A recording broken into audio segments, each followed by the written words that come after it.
What's up, guys? It's Josh Lau and Nathan Crawford here, and welcome to the Hong Kong Regional Championship, Day 1. And, well, things started a little late, so we are just jumping right into the game here. No introductions. You guys know who we are. But you guys may not know who these players are. We have Jerome piloting Vincett, and then we have To Chung piloting Dorinthea. And looks like the camera got slightly adjusted, so I will message our contact in Hong Kong to try to fix that. Things are always a little rough, Nathan, in round 1, right? That's right. That's right. It's a learning process every single time, but we're gonna get there. We're gonna get there. Yeah, I mean this is actually a very, very interesting matchup because, well, you have an affinity for Shadow Runeblades, and I have an affinity for, blonde warriors. There you go. Yep. All right, so yeah, so there we go. He got it. We got there. Yep. Hopefully nobody's too seasick here. All right, so just all right, let's quickly talk about the equipment here. And all right, so it looks like we have Null Rune Hood, Tunic, Bolters, and Bracers for Mr. Chung. And he's starting off the turn really nicely with a Iron Song Determination, Warrior's Valor into Dawnblade, which is great. Over on the other side, we have Crown of Providence, Tunic, Vex, and Quillhand. I believe those probably are Spellbound Creepers, right? That is correct. Okay. And we have Flail of Agony as well as the Grimoire. Is that called the Grimoire? The book that gives Eloquence tokens? Yep. Okay. Yep. Mm-hmm. Okay. Yep. So that's kind of the equipment setup here. Nothing too extreme. So Nathan, if you were the Vincett player, how would you be approaching this particular matchup? I think you're just looking for windows here. I think that's the most important thing. You need to get a read from the Dory player on whether they're going to be actually interactive with you. When the Dory player actually loaded up Null Rune 1, or AB1, if you will, in the head slot, that kind of opens the door for the Dory player can just sit back and try to fatigue you. So you have to be aware of that. But if you start noticing that the Dory player will actually interact with you and actually, play in the realm of a back and forth tempo game, then you actually just try to play value, basically. But big thing to note, Vincett player, no play mat. Josh, there's nothing scarier than a guy that's got nothing to lose. That is very, very true. I'm actually seeing two interesting things here, Nathan. That is a Dominate dice. That is pretty cool. And look at that Dawnblade. Recognize that? Yeah. Who signed that? Is it you? That's my signature on that Dawnblade. There you go. So, Mr. Chung, he sent me some of his cards. I signed them, sent them back to him. So nice.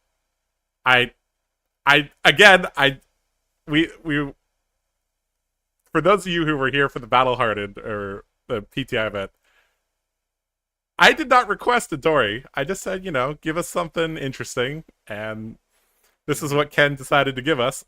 I think he knew that you like Shadow Runeblades and I like Dory, so he's like, let's give it to them. So So right. This is actually a very interesting card right off the rip. You have Sutcliffe's notes. Wow. Whole name, but that's that. I think you reveal. I don't even remember that card. It's a number of cards off the top of your deck, and then if it's a Runeblade action, you create that many rune chants, or you create one rune chant. I forget the exact wording. So he revealed one Runeblade attack action. Yeah. So he's making one rune chant. Okay. It's just a nice go again source that creates. It's kind of like it's like copies 10 through 15 of Envelop in Darkness, right? is kind of the way I like to think about it. It's like you really need to be able to create those rune chants on a whim, and sometimes you need them now rather than waiting for like an incantation or something like that. Here's another great source of making a rune chant. He set that up because he knows that the top card is red.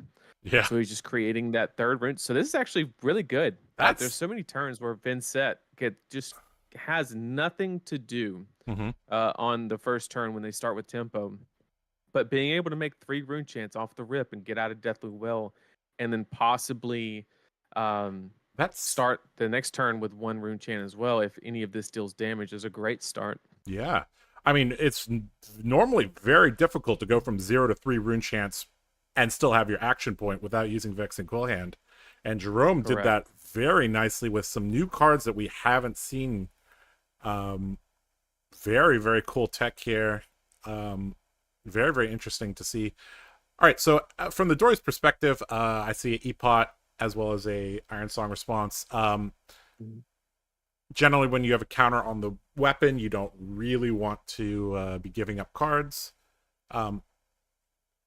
So, yep, looks like Toe agrees and is just going to take the damage here from the rune chants.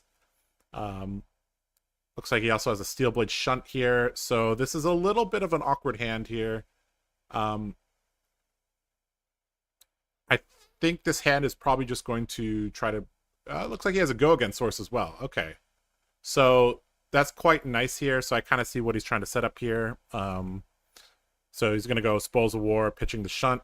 If he blocks, that's fine. We'll play the E-Pot, Arsenal, the Iron Song response. If he does not block, then you just hit him several times. And then Arsenal, the Iron Song response, and keep the E-Pot for the next turn. Yeah. So that's, I think, what's going to play out here. So we have Spoils of War here. And, okay, looks like the Iron Song response was... So he had several blues here. Interesting. Okay, so that wasn't a Iron Song response that he actually wanted to play here. But this is a great opportunity for the Vincett player, because starting the turn with 1 rune chant on the following turn, the reason that is way stronger than it kind of lets on is he has the ability to just lay down 9 to 10 block with that Sink Blow. And if he has a 2-cost Rune Gate card, he can just banish it, go to a second rune chant, and then play it immediately for a 1 card, anywhere between 5 to 7, depending on what color the 2-cost is. So like that's exactly the trades that Vincett wants to actively be doing. The only problem is like certain heroes have to actively let you do that by actually participating in exchanges and stuff like that. So he does have that incantation. He's really trying to play that card down, is the only problem here. So we might see some armor go out in front of this along with the Sink Below to try and salvage that incantation, because it's just such a strong card. I think the threat of getting another counter here is a little bit scary here. I think looks like he's going to block the that's reduced to rune chant, right? Yep. And Sink Blow. Okay. And he has the Deathly Well in hand with the reduce. That's massive, because he just gets to Arsenal the reduce for whenever the Tunic counter hits 3, or not the reduce, the incantation. And then next turn, he just like I mentioned with the 2-cost, he can banish the Deathly Well now because he'll have 3 and play it, and then start the next turn with a rune chant and just keep this cycle going. That's the power of Deathly Well, and why it's undisputedly probably the best Rune Gate card in Vincett. Yep. And here we go. 3 rune chants now. Gonna unlock the Rune Gate card here. And this is what we call value, Nathan. Yeah. 1 card 8. We take 9 if it makes a rune chant. Yeah. Pretty good. It looks like this was a blue, though. So coming in only for 5 here? It says 5. No, 5 is the red. 5's the red, right? okay. Yeah. I'll take your word for it. You're the Vincett expert around here. Is it actually? I think 5 actually might be yellow. Let me double check. That's a card that you would want to play multiple copies of. Oh yeah, you run 9 all day. Yep, Easy. that's one of the best cards there. Okay, Um, so from the other side here, it looks like we have a precision press at hand. I think I saw Spoils of War. Um, and it is a yellow, by the way. it is a yellow. Okay, yeah. Okay, so the red comes in for 6, the yellow comes in for 5, and the blue comes in for 4. But it is such a great card that you basically, yeah, yep. All right, so we're gonna AB all these rune chants here with the blue hit and run.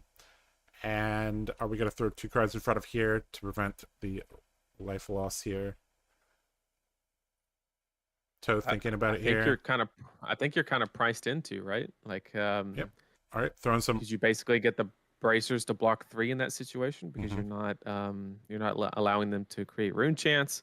Yep. And that's the flaw to Vincett is if they don't interact with you and they just prevent as much as possible.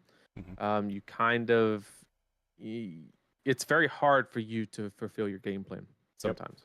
Yep. All right, here looks like we might have a naked Dawnblade here, pitching a Twinning Blade, and now generally you don't block naked Dawnblades, but Vincett's one of those heroes that, depending on the build, can struggle to use 5 cards. So we might see several. That's one of the reasons why we saw some inclusions like Pummel. I think were some people even running like E-Strike to just get more value out of their hand. That's an Oasis Respite in a Vincett's deck. Ah. That is something I don't think I've ever seen. I mean, so far he's had all the spice, right? He did the Lantern card, he did Sutcliffe's Notes, and now Oasis. So, I mean, this is anybody's guess at this point, but he's just deciding that the hand's good enough. He does have a Mob Sky in there as well. So we do have the possibility of going a little bit on the wider side. Maybe this is a situation where we can see that Vex and Quill hand get utilized to acquire the necessary rune chant to get off that. I think he has a widespread ruin and a Deathly Well in hand once again. Yeah. Oasis is a very, very unconventional card. But it looks like he's going to fire it off. Is there any like other ways that you can use resources on your opponent's turn? Or is just you're going for like the Tunic Oasis value here? I think that's probably the main idea, but because he has the incantation in Arsenal, this is a perfectly good play. Next turn, he can banish the Deathly Well, make 1 rune champ, pop Vexing, and then play incantation off of the Tunic counter, and then Mauve into said Deathly Well, following with a Flail. So it guarantees at least 1 rune champ, but possibly up to 3 if any of the damage hits. And yeah, it seems like a decent line for me. Yep. Looks like he's going to play the incantation out using the Tunic. That's probably a red, so it will enter with 3 charges. Looks like he's just going to set up here a little bit and pass the turn. Yep. Take 1 blood debt. And back to Dory here. 5 card hand with E-Pot, also known as a 6 card hand. I see a glistening steel blade in hand. Oh boy. Uh-oh. Now, one thing is that we just saw Toe pitch a Twinning Blade, so you know the chance that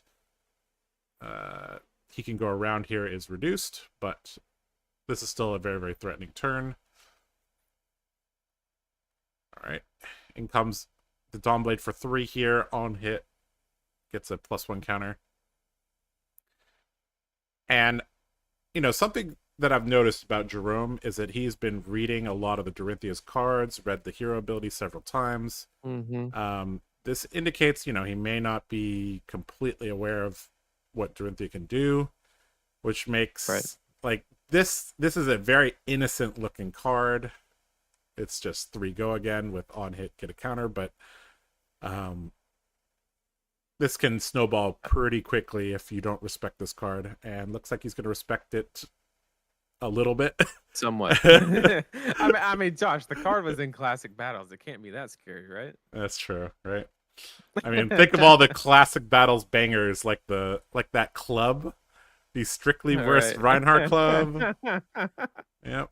And oh boy, this is the worst case scenario here. Siggy Steelblade could go grab Twinning Blade here, could go grab a giant pump here with the E-Pot. Oh boy. Okay, Twinning Blade is the weapon of choice here, and we could, if there's another unconditional go again, like a hit and run or a Spoils of War, or hell, even the worst case scenario would be another glistening Steelblade in hand. This, or in Arsenal, this could be very, very, very bad. So going over here by 1, and I think Jerome's just gonna have to take this here. Drop to 28. Trigger on the Dawnblade. And if there's unconditional go again here, things could get really bad. I presume there's unconditional go again here because you wouldn't rely on your bolters here as a Dorinthea.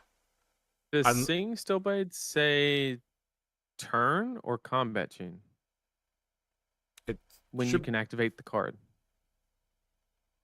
I've always activated on the link, but let me double check. Because he's already.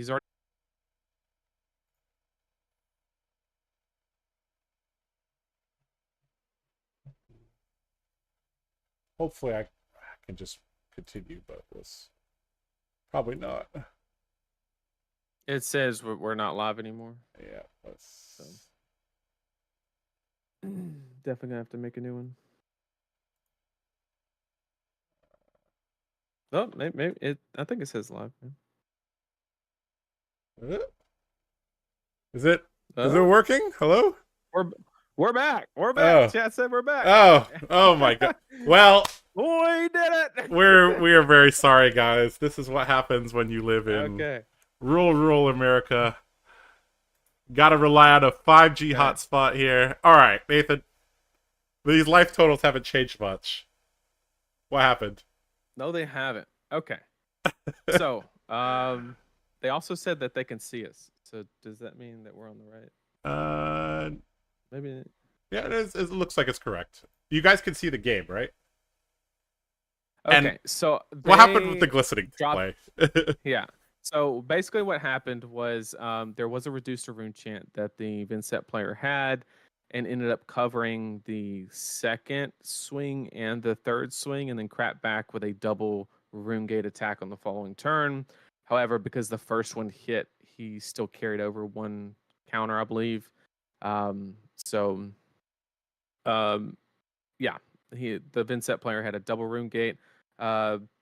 Basically, Dory turtled up a little bit and blocked as much damage as she could with like a Tunic Red Shunt on a Mauve Skies 7 breakpoint Deathly Well, and basically just tried to play a little bit of a value game. And it looks like Vincett's got most of the tempo at this point, if I'm not mistaken. It looks like the Vincett player still has the Vex and Quill hand as well, so that means, you know, normally you see Vincett's use it, you know, fairly aggressively. Same with the Spellbound Creepers, but Jerome has been very, very patient, and, you know, I feel like the Vexing plus the Spellbound plus the Grimoire is going to pay off huge in the second half of this game. Once again, everybody, really apologize for the hiccup there, but for anybody that doesn't know, basically we have one iPhone that's over the table, over all the way in Hong Kong, and then me and Josh are in Alabama, and we're like uploading the feed basically on OBS, and that's like the setup that we're working with. So we're absolutely just trying to do our best to give you some flesh and blood coverage, you know, because that's what everybody wants to watch and enjoy. So I promise you, we're doing absolutely the best we can, and we apologize, and hopefully it doesn't happen again. But, you know, with so much distance between, you know, blame me. That's correct. Just blame me. You're 100% right. All right, so but Josh, we got a Steelblade supremacy on the combat chain. We do. Break down what that card does. Well, it's a helmetless Dory card. Gives +2, allows you to draw. That was not a very threatening turn, though, because I think the Vincett player saw that Spoils plus Sink Below was pitched, indicating a pretty big pitch problem. The E-Pot from the Dory is gone. Where did that go? Did that get used on the Twin Blade turn? I'm going to be 100% honest with you, Josh. I have no clue. I was panicking when we lost you. Oh, no. I didn't know what happened. Okay, all right. That's fine. I'm going to be 100% honest. I don't know. All I know is it's not there anymore, so we're just going to pretend it was never there. Mm-hmm. All right, well, speaking of glistening steel blades, we got another one here, and that was a pretty quick no block on the rune chants here. And a no block on the attack as well. Uh-oh. Uh-oh. Dory means business. That means Dory's like, I'm going to get a counter this turn. Possibly 2. Possibly 3. And there's not much you're going to be able to do about it. All right. Good turns begin with 2 things, Nathan. A blue plus a helmetless Dory card. And Toe has achieved both of those. In comes the Dawnblade for 3. And let's see if Jerome gives the same level of respect as the last time. Where laying down 1 card. Looks like he has a reduce in hand, though. But no rune chant to discount it. But we have that tunic counter just sitting there. Yep. Begging to be used. Begging to be used. Yep. Reduce to rune chant is actually a very, very, very interesting card in Vincett, as well as the because being able to generate a rune chant on your opponent's turn is like really rare, right? Am I thinking of the right card here? Reduce to rune chant generates a rune chant, right? It does. It costs 1, and it says it's reduced by the cost is reduced by how many rune chants you have. Right. So it's actually if you have 2 or more, it's a great way to clear frostbites. You can basically do it for free.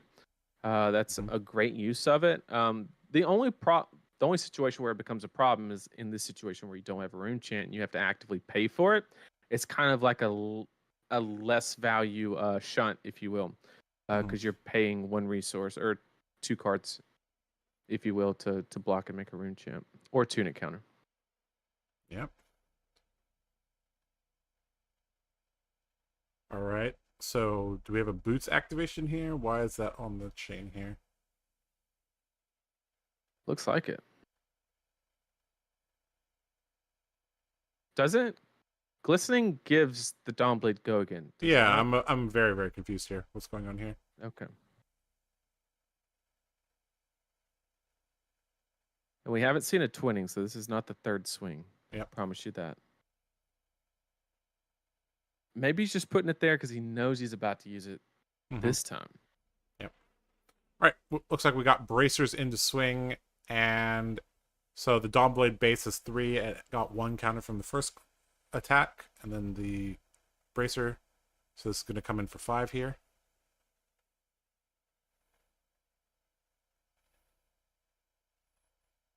Or did we miss something? How is this coming in for 7?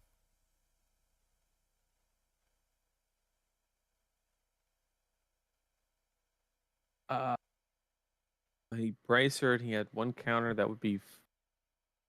He didn't get reprise on anything. I couldn't tell you, Josh. Okay, this is the 3rd swing. Okay, that makes a lot more sense. Okay, that makes perfect sense. I was a little distracted looking at the OBS settings, making sure same. I was trying to catch up on chat and everything. Yeah.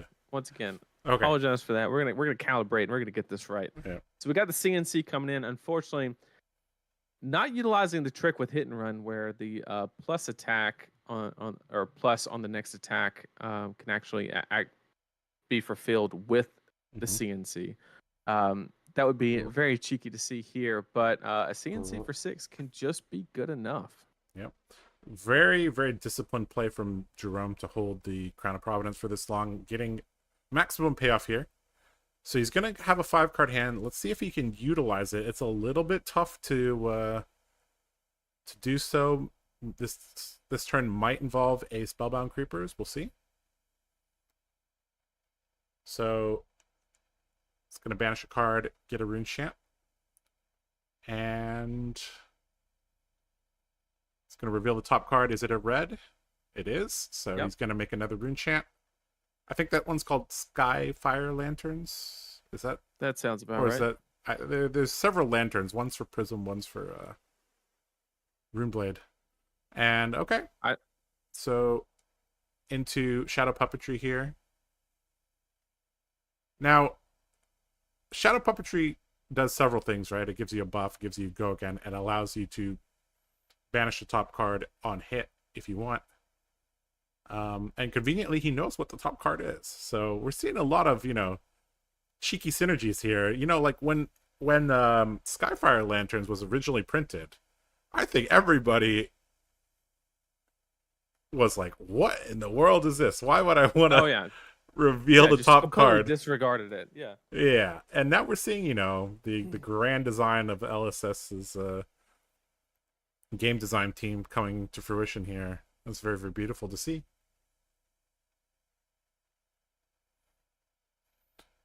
All right. Here we go. 7 go again here. And the Dory has to make a pretty big decision here. You don't have... So this is kind of the tricky situation here. It's like your opponent is in the high single digits. So he's at 9. You have counters on Dawnblade, but you don't have boots, which means your hand basically has to be perfect. Because generally you're going to want to attack twice. But that's not so easy here. Well, Josh, another situation with the Vincett player, think about the way that these triggers are going to resolve with Shadow Puppetry and Widespread Ruin, right? Mm-hmm. The Puppetry will activate first, so he'll look at the top card, be able to banish it or not if this hits. And let's assume that he does banish it. Yep. But then your Widespread Destruction will then trigger after that because it happens at the close of the combat chain. Mm-hmm.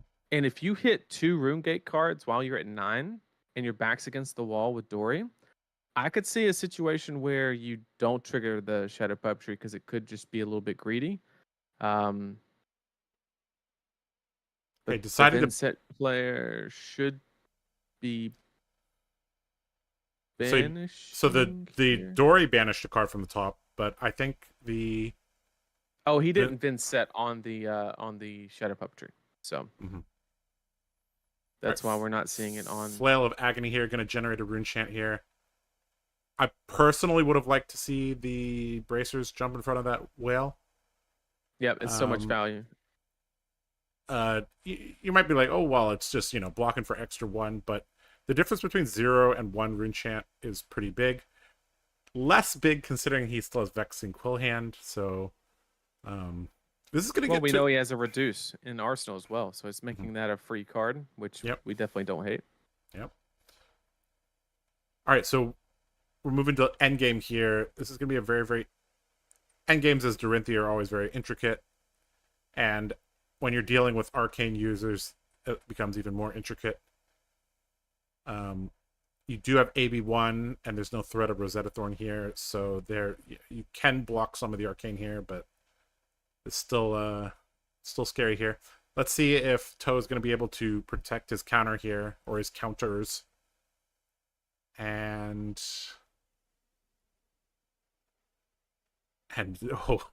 double D-react here. That's a good one. Let's see if it looks like the Vincett player is declining to sync here. Toe is just going to Arsenal and move on here, looks like. And declining the sync pretty much guarantees that he has a valid RuneGate target, and with Vexing Quill Hand still available, it means that literally every RuneGate card is playable, even the blue discard a card or banish a card from hand one as well. So this is going to be a very heavy tempo play from Vincett and could move into a favorable position very easily. Yeah. I mean, with the Spellbound Creepers still here, like if you aren't ripping multiple cards from the Vincett's hand, Right. things can get very, very, very ugly very, very quickly here.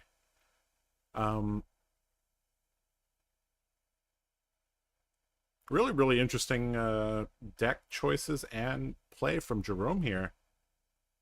Love to see it. This is actually a fairly defensive Vincett deck, trying to play for 10 to 15 turn game. It looks like, and he's been very, very disciplined with his equipment use. It's quite nice here. All right, Dory, if you can get over it, you get over it here, obviously to protect your counters. If you cannot, you arsenal the thing that you can play out of arsenal easier. I'm not sure what we're thinking about here. I think the deck designed by Vincett is actually because it's very defensive, but at the same time you run a lot of cards like the lanterns and the Sutcliffe notes, and that doesn't require any interaction from your opponent. Yeah.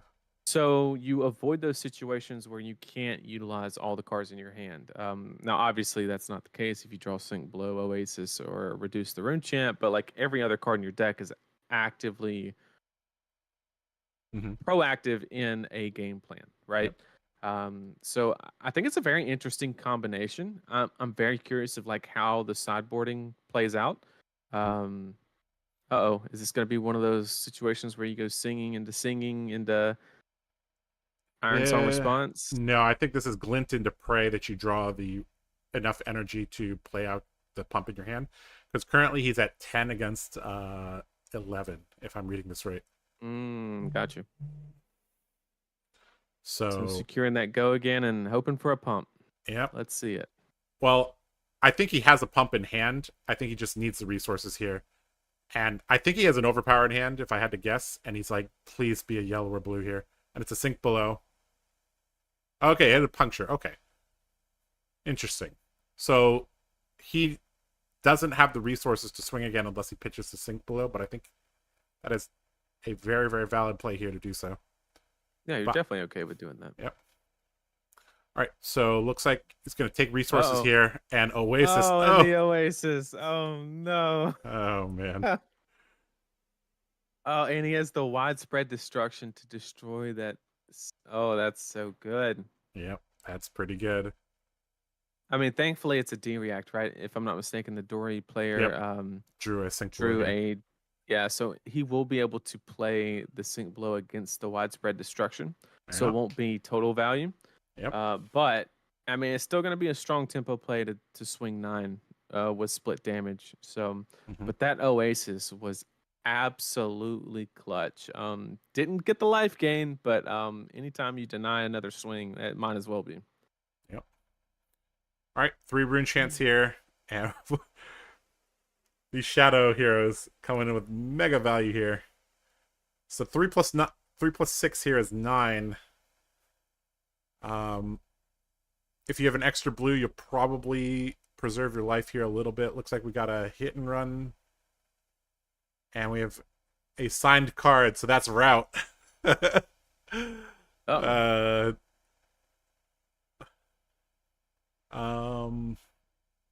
the other 2 cards I didn't see. So Route here actually doesn't end the game, so you might be blocking with it.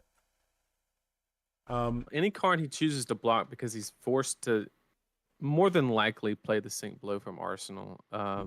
Any card you're only getting 2 value from it, so we might just see a cash in on the bracers and the tunic on top of the Sink Blow to make the 6. Yep. And then pay for the rune chant as well. Oh, there's another Sink Blow in hand. Oh, so it's just a clunky hand, unfortunately. Yep. I think you'll play but you can filter that. You can filter it with the one from Arsenal, so why not?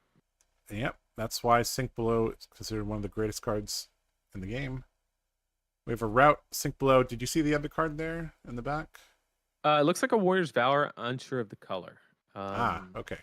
I'm not entirely sure, but assuming he pitched a blue, I'm willing to bet that it is a blue as well. Yep. So interesting that he's valuing the tunic counter here. You are giving the Vincett player a rune chant by taking this 1 point of damage.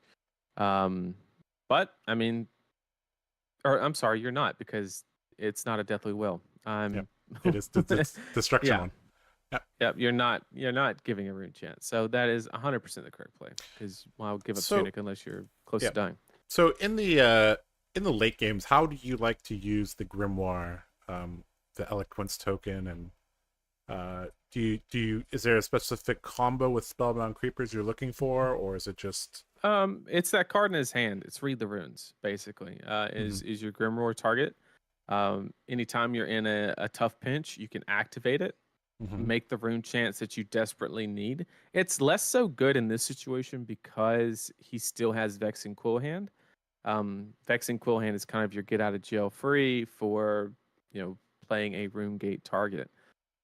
But activating Grimoire, getting the Elegance token, giving Read the Runes go again is just another alternative to do that.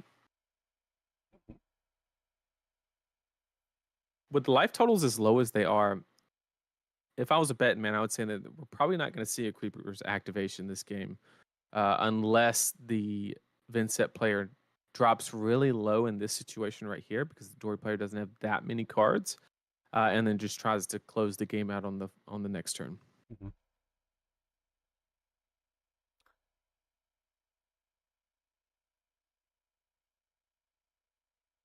Is that a supremacy? It's really blurry. It is. Yep. Okay. Well, So Steel coming Blade in hot for Supremacy. 5. So without bolters here, this is not a very threatening turn. If that's a yellow pitched Warrior's Valor here, this is really not threatening.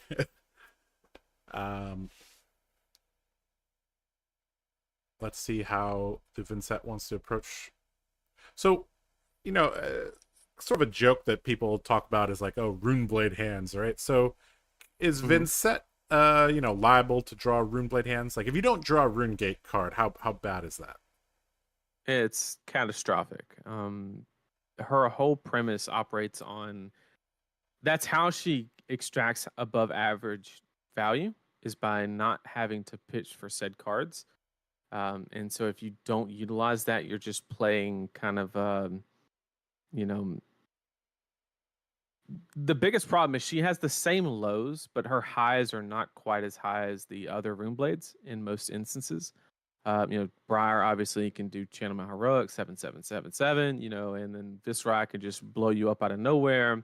Whereas Vincett, she can make some very high value plays, but she suffers from the same lows, but not quite as high of highs, basically. And the Vincett player making an excellent no block here. I love it. Very, very, very well done there to not block that. Definitely seeing creepers now. Yep. And okay, this is a very, very dangerous turn here for Dory. So start a turn, Tunic, gonna banish, gonna make a rune chant here. Has the read the runes in hand. Looks like a Mauve Skies and another Rune Gate card, I think. Let's see what Jerome can do here. Interesting in not picking the Deathly Well. Yeah.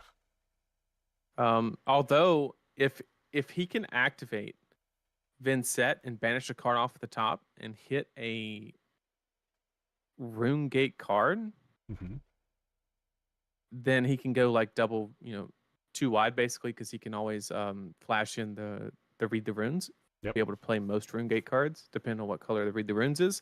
The only problem is he doesn't have a shadow card here to activate the Vincett ability. So no matter what happens in this situation, it's as simple as the only person banishing anything off the top of their deck is their opponent if they take any damage. But this is a lot of pressure at the low life totals, and you are kind of in that situation where the split damage really starts to add up, because the life totals are so low.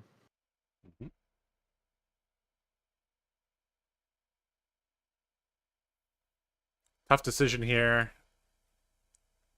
I think we see it Iron Song Determination in hand as the third card. That's a great card to have if you have a pump and a blue here, but it's going to be quite difficult to keep everything here.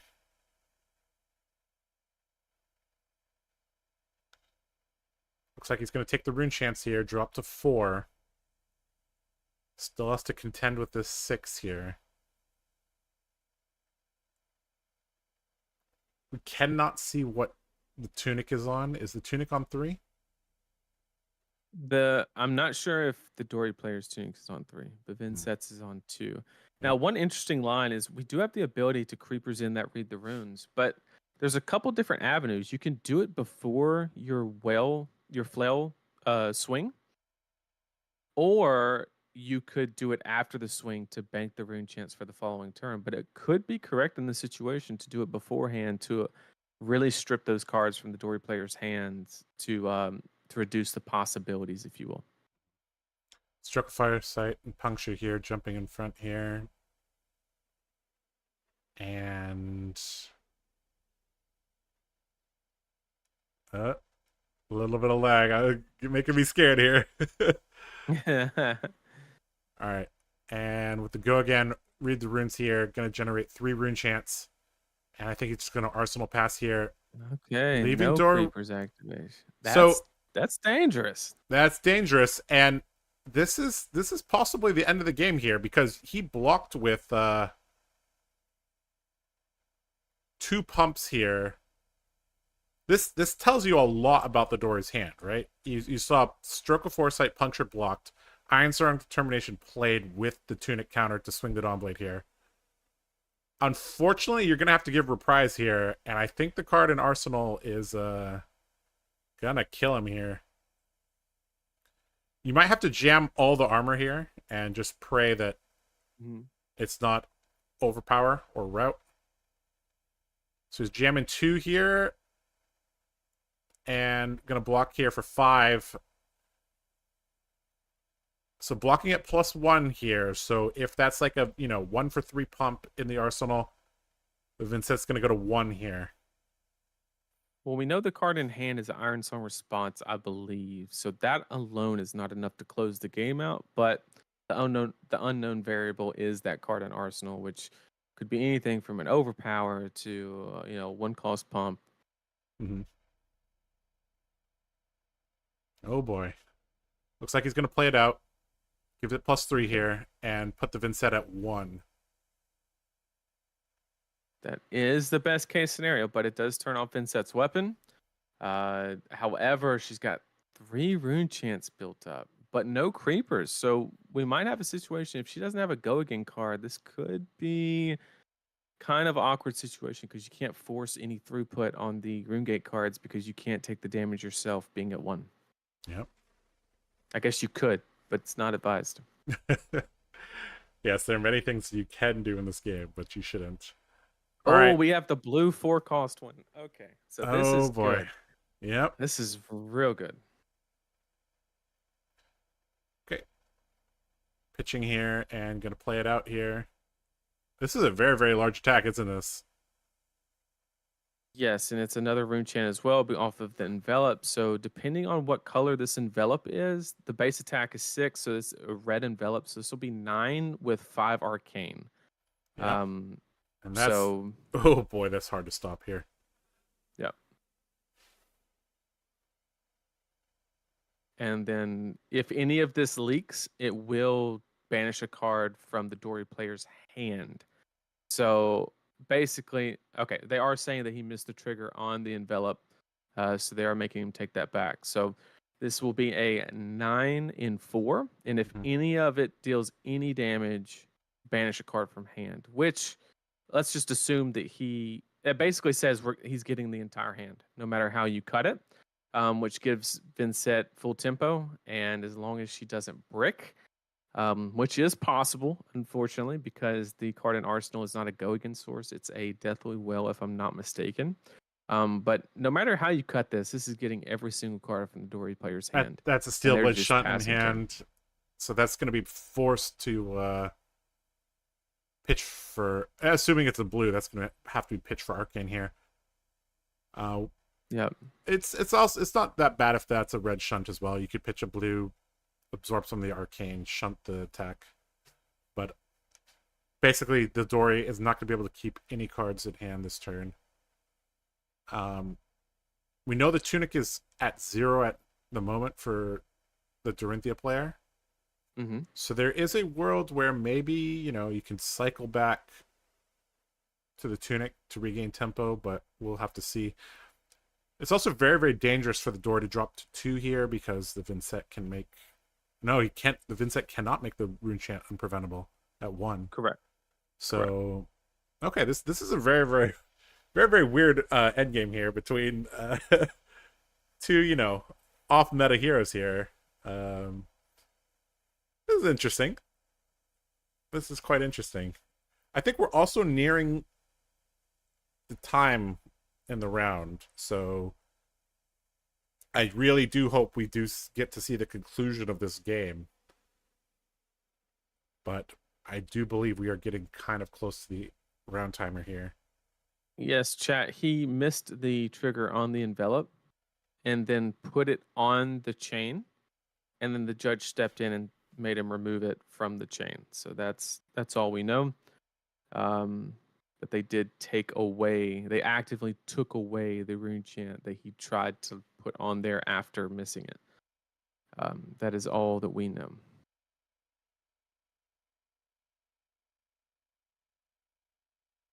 Tough decision here for Dory, but I mean, this is what I've been in this situation before, where it's like I know I'm going to lose every single card from my hand, and I'm just like trying to get over the feels bad here. Okay, so gonna AB it with the shunt. Gonna show the power of warrior blocking cards and cover it up. Pass it back to Vincett. Vincett with full tempo here. But no equipment. This is one of those situations where if she doesn't have a way to actively produce... I mean, you can always hard cast RuneGate. That is always an option. Yep. But at the same time, it's not really what you want to be doing. We do see an envelop in hand, which is a huge start, I believe. Mm-hmm. If I'm not mistaken, it's kind of laggy a little bit, but I think that's an envelop. Yep. We're going to try to get the camera quality upgraded for round 2, but... All right. Let's see what you can do here. And yeah. All right, there's the envelop. And he's hitting this Rune Chant trigger. Okay. And that's giving you the 2 to fulfill the requirement. Yep. And playing a that's not the Vandom Banshee. That's the 2 cost one that comes in for 6 if it's red. This will be 9 and 2. So once again, this demanding will demand the whole hand? all but 1. He could theoretically go to 1 here. He could block 9 and keep a card. Go to 1. It is an option, but I think because the last card in Vincett's hand doesn't really seem like a threat in any way. Yep. Unless he's running Pommel, then we haven't seen a attack react from the Vincett yet, though. No, this list is leaned a lot more defensively, which I personally agree with, especially in this meta with a lot of Lexi going around. If you try to trade pummels for searing shots, arrows, it gets out of hand kind of quick, which is why Bravo kind of started leaning more defensively than offensively, for that reason. So, Dory player definitely in the tank here. Prevent the damage or go to 1. It's all up to them. I don't think the path to victory involves keeping a 1-card hand here, unless it's a blue and you have a pump in the arsenal. Although I will say, if he did get the trigger off of the Rune Chant from the previous turn, this exact line does guarantee get every card in hand, because he doesn't have the option to drop to 1, right? Because he would be at 2. Yep. So that missed trigger is heavily impactful in this situation. How much? Well, we'll have to find out, but definitely a different situation for sure. All right, we have another shunt in hand. And I think there might be a pitch problem. I think that's a Spoils of War in hand. Oh, double shunt in hand. Uh-oh. That's not That- good.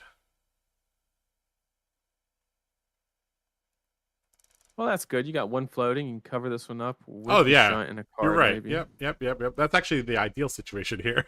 If that's a red Right, shunt. right. You, If it's red, it's perfect. Yep. Yeah. Just don't play the shunt first, or we're gonna have a big issue. Yeah.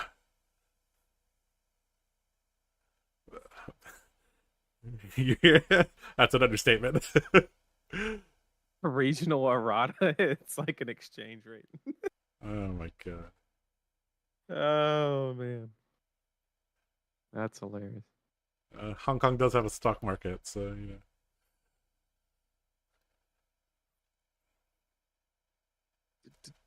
All right, Spoils of War here, and the Tunic, Uh-oh. and And the the Shunt. Shunt. Yeah. Okay, so Let's that must go. be a blue Shunt. So he's gonna take one here. Yep, this Good. is perfectly fine because All that right. rune gate card says on hit, do nothing. Mm-hmm. So now Dory player gets to pitch, swing that Dawn Blade, and say, look, Vincett player, what do you think I have in Arsenal?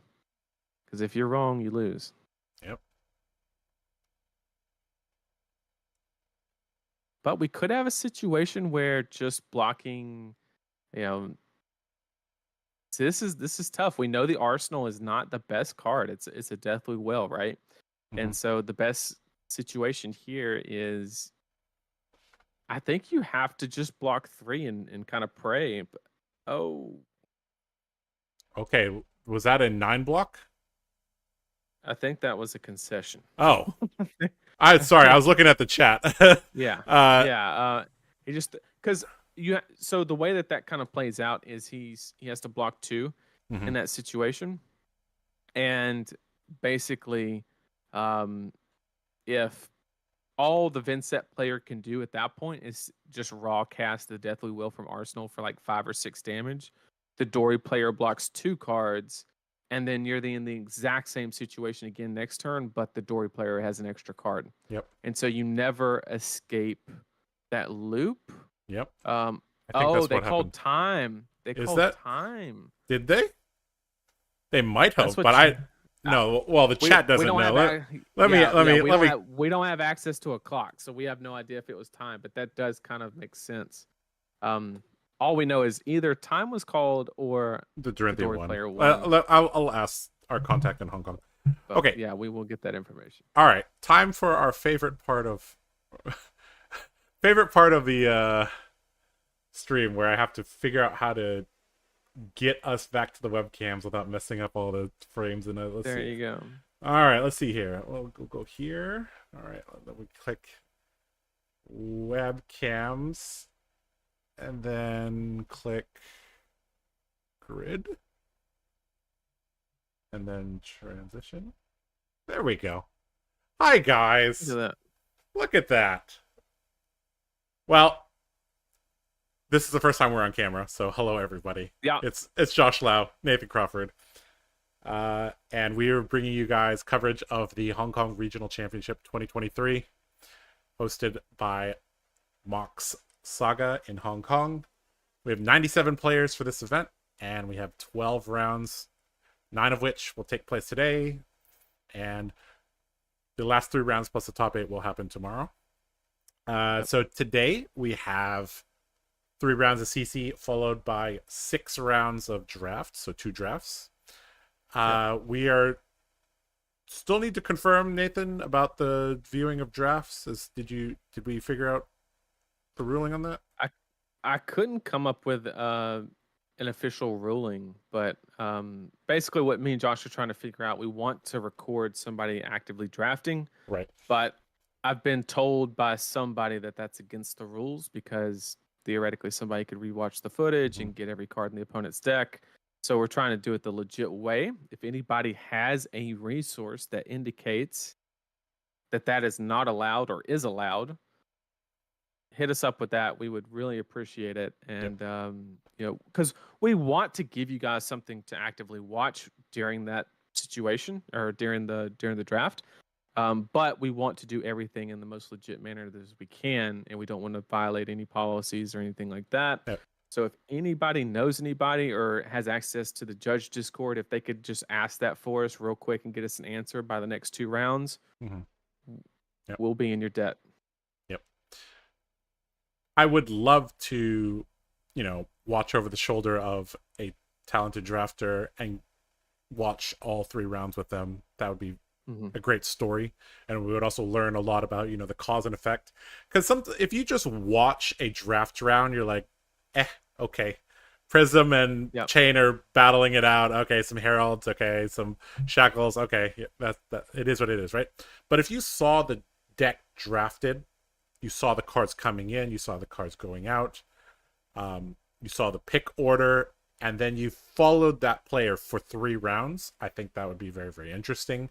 And you could see the cause and effect. Like, okay, drafting this card over this card, did it, come back to bite them? Or was it a good choice, etc.? So, yeah. That is correct, Trent. We're trying to figure out if we can show a player's perspective drafting.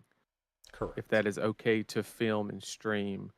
I know I've just heard somebody say that they did it at one event and not after. I think they recorded like Matt Rogers drafting during some event, and then after that, they've never done it before during like the SCG cons or Channel Fireball events, and it was for a reason. But Trent's hitting up the judge chat now, so thank you for that, Trent. And just let us know, and we just want to do everything by the book if we can. But it looks like they're setting up on the table. They are. I have to. So the last round was a draw. They did run into time there. Okay, so you could talk about this matchup that we're about to see while I set up all the graphics and stuff. Looks like we got Lexi versus Briar. All right. Ooh. They know exactly what I like. Yep. So as far as this matchup goes, I can lay out how every aspect of this matchup happens. But it could all go out of the window as soon as they flip over the weapon. So it's all going to revolve around what the Briar player flips over as the weapon. But, basically, the tough part right now when the Lexi player is looking at the Briar hero card is you're kind of in that chain-esque situation, right? Where you have 2 choices. Either you hedge against fatigue, right? And you add a couple cards, whatever the case may be, or whatever your strategy is into that. I'm not advocating that more cards is the optimal strategy. I'm just saying that if that is your, tested strategy, and if you guess correct and they have Reaping Blade, then congratulations, you get to play a fair game. But if you're wrong, then you're at an extreme disadvantage, right?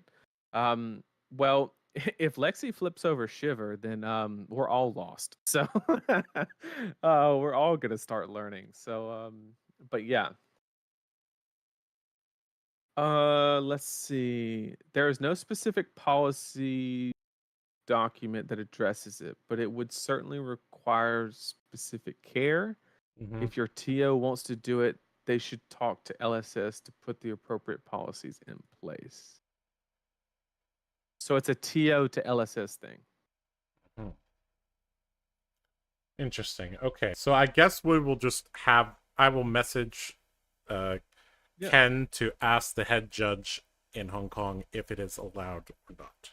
No, I'm just gonna call James White. Oh, okay. Get James White on the phone. Okay. Yeah. So is he one or? Hey James. Yo James. You good with us streaming drafts in Hong Kong? All right. I'm gonna message him. I guess we can transition to the board. They're just shuffling up, so let's just do that. All right. Yep. So let's transition here. And then click this, and then transition. Are we on the game footage now? Yep, we are on the game footage now. I'm gonna walk away for about 30 seconds. Be right back. All right. So you guys can watch them shuffling up a little bit while Nathan goes for a little break, and I message the TO. We'll be back in, a minute or two.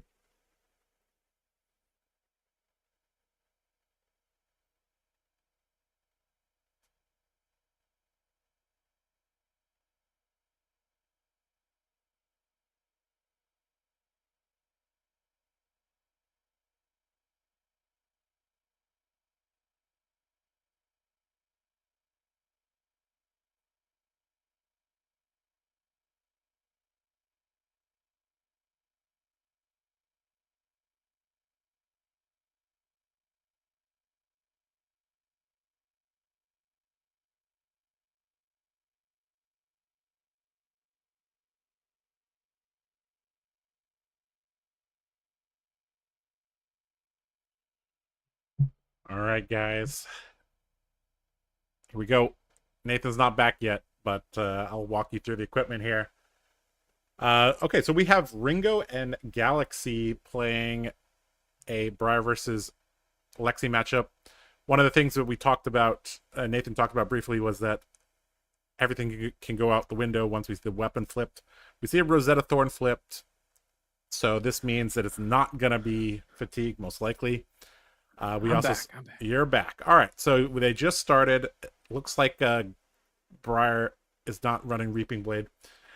I think it's actually a very, very interesting discussion because I think in a smaller metagame, especially in a week 3 metagame, bringing Fatigue Briar may not be the correct choice. People are aware of it, and in a smaller field, I mean, Hong Kong is actually a larger Nats, but it's not as large as US Nats, right? Right. You can't really get away with being Fatigue Briar in a 96-person event and not have everybody know that you're on it, basically. Right. So there's a little bit of that going on, I think. All right, so I was just about to run through the equipment. Everything looks pretty normal? Yep, everything's pretty standard. Only thing really of note is that the one of the hedges that you can see possibly on the Lexi player's end is they're not running Tunic, which is definitely better into the aggro version of Briar. But at the same time, I know a lot of lists are just completely cutting Tunic all in all. Yep.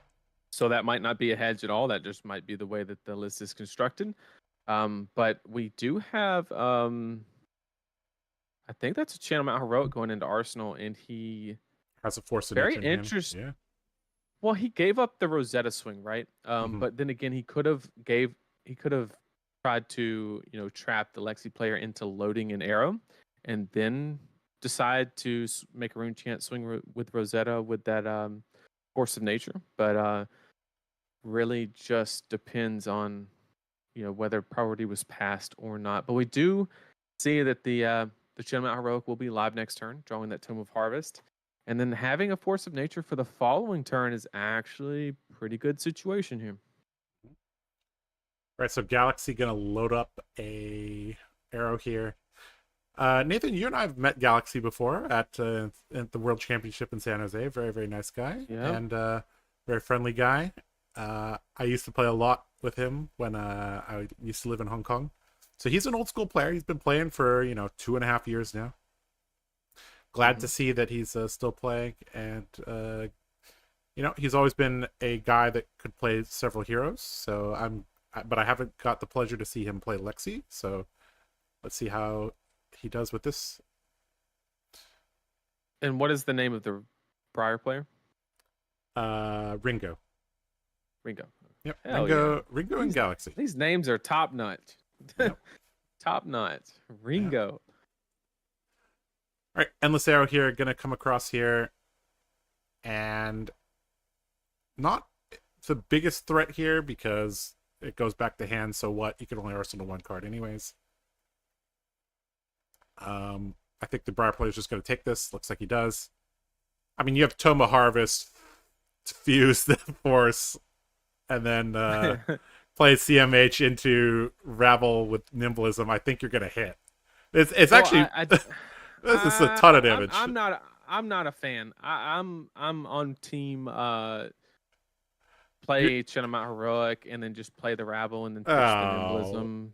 to Rosetta, and then Arsenal the Force of Nature, because you typically only want to do the Force channel combination while you have multiple attacks in hand. Is the real goal. But we will. You're not on Team High Roll? Well, I am on Team High Roll, but done correctly. that is what team I'm on. Oh man. But I mean, I see the argument for both ways, because you do secure the channel by doing it your way. You're saying, look, I'm going to get blocks. And that could be, oh, okay. So yeah, you see what Galaxy did there? He like pointed at like blue. Oh, this is good too, because like if you would have done it your way, this is not that bad of a block, right? Yeah. This is like 2 cards and like a little bit of armor kind of situation. So holding back the Force of Nature in this situation is actually way more beneficial, because you get the chance to just blow them out the following turn. Yep. All right, so we have 5 go again on hit if Ringo remembers embodiment. I heard Nathan's a Rapunzel player now. Oh no, he's an Amber player. Oh man, healing that damage. All right. Okay. Look at that. It's like we're on the same wavelength. Like, yep. You and Ringo agree. Yep. I approve of this line, 100%. I love it. It's playing Briar is all about maximizing what is there, but also maximizing what could be. And this is a great example of that by just holding a little bit back, because you also know that the Tome of Harvest is on top of the deck, right? So putting the Force of Nature in Arsenal also makes that card live. So emptying your hand in this situation is probably the worst thing that you could do. So I don't think there's a tunic for the Briar, and there's a lot of glare. I don't think it's a tunic. I think it's a carapace. But yeah. Is there any shot that it's Aether Ironweave? It could be. But through the cloud of white, I can't really tell. Yeah. But it very well could be. It very well could be. Well, Rain Razors to challenge the Channelmount Heroic. Very bad timing for the Briar player, but we could just see that we got a Sigil of armor Suffering. jammed. Oh. Yeah. And a Command and Conquer here. Interesting. Oh, and a double hamstring shot. Really just trying to tax the Briar player. Yeah. I do see just go ahead and use that Crown of Providence. You know that this game's not lasting very long. You need to maximize as much as you possibly can. Really looking for that piece of armor to be utilized this turn for sure. Oh, it's Tunic and he forgot twice? No way. There's no way. No way. No way. I mean, anything's possible. I mean, he remembered his embodiment trigger, guys. So, yeah. I mean, Briar players don't remember their embodiment triggers and forget their tunics, right? I will admit, if there's ever a chance that you miss tunic counter in Briar, it's because you're so excited to slap down Channelmount Heroic. That is so true. It is possible. That's like the only time I've ever missed it is when I'm like, I see a line, it's like play Channelmount Heroic, and I'm just like slap it down as fast as I possibly can, just because I'm so excited. But it does look like it's Carapace. Oh, it's Carapace. Okay. Yeah, they're on the fridge, the Runeblade fridge here at this Endless Arrow, saying, "Get out of here." I can't even. Nope, never mind. Picking it up. Okay. Barrow coming in hot. Love it. So, yeah, just grabbing the fridge, almost as if it's a second hand, if you will. Mm-hmm. Love it. But you have to ask yourself, is this the one that you actively want to block? Yeah, it's not so easy here. Looks like he's gonna let it hit, go back to hand, and Endless Arrow is just gonna become a pitch card here for the hamstring shot. So the first hamstring shot hit, right? So that is correct. So that's a decent amount of tax here, and this Briar player living dangerously here. Now, the only thing that I don't like about this line is you have a Sigil of Suffering. I would have liked the crown to be blocked to sink away that Sigil of Suffering, because I see what he's doing. He's going to play the Force, fuse it with the uh the Tome of Harvest, which Doesn't and it? then the hamstring shots don't really matter But he because has to pay 2 to do that, right? So does he? it's on an attack, Oh, on an not attack. a Okay. non-attack. So he still gets the fuse. The fuse is Ah. free. He doesn't have to Okay. pay anything. And then he's just going to pitch to play said Lightning Surge. And then go in, or I guess, yeah, you Go would into a go into CNC Lightning here. Surge. Yep.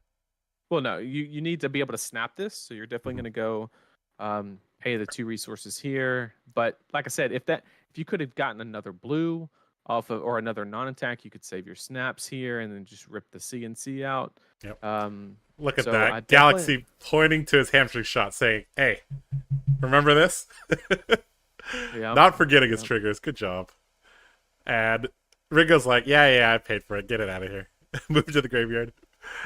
All right. Lightning Surge here for 8. I mean, Galaxy doesn't have an arsenal, though, so it's like seeing him here doesn't do much here. yeah. I mean, I wonder if that's a good read there from Galaxy to be like, yeah, you probably have a CNC or something that is a bit disruptive, so I don't even want to, keep you here. Looks like he's respecting the Force of Nature trigger here, gonna give it up.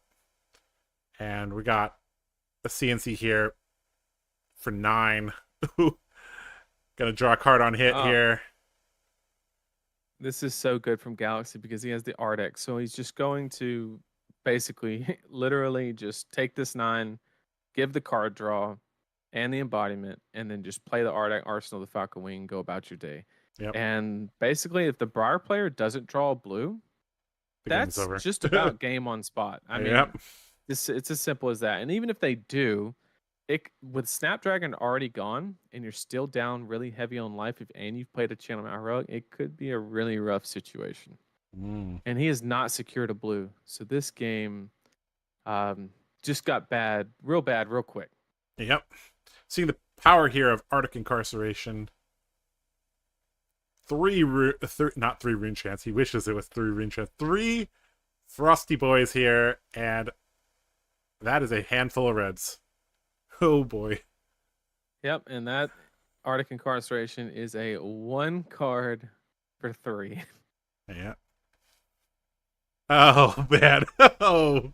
Yep. Oh boy. Pitching 3 reds here. Not even Dromai, not even getting any ash here. Oh boy.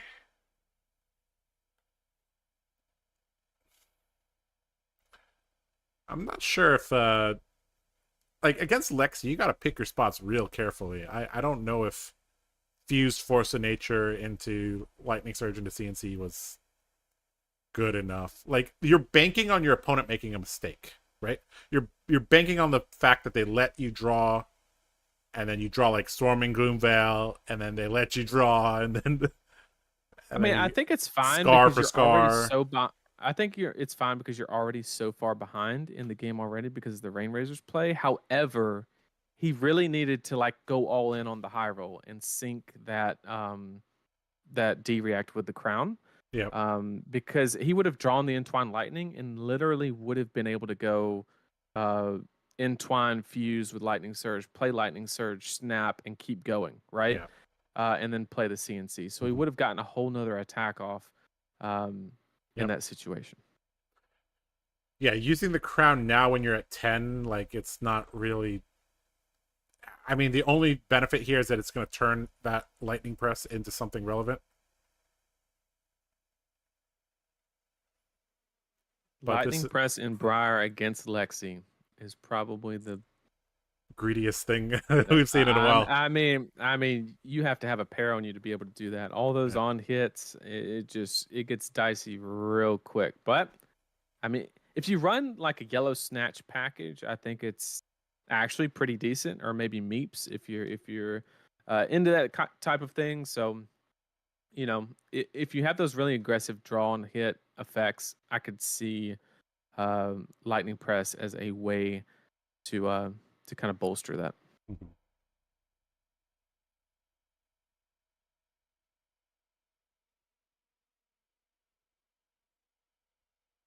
I mean, with this Rain Razors here, I think this is a turn where the Briar's not long for life here. Oh, it was toast on the Arctic. It was Yeah. Yeah. simple as that. But what can you do? What can you do? Yeah. We've seen Galaxy play very, very well though. Mm-hmm. Getting the Rain Razors quickly, respecting certain attacks, disrespecting certain attacks, and Yep. One Briar, more filter activation to force the. Yep. to force 2 cards here.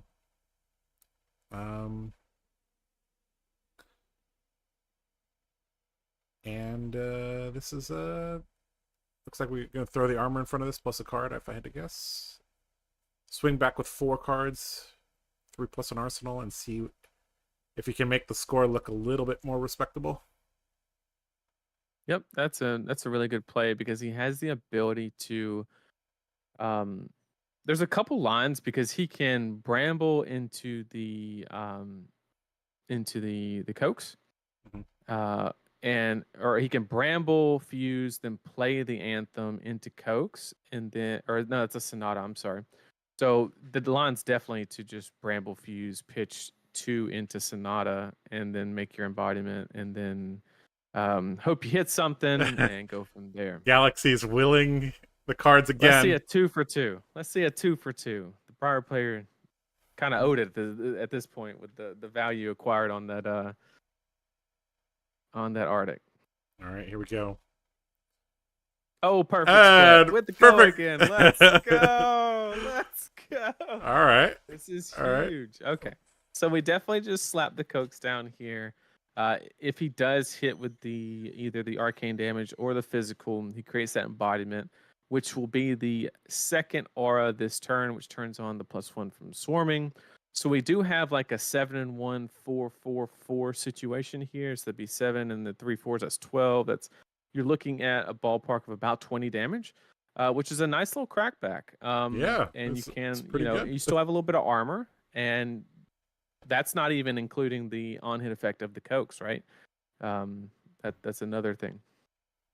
We've seen several times that Galaxy has like emptied his whole hand. I mean, I wonder if this is like him playing around CNC a bit, but also like saying, you know what, I can throw this New Horizons at things and I won't feel too bad. That's Now this is something we've noticed. Interesting position because the card draw can be exceptionally greedy in this situation because you're giving them another card to basically block with is the way that I would look at it. So I would not trigger any effects on coax. And it's a blue. Galaxy is 0 for 2 on this turn. Oh man! Wait, was that a blue? It was a blue Autumn's Touch. Oh, okay. So Galaxy's 1 for 2 here. All right. Yeah. All right. Throwing Hornet Sting in front of it, revealing infecting shot. Oof. Ooh. Going down to 1 here. And Swarming Gloomveil into Rosetta Thorn here. Gonna demand the Trench or a card somewhere here. Well, he has a 3 of a kind in hand, so I think he's just gonna block with 3 on this one. Yep. Now that the Briar player is then, basically fully face up, you can. Yeah. Okay. Looks like he's saying no. I'm just gonna keep everything here.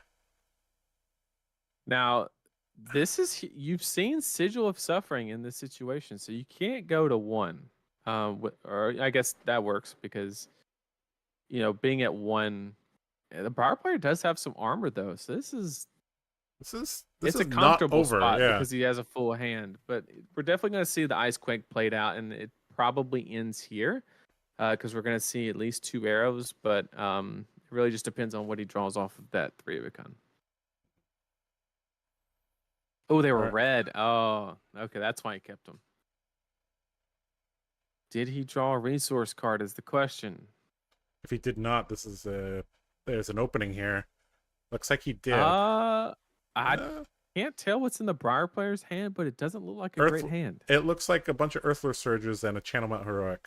Yeah, it's 4 Earth cards. So yeah. It's not. I mean, it's gonna block pretty well. But yeah, Autumn's Touch, 2 Earthly Surges, and a CMH, right? It's like they were both heading toward the Uh-oh. finish line, and they And both ran out of gas. yeah. Oh, no. But Galaxy hit a red Yep. clump in his deck here, and Oh no. Galaxy's like, no, I'm giving you an opportunity, and the Briar player's like, Yeah, no, you're not. and we just full cover this up every day of the week and make a rune chant swing Rosetta. Yep. Easy. Oh, You could boy. throw the Autumn's Touch, which is extremely valid. I like doing the more conservative route and splitting the damage, and keeping that armor for the crack back. Basically, is the way that I would, the line that I would take. But How can you swing the Autumn's Touch here? Isn't this for 9? if he block, yeah, he blocks. Oh, he has two cards. armor. Right. Yeah, he can block the 2 armor, the CMH, and then 1/3 block, which totals 9 exactly. But I definitely like the ability to just swing the Rosetta Thorn over the Autumn's Touch and then bank the armor. But he disagrees. Galaxy's like picking up his whole pitch stack, like 5 cards, setting it to the bottom. He's like, oh my goodness. All right. And the reason that this is so dangerous is if he draws another 3 of a kind here and you're sending it all physical, you really put yourself in a bad spot because he can just lay down 2 cards and then 3 of a kind, right? We haven't seen a codex either from the Lexi. Like, right. This could be one of the craziest comebacks we've seen in quite a while here.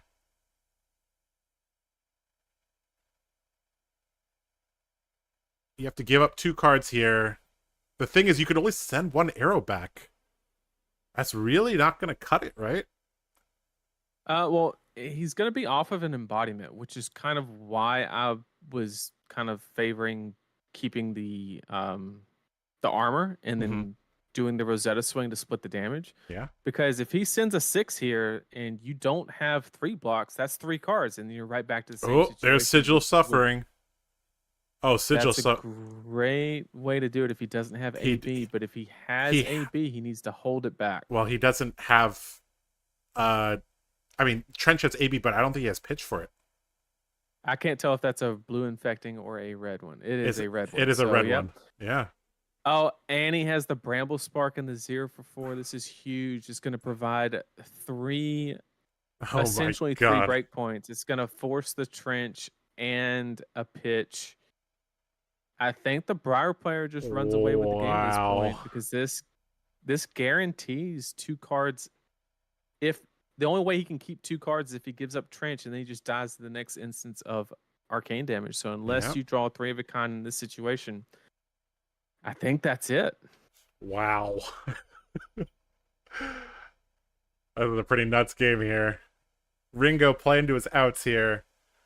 He was down like 20 something to 2 at one point. Like, holy crap. It was rough. It was wow. rough. When I saw that Arctic Incarceration get 3 cards for 1, I was like, this has been a roller coaster of a game here. I was like, this one's done, but he hung in there and just played to his outs. Yep. All right, so Galaxy here, I think he's extremely aware of the fact that if he gives up his AB, he will lose the game. But if he doesn't give up his AB, he won't even be able to send an attack at the opponent. I mean, I don't think there's a hand that the Briar player could draw that actually bricks that hard here. We saw Lightning Press, but I think he sent that to the bottom, right? But no, he has well, if the Lexi player has to arsenal a non-attack action if they want to do anything productive on a quote-unquote brick from Briar, because if they arsenal an arrow, then all they can do, unless it's a falcon wing without snaps, all they can do is just fire it and pass turn, right? Yep. Because they don't have New Horizons anymore. So it basically comes down to, do you have 3 of a kind? If you have 3 of a kind, you block 2 cards, or you pitch, block 1 card, give up Trench, hope they don't draw a Sigil, and you try to close the game out. But if you don't have 3 of a kind, you basically have to block 2 cards and then pitch, and then arsenal a non-attack is kind of like your best best line, and just hope that they don't have a productive hand. It's not a high EV play, but I think it's just the best you got. Yep. I think Galaxy is realizing like there's really no good player here. He's just gonna have to pitch here. I think he's gonna block with 2 cards and just pass his turn here. Hopefully he has a non-attack action to Arsenal, but if he does not, oh, See a winner's bias. he blocked the Falcon Wing there. Okay, so he had a decision there. Okay. Okay, all right, gonna rip a card here. I like this, but he still loses because he's going to pitch that, and then he's going to Nimblism into Rabble into Rosetta's. Yep, which closes the game. Yep, and we're going to see the fist bump here. Pretty soon, because you can't stop it. Yep, there it is. GG. Wow. Oh, what a comeback. Well, this is why you never give up, guys, because sometimes your Lexi opponent will draw 8 reds in a row. Wow. And Briar gets there. I can't believe it, but yep. Well played to Ringo. Gonna go up 2-0. Galaxy gonna go 1-1 here. He couldn't have grabbed 2 cards with the Searing because he didn't have the pitch to load it. So there's no, all he could do is either Arsenal a card or do what he did. So there was no line that Galaxy had available to him to actually try and, he just drew the all red hand and got heavily punished for it. And then basically it was the combination of the Briar player was really far back. He had the perfect split, the perfect attacks on the Sonata. But as much of a high roll as that is, he did get 3 card for 1 Arctic Incarceration earlier in the game. So both players kind of high rolled in an instant, and yeah. Oh yeah, he can pitch to AB and then load the. Yep, that's correct. He can load off the AB, the floating. So that's actually a good point. I mean, in that situation, you still he can just block with the 2 cards, and then he can Rabble Scar, and that gets both cards anyway. And then you're just in a worse situation. So I think Lexi still loses in that situation, but that is correct. Having the float on the AB, loading the Searing Shot. If it was red, I don't even know if it was a red Searing Shot. That could be another aspect that we're overlooking. Yeah, you don't want to send blue Searing Shots at people. That's that's not the way to victory. All right, we're back on camera now, Nathan. Yep. The first 2 games were pretty good. Pretty entertaining. Mm-hmm. We got to see Vincett versus Dorian. We got to see Briar versus Lexi. We have horizontal Nathan. Horizontal Nathan. Oh, yep. You guys know what this is if you've been around. Okay, there we go. I fixed it. So whenever Ken leaves the call to cool off his iPhone, it messes up all the borders. So I have to be quick on the OBS clicks. Mm-hmm. All right, guys.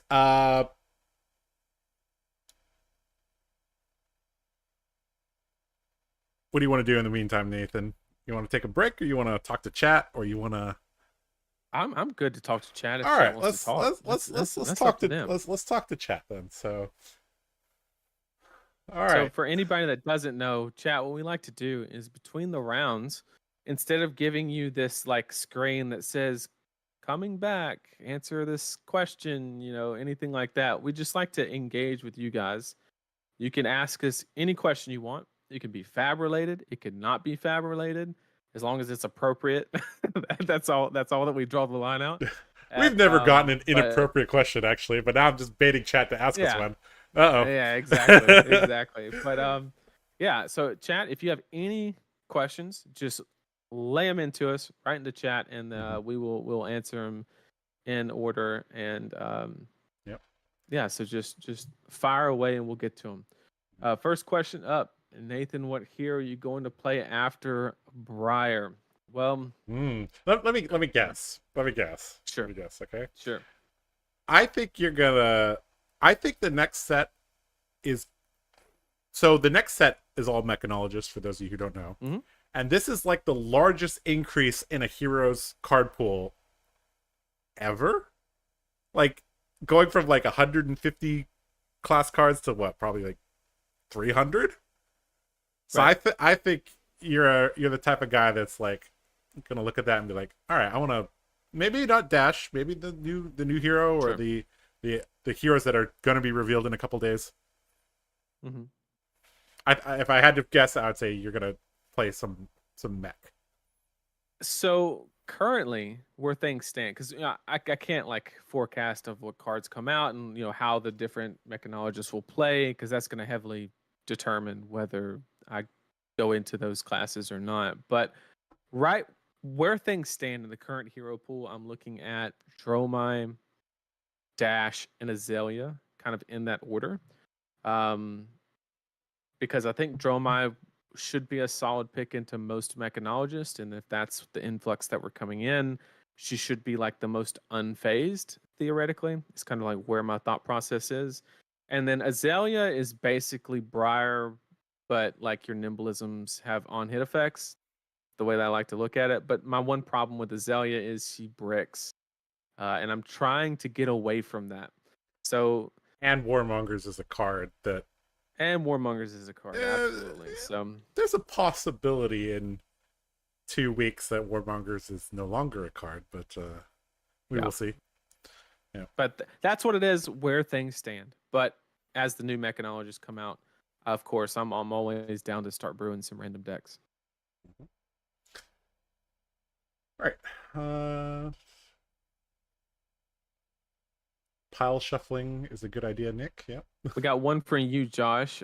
Do you think the Bolton might get meta with the new amazing helm? Okay. I made a video about this. A whole video, yeah. A whole video about the new helm. It is on the channel. So when we actually do cut to a break, that would be a good time to go watch it. I guess after round 3 before the draft, there'll be a break. So,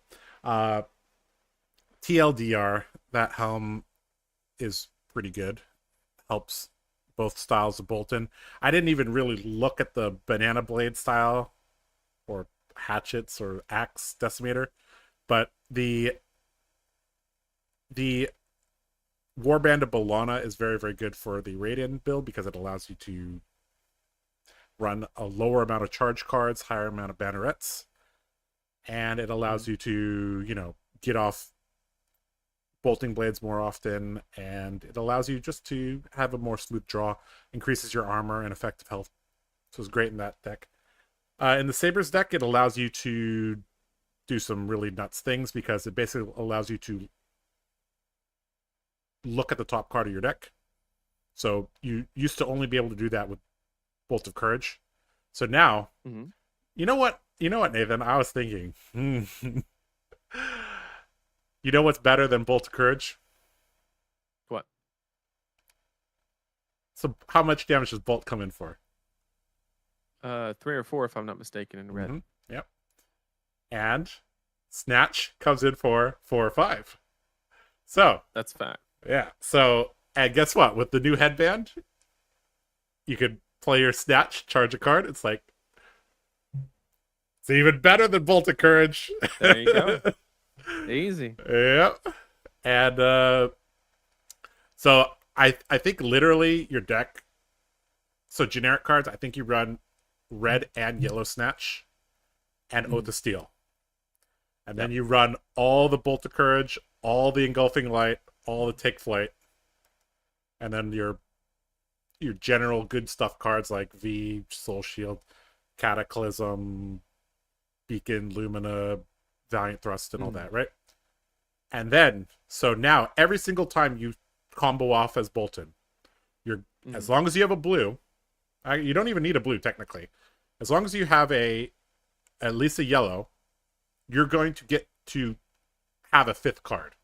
And if you have a hand with 2 combo pieces and you rip a Lumina, a Beacon, or an Oath of Steel, congratulations, you've just won the game. Right. If you have 3 combo pieces in hand and you rip a 4th combo piece, congratulations, you're going to deal like 70 damage. Yeah, you're going to win the next game. You're going to win the next game.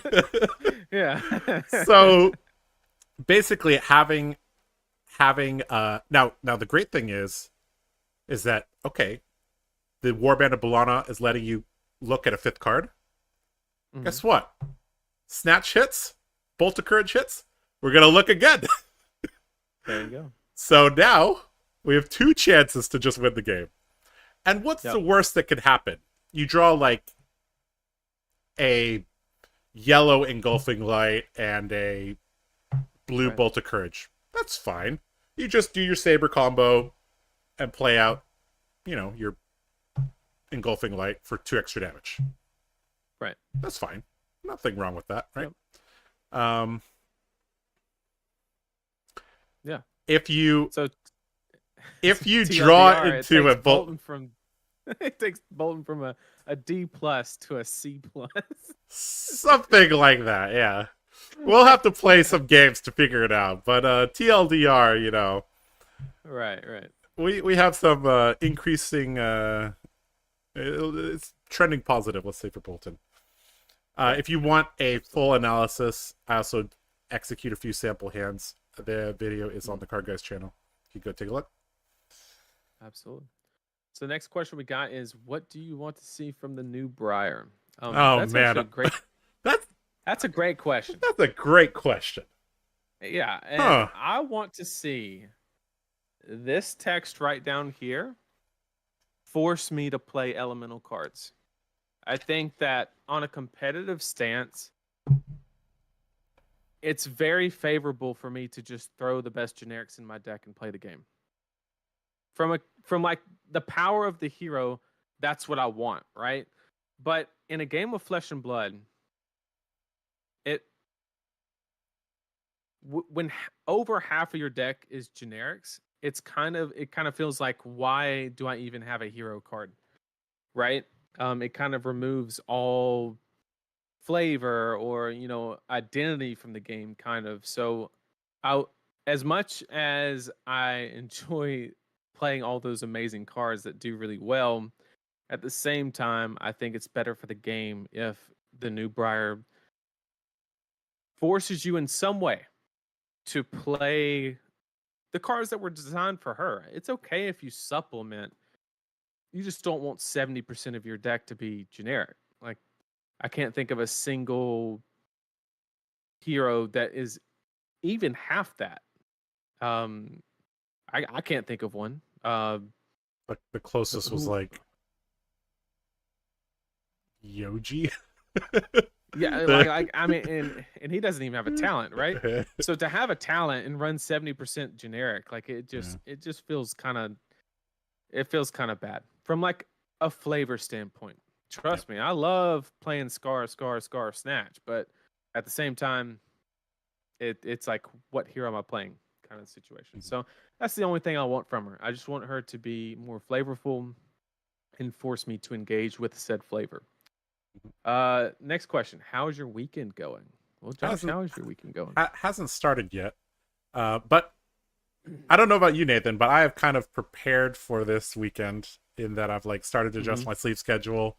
We were playing Baldur's Gate till pretty late last night.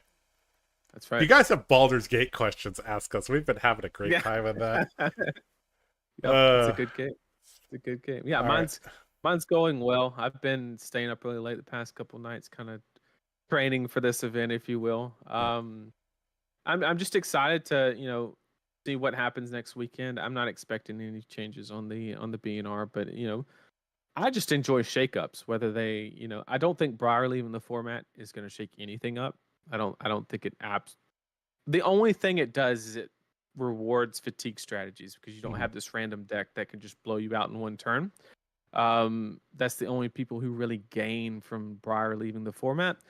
So I'm not like holding a pitchfork saying ban something, but like a shakeup would be kind of nice. I don't know. I don't think Lexi or Icelander has the potential to LL. I don't think they do.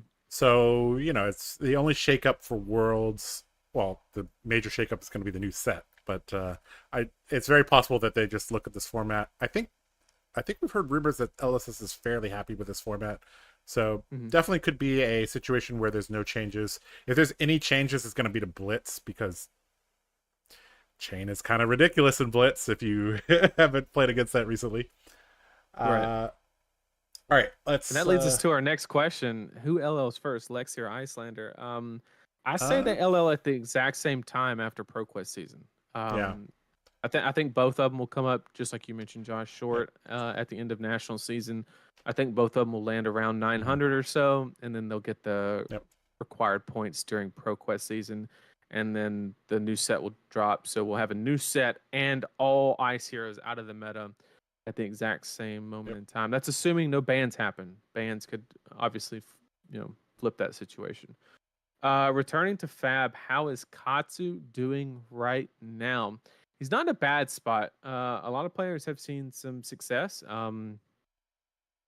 Pummels are kind of iffy in Katsu, as we've learned in the UK Nats. I don't know. I mean, It's better if you trigger them, you but know, at the same time, it's all the it, WTR it's heroes not love Pummel though. So right. It's not a terrible deck. It's not a peak competitive deck. I'd say it's probably like bottom of 1.5, top of 2 kind of yep. situation. Good It in is throw my if you know how to do it. it is a hero that we've been hyping up Katsu for quite a while. We would say Katsu tier 1.5, Katsu tier 1.5 for like ever since Oldham left, but we haven't really seen quite the justification for that yet. But Yep. I think going forward, maybe the stars line up for him. So we'll see. Yep. All right. Which gems are your favorite? What's your favorite gem, Josh? Oh, you skipped over a Gotta be Light question. of Soul. Oh, did I? Josh, what did you mount your playmats with? Those playmat top loaders? Okay, so the playmats on the wall, those are in a vinyl roll holder. So you can go to Amazon, search for vinyl roll holder, VINYL roll holder. And you find one, you can hook it up to your closet. And then they have ones that can hold like 64 if you want. This one, I think, is holding 32. The playmats on the wall behind me, those are BCW 24 by 14 playmat holders, and then I use command strips to post them on the wall. I was meaning to put more on the wall, but I haven't gotten around to it, so currently there's only 12 there. Okay, yep. Which gems are your favorite? Light of Soul and Heart of Fendel. Yeah. Because those are the two that for me, it's Art Night Shard. It's not even close. The first time you ever play a Mordred Tide and then pitch to Grasp with an Art Night Shard, you don't need any other reason. Yep. Josh, where did you get your Bolton and Dory oversized cards from? These are old school cards. So in the US, there are two major companies running events in the US. There's Channel Fireball and Star City Games. The card behind Nathan and the stack of cards behind me are from the Channel Fireball era of Fab. So these are larger than the Star City Games cards. And I got the Bolton and the Briar behind Nathan during the Cincinnati. I played side events. Yep. I went 15-1 on Friday, and I farmed it up tickets. So that's what happened there. And then I got Chain in Orlando. I got Prism in Dallas, and I got Dorinthea in New Jersey. PT1. So I really do like these. These are, like I said, these are larger and thicker than the Star City ones. Nathan has actually framed his. I still haven't gotten around to doing that. I need to go do that. Yeah. It looks good. All right. Josh, what needs to change in the meta for Dory to get Dory into A or S tier? She needs a little bit more powerful cards. She needs on-hit effects. There needs to be... I think she needs something that punishes if you don't give her reprise. Yes. So that there's some play that, like, oh, if you don't do it, you get punished a little bit. But, like, it's obviously design-wise, you have to be very careful because you don't want to, you don't want the opponent to get punished no matter what they do. But if there's, like, a one-of copy, like a legend... Well, if there's, like, a legendary Dory card that you can only have one of that heavily punishes you by not activating reprise, by not blocking, then, like, I think that could be enough to kind of get her up there. Mm-hmm. She also needs a helmet. Yep. Other than Crown of Providence or Skull Cap. Well, if she gets baptized, she could just wear the new one. That is true. I think we have some light Dory questions coming up, so we'll figure. There you go. We'll figure that there you out. go. All right. Da, da, da, da, da. So, I guess in brief, what has to change in the meta? There's several things that Dory doesn't really like. She doesn't like Guardians, and she doesn't like Illusionists. Yep. So, when those two are kind of on the outs, that's better for her. All right. Oh, literally the next question. Okay, what do you think like Dorinthia's hero ability would be? Oh man. I have no idea. Not a clue. Yep. On hit, do something mediocre. I don't know. Yeah, I think it would have to revolve around the weapon if I had to guess. Like, right. You can banish a card from your soul, and then the weapon has several modes. It, like, gains go again, it gains +1, it gains. Right. You may attack with it an additional time or something like that.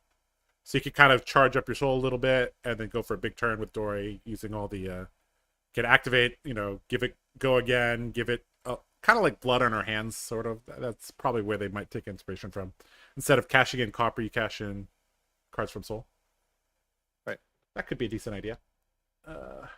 What's your Taco Bell order? Uh-oh. Generally, I you get go that. First. Generally, I will go with the Crunchwrap Supreme.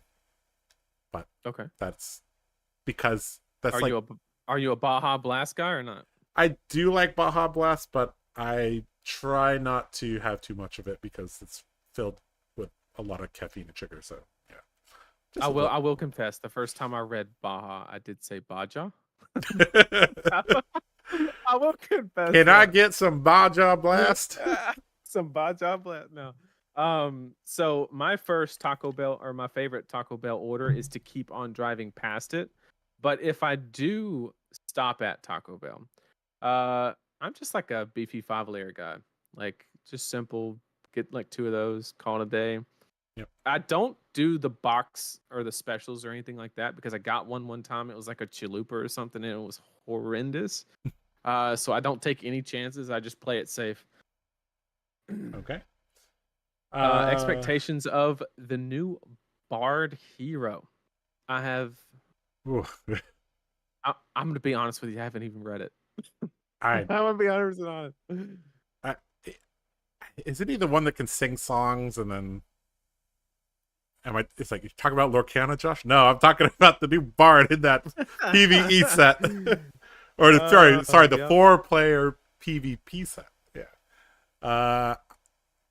Your guess is as good as mine. I'm not really sure. Yep. Galaxy hopped in and said, "Oh man, I misplayed." Yeah, we noticed that you should have probably loaded the Searing Shot, but then again, you would have just demanded 2 cards, and then he would have rabbled into Scar, which would have been, if he hits a red, that would have been, he would have gotten all your cards that time and then killed you on the following turn. So yes, it was not the most optimal play, but I don't think the game changes if you do make it. Who won the Briar match? The Briar won. Yep. Galaxy the Goat. Oh my god, Snatch for 4 charge. Yeah. Red and yellow Snatch, I think, are going into the deck now. Taco Bell who wins in a team match, Runaways or Wolfpack is the next question. That's actually I mean, the correct answer is the TheCardGuyz would just come in from the top turnbuckle and just win the game. But yep.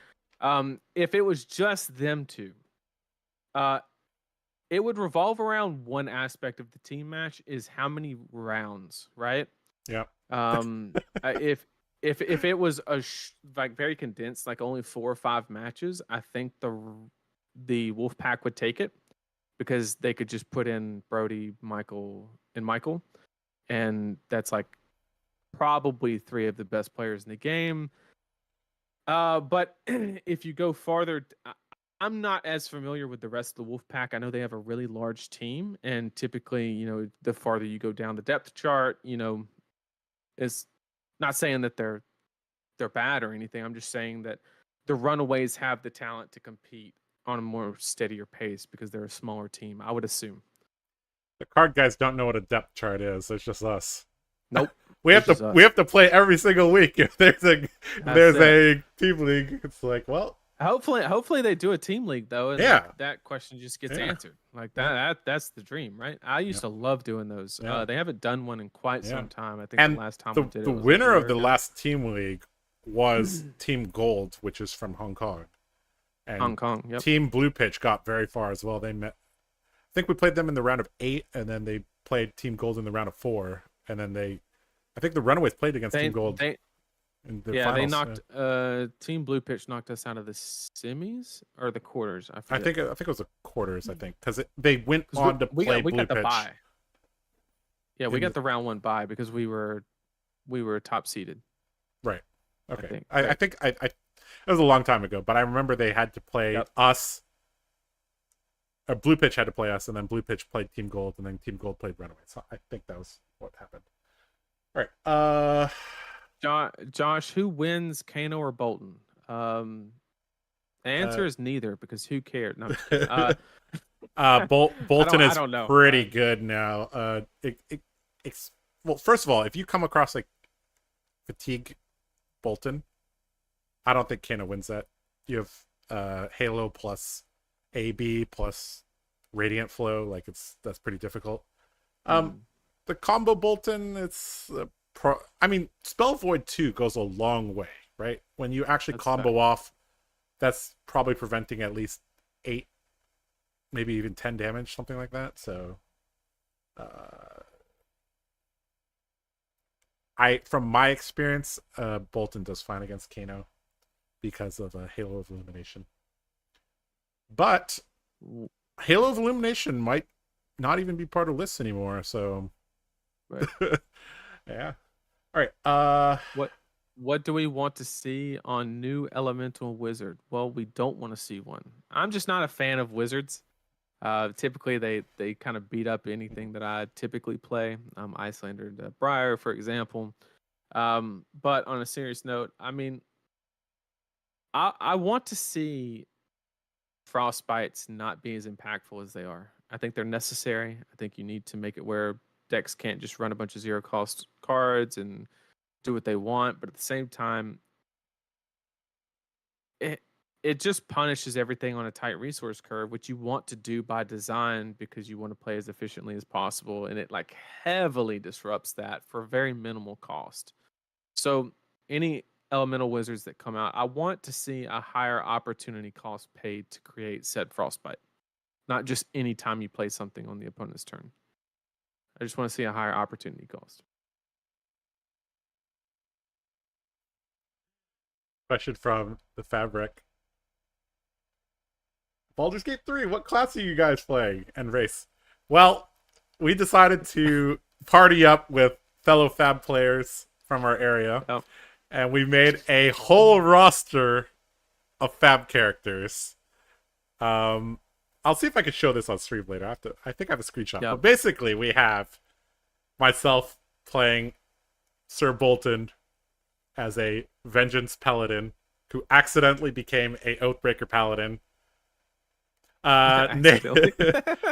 Nathan is playing Briar, a Moon Druid. He just unlocked Owlbear form, and he's been having fun with that. Oh, it's so good. Yeah. From the top turnbuckle. Yeah. Oh, we got Alex Slotnick. He's playing Icelander Stormbind as a Evocation Wizard. Yep. And then finally, Kyle Garten playing Azuri Switchblade as a still everything rogue. a Sticky Finger Rogue. So yeah, we have Bolton, Briar, Icelander, and Azuri playing through the game. It's really, really fun. Good times. And we got one question. New Briar Mono Earth ? I would enjoy that. The Earth aspect of Briar is my favorite. However, you are kind of like disregarding part of her identity. But that's probably like a psychological thing, right? Like this is what I'm used to, right? So it's going to be very hard for me to conceptually disassociate the two embodiments. But I could, if they went one direction over the other, I would rather them go heavy earth than heavy lightning, for sure. Like not even close. So we were around during the Tales of Aria limited days. So Earth Briar was a limited archetype, and it played very similarly to Bravo, I guess. You'd basically be throwing giant ass attacks. Sometimes you would play enough non-attacks that you would have go again, and then you could swing Rosetta Thorn. So it would basically play like a Guardian, I think. All right. Do we think Briar LL's in Fortnite? I don't even know what that means. We got Taco. It said, Nathan, as a dad, I'm having my first kid. How do I get my wife to let me keep competing in Fab? Okay. Oh boy. This is where things get deep, Taco. Okay. Yep. This is where I don't have any say in this. So for those of you who don't know, I have a wife and 2 kids. So it's very it's one of the reasons why I can't compete on a local level as much as I would like to. It's a very hard sell to go and travel to like Indianapolis or San Jose or Paris, or whatever, and then come back and be like, yeah, I'm going to the Armory as well. Like it's a very hard sell. But at the end of the day, the wife knows that I really do enjoy it, and she supports it in every way that she possibly can. But there's a lot of balancing involved, especially when the kids get involved. Before the kids, it's a lot easier to handle things like that, but once the kids get involved, it's very, very difficult. But you just got to find a way. But letting her spend some of your prize winnings definitely helps. Definitely helps. Horizontal Nathan. Okay, that means several things. They're getting ready for round 3. Also, good news, Nathan. The head judge, Jerry from Hong Kong, said that it is okay for us to stream the draft portion. So we're good there. All right, we have a bunch of other questions. We will come back to it. I think the last question that we got to was the Fab Dad question from DT. Okay, so we'll kind of put a mental note there, and we'll come back and we'll try to answer your questions because there's a lot that we didn't get to. Okay, so okay, we probably have let's see here. Okay, round 3. Well, we can just transition to that. All right, so click here. She said, there you go, just pay me. Any way I can help, boss. Anyway. All right, and then just let her spend your prize money. It'll all work itself out. Yep. The problem is if you don't get prize money, that's where things get crazy. No, that's the worst. She needs money to spend. When it's a net negative for the event, you got some explaining to do. Yep. All right. We have to update the game info, so this is round 3. I'm gonna see if I can. I'm trying to see how many more we have. Oh, we have a lot. We got Xing and Lung on Lexi. Okay. All right. Well, good thing. This should be a quicker match. Yeah. And we can get right back to the questions. But thank you guys for giving us the questions. We're going to get back to those between the next round, and be thinking of some you want to ask for the next one. All right. Well, looks like we're going to have a Lexi mirror. Those are generally very quick. So the player with the Fab playmat is Lung. Okay. So the player on the left is Xing. Okay. Sweet. Well, I don't know what you mean by left. It's vertical for me, but I'm gonna assume the one that where the sleeves say Xing on them. Oh yeah, yeah, You yeah, assume. yeah, yeah. That. Yeah. That's a safe assumption. That's a safe assumption. You're good. Unless the other guy is a hell of an imposter. Yeah, that'd be very sus, right? Okay. All right. Still setting up some of the graphics here. Okay. Well, we have a Lexi versus Lexi matchup. This is a. I'll be honest. This is a matchup that I don't know much about because I'm biased, I guess.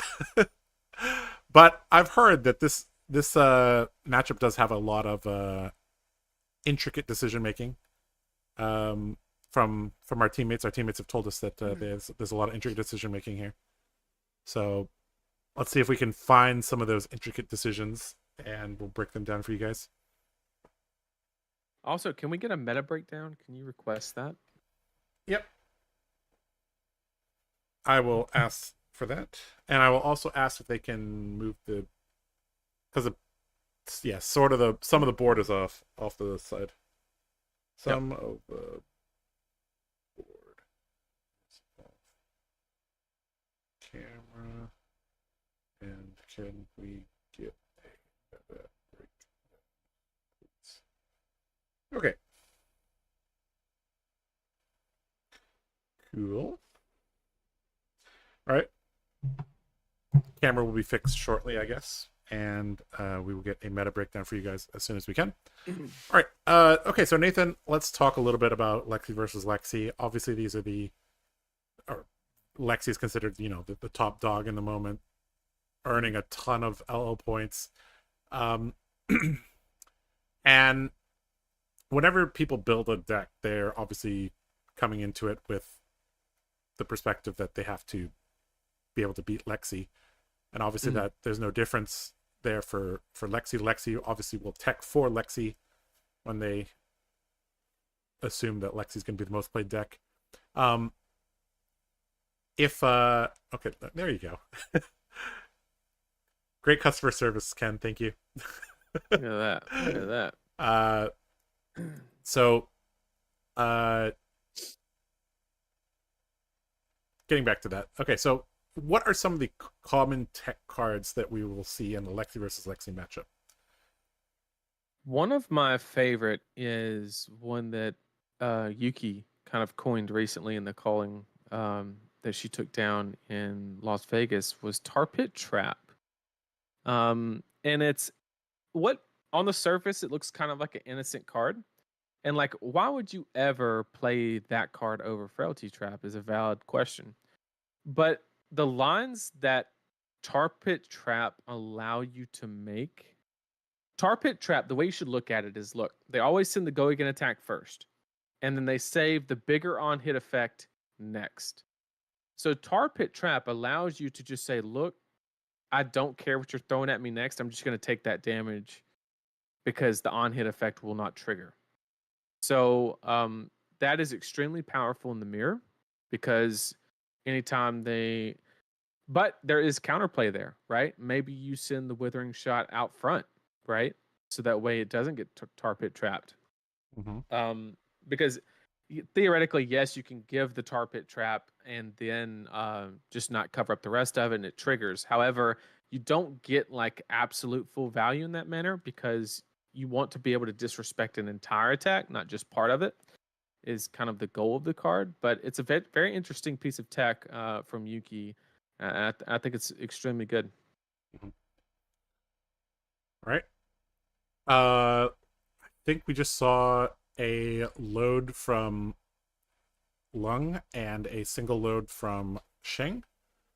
And so here we go. Xing has tempo here, loading up a drill shot, sending it over for 4. Go again on hit. Put a -1 counter on the New Horizons. Assuming there's no boots. Is there boots? No, you definitely do Hornet Sting because because it disincentivizes them from. Wait, why would you do it on the Hornet Sting? So you always do it on the piece of armor that they're more inclined to block with first, because you get to force them to use equipment that they otherwise would not want to utilize. Like if you put it on Tunic, well, they want to hang on to Tunic for as long as possible Right. anyway. Right. But if they really want to stop the break point, they have to now give Tunic or Perch if they're running it. I was just thinking from a story. mathematical perspective that reducing the 2 block to 1 block. It's the never mind. I'm thinking like a warrior. I'm thinking, temper. It's okay. You're 0 for 2. No worry. Okay, it's a learning experience here. Okay. So this is a sick play though. We have an Ice Quake into a 3. Ooh, nice. Into a rain razor. Oh boy, Lung is here to take names. Does have a frailty, but I mean, that only takes out half of the rain razors. Yep. All right. Bolton shot. Probably the best card that you can fire because it. Less so because the arsenal is. Right. It's filled at the moment. Yep. It's filled, but. We do see a Remorseless in the hand of the Lexi player, so that is going to be huge if Xing is anticipating. I mean, at the same time, it's not because like with Ice Quake on the board, there's no shot that like Lexi's going to have an extremely wide turn. And here is that tar pit trap that I mentioned. So now, literally, Xing can just at a whim just completely disrespect the next arrow, no matter what the on hit effect is. And he has to read it. That means it's not in his deck. Oh boy. All right, tar pit trap here, getting a ton of value here.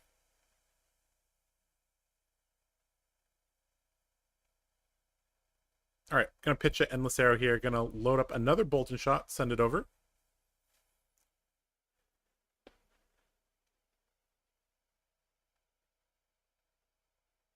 And see, that's the difference. Like he would have sent the endless arrow, but the on-hit effect would have made absolutely no difference. So he chose to send the Bolton shot instead. Yep. Which just shows. I mean, it literally prevented a card draw. Is effectively the way you look at that tar pit trap here. Great piece of tech from Yuki for sure. The resolution of the video went down. We're back up. Yeah, we're back up, but we're not in control of that, fortunately. This is being streamed to us from an iPhone above one of the tables. In Discord. in Discord, guys. So this is a little rinky-dink operation here. All right. And all right, looks like Xing is going to get the value here from Hornet Sting. Revealing a Bolton shot, going to deal damage to him. Oh, and the tar pit trap denied the frostbite trigger on the Ice Quake as well. Absolutely massive for Xing to be able to, one, not face down the endless arrow and be able to just play this card without the frostbite. Well played by Xing. Perfectly played. Yep. For those of you who don't know who Xing is one of the top level players in Hong Kong. He won was it the Battle Hardened or the PTI event? I forget which one. He top 8 at both of them, and he won one of them. He got top 16 at Worlds. Extremely strong player. I would not be surprised to see him in the top 8. Looks like we have a 3 of a kind from Lung, though. And, one of the intricate decisions, Nathan, is just drawing your power cards before your opponent does. Yep. And that's one of the most dangerous cards you can face down is a red white border searing shot. One of the most lethal cards in the game, especially the white border part. Just doing 5 damage with counting the on hit. Nothing super impactful, but adding that withering shot at the end, threatening the frailty, really puts the other Lexi player in a tough bind, because with the infecting shot in Arsenal, that is effectively a 3 value on hit. Yep. Because you're trying to go 3 arrows wide, and if you let it hit, you're just getting -3. What is this? You seeing this, right? Yeah. I don't know what that is. I guess the iPhone overheated. Camera not working now. Well, I guess Ken will fix that ASAP. I've never seen anything like that before in my life. I've never seen anything like that either. Um, well, I mean, I guess we can hawk back to our cameras for. Never mind. Oh, We'll is that we'll just leave it. overheat? I don't. I I don't. hope I it's don't. not I hope. overheat. I hope not. I think we're all having a stroke. Josh, I blame you for this video. Oh no! Don't do that to me. It's okay, guys. We'll Photoshop this out. Yep. I mean, this is just what happens when Lexi on hits become crazy, right? Oh, there we go. Okay. Oh, we're back. I was gonna say that like there has to be a TikTok filter that fixes that, right? There has to be. Yep. I don't know anything This about is what the. Solana doesn't want you to see. Oh, that is man. true. We don't like seeing Lexi on Lexi violence here. Okay, so it was on hit, completely ruined the stream. That resolved, and then now we're playing a Codex and then throwing a CNC. Seems pretty good to me. Yep.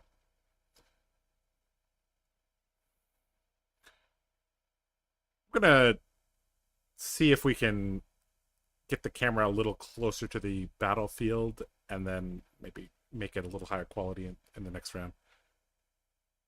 But I think the venue might just, be kind of deep underground or something. I don't know.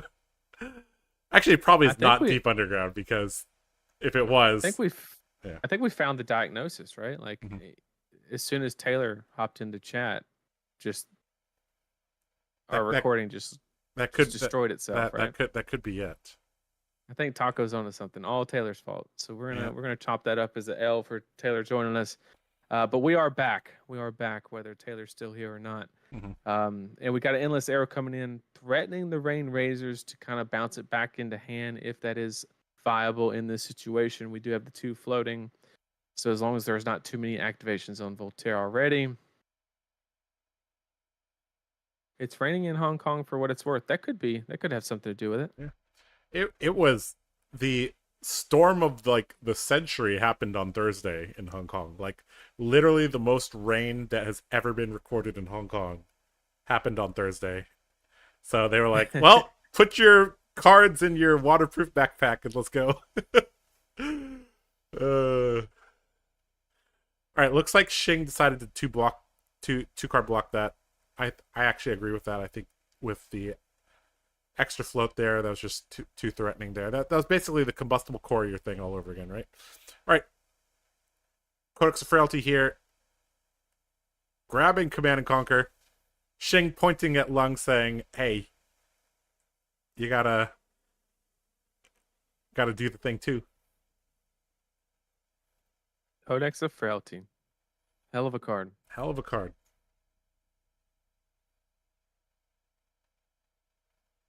Although the value on Xing's Ponder token could be jeopardized by not having Snapdragon Scalers.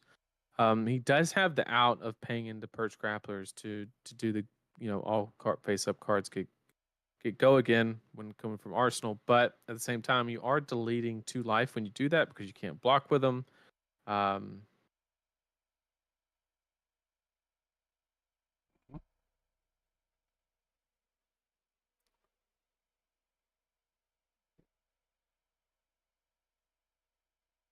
But if he can just find a way to rip a Premeditate or a Rain Razors or an Ice Quake or something like that off the top with that Ponder token, it would be absolutely massive.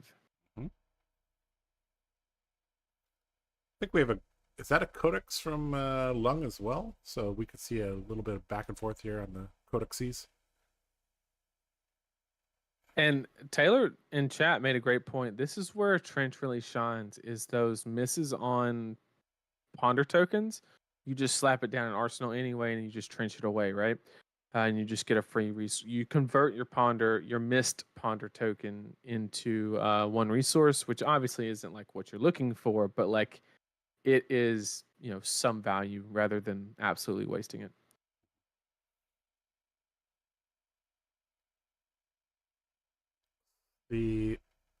Is it called sleep dart? Sleep arrow? It is not sleep arrow, it is sleep dart. Yeah. Yeah, okay. I was thinking like sleep arrow doesn't sound right. The sleep dart is like you fire darts from crossbows, not bows. But okay, sleep dart. Jumping in front of the night arrow. Yeah, night arrow. Gonna run into this. Rain razor's gonna allow it to hit. On hit, go night. Yep.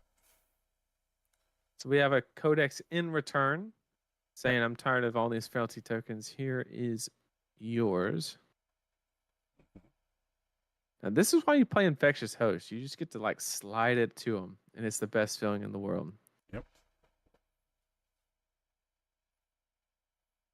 But not that I would advocate playing Infectious Host in Lexi. Not a good EV play, but in Briar, it's a different story.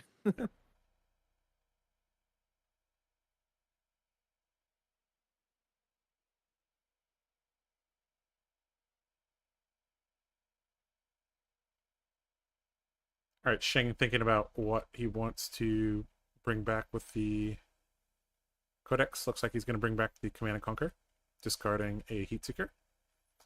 All right, in comes the drill shot here.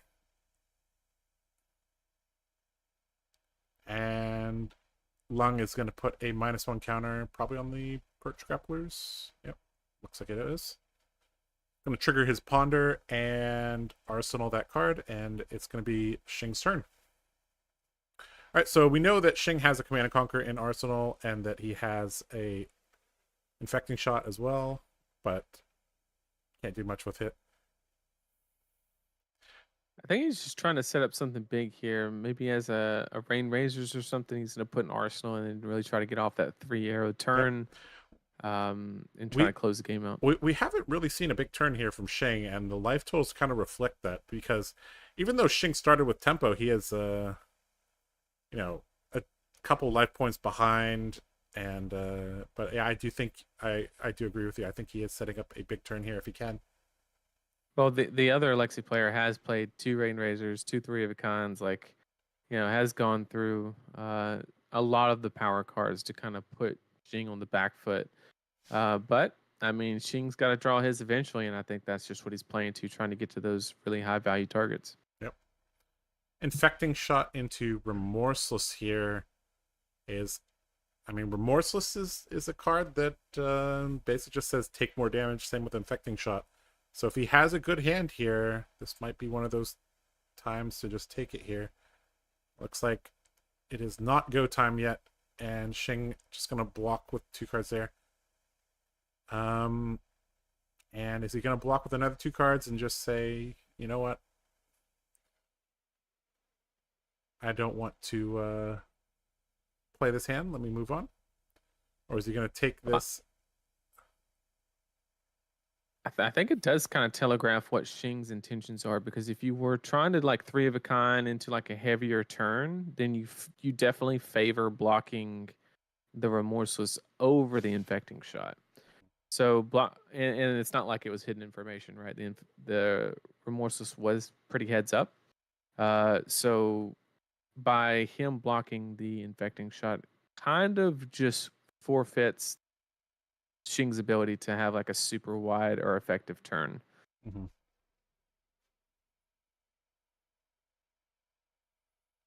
Let's see what he opts to do here.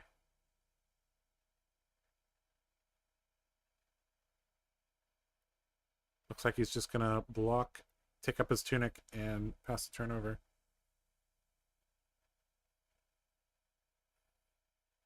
And a 3-of-a-kind from okay, never mind. With the tunic. Never mind. I've been miscalling this whole match. Oh my goodness. All right, so that's one of the most powerful plays that can be made there. And here we go. This is the turn cycle that's going to get Shing some tempo back here. Such a power play. Yep, and in the hand of Lung, we see a fairly standard hand here. He's gonna take One card and tunic counter turns into a productive 11 damage turn plus arsenal. Yep. That's what we call value, baby. All right. Firing off an arrow here with go again. Wait. He has a blood rot, I think. Is that... Oh, that's an Arctic. I thought it was a blizzard for a second. I was like, whoa. Blizzard and Lexi. I mean, like, that would be spicy, but yeah. That's definitely a red Arctic incarceration. It's one of those cards you don't even like think about in Lexi, but yeah, legal in Lexi. Same with Channel Lake Frigid.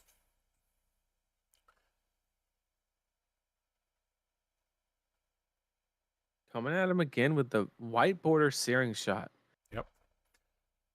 I think there's, you know, psychological warfare here, you know. Oh, like searing shot is like the one that you're most likely to take. But then here it's like 4 on hit, lose a life, on hit, lose a little bit of dignity. I mean, just imagine like one of the worst cards in the game, like a blue sigil or something, and like somebody plays it in white border. I mean, like I'm gonna misplay just because I'm gonna be doing like a software update trying to process why they're playing that card. Exactly. And there's a lot of advantage to be had in that situation, you know. Yep. So I definitely respect the white border. Mm-hmm.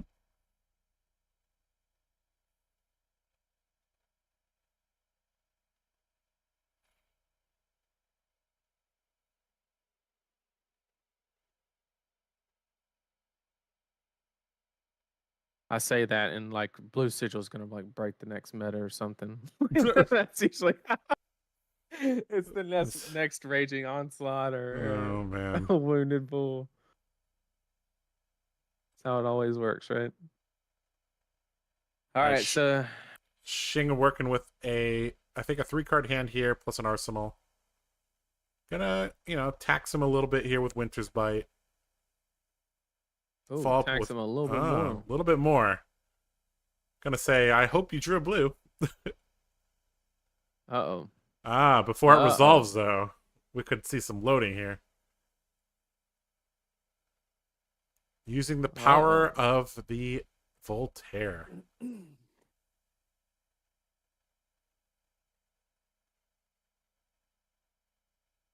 This is actually interesting, right? Because, like, if you weren't going to have a turn, you might as well have a arsenal and not have a turn. Yeah, I mean, if you're not going to have a turn, take their turn. Yep. It's a Kano mindset. Once again, this is like the second, like, extremely punishing Arctic that we've seen.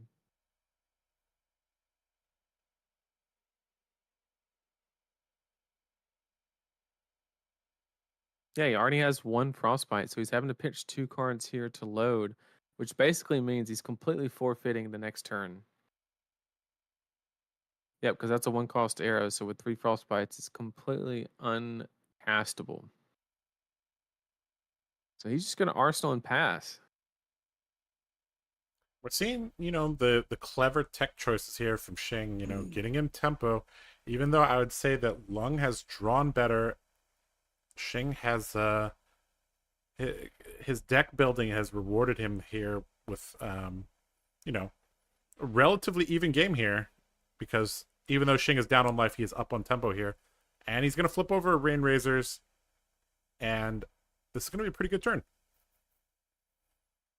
All right, Searing Shot threatening Rain Razors here, pretty good.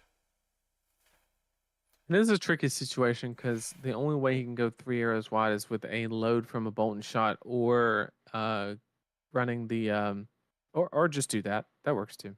I was gonna say the quiver could be a 3rd arrow, but CNC's pretty good here, and then arsenal that arrow and set up for the 3 arrow Rain Razors on the next turn. Amazing plays here by Shing, just locking down that tempo and making the opponent make those hard choices. I feel like as if I was in Lung's position, I'd be pretty stressed out just seeing the level of disruption.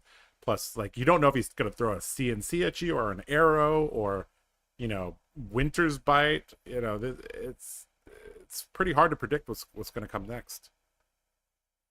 I think Shing has CNC'd the opponent probably 4 or 5 times this turn. Every Yep. codex he's went and grabbed one. Mm-hmm. But this is a solid play. We have the Bolton shot. It's a red one, so it's coming in for 7. Reload is not live, but it does gain go again, so it didn't break the arsenal. And it does have a withering shot to follow. Yeah. Also threatening a ponder token here. Could be decent. We're seeing, traditionally in aggro versus aggro games, like the game would already be over by now, but like both decks can actually block decently. And there's so many on-hit effects that you have to navigate it well. Yeah, you have to manage the. Yeah, it's not a 5 versus 5 telephone phone booth knife fight.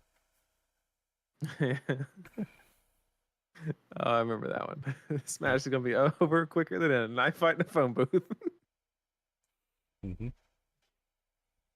Okay, on hit, if you remember, make a ponder token. Yep, it does hit. He does remember. We have a ponder token, and we are probably just going to launch that withering shot because there's no reason not to. However, I would have liked the because you're very likely to get that ponder token on this turn. Maybe blocking with that Hornet Sting on the prior turn to kind of guarantee that the ponder is kind of what you're looking for. Wouldn't have mind a line like that.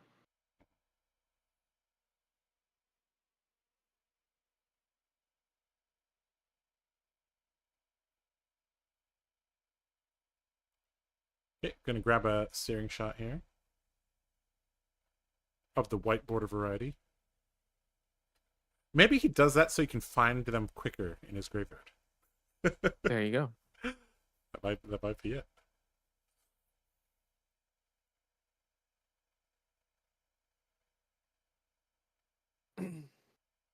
I do like this line though. I mean, why run the risk of your withering shot being blocked when you can just guarantee the frailty, right?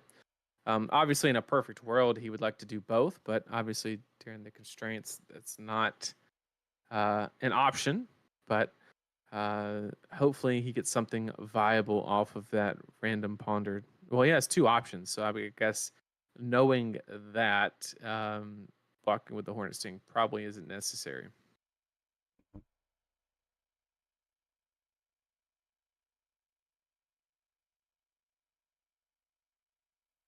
Yeah, that's something that happened on turn 1, right? Blocking with the Hornet Sting. That even though the Hornet Sting does not actually block for anything, still effectively has Shing at 4 here instead of 5. Mm-hmm. Okay, Shing deciding it's time to throw in the fridge. Well, not much of a fridge, but maybe like a little cooler. Yep. Apparently, brutes and rangers know how to make boots because they have, and guardians and warriors do not know how to make boots. Because they have boots that block well with upside, and guardian is a downside, and warrior doesn't have a thing that blocks for 2. So, all right, warrior has infinite block though. That is true. That is true. All right, rain razors being deployed here. Infecting shot flipped over. Pitching a drill shot here. So this is a very, very important turn here. Gonna have to go 3 wide. And I think he's gonna be able to go 3 wide here. Is that a blue searing shot? Looks like it is. See, chat, this is why you play white border. Because if you play white border, then you see your red ones over your blue ones. That is true. Everybody knows that. Yeah. Clear. And the double razor. Double rain razor. Do we have a 3 of a kind? Oh no, that was the dream. That would have been the dream there. This is still a ton of damage. 8 into should be 8 into 9, I think. Yep, it's pretty good. Yep, 8 vanilla here into. I mean, you ideally want to throw 9 in front of the infecting shot, but then if you just take this Bolton shot, you're gonna go to 1. Yeah. But I think you just have. I mean, you have to block the infecting shot with 3 cards, right? So. Yeah, I mean, the You just have first to go to law one here. of the first law of tempo dynamics is that tempo can't be created or destroyed. But with a play like this, you can damn sure steal it. That's for sure. Yep, that's right. Okay, so Lung still has 4 cards, right? So if he has 3/3 blocks, he can go to 1, block out the infecting shot, send the arrow in his arsenal back at Shing, and maybe we could play the game from there.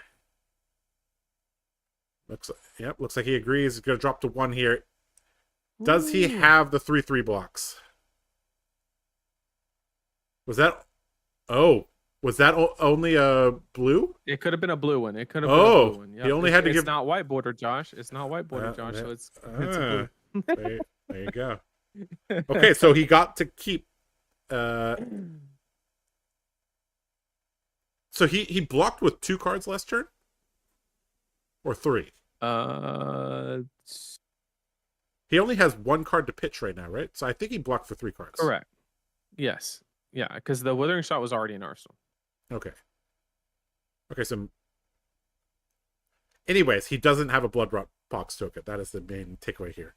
Okay, so that is a fact. Yeah. Okay, so looks like Shing gonna cash in the New Horizons here. And keep 3 cards here. Yep. So here we go. Here's that intricate late game. And I think we're gonna see the same. Yep. 8's bigger than or 9 is bigger than 5. That's for sure. Yep. This is gonna require 3 cards. The New Horizons here. Wish it could jump in front of this with the Hornet Sting, but can't. Do we have lag? I think we have lag, right? It's not moving for me. That's a fact. Uh-oh. Let me message them.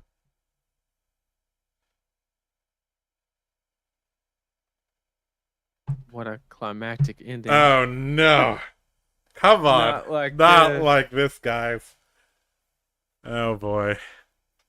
Well, we made it this far. We made it this far. We trudged through this Lexi mirror only to be denied at the end. Come on.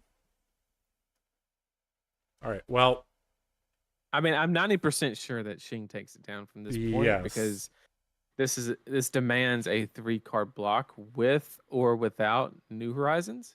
So basically, the Lexi player can only just arsenal a card. Can't even like do a cheeky 3 of a kind or anything like that. But okay, so Ken has seen my message. Ken, please work your magic for us.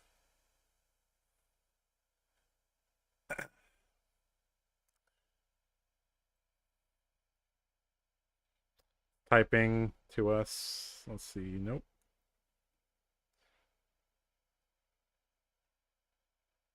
Well, in the meantime, Josh, have you seen the new Lexi card that got spoiled for Bright Lights? No, I have not. Yeah, it's called the Repo Arrow. It, on hit, drops your credit score to 500.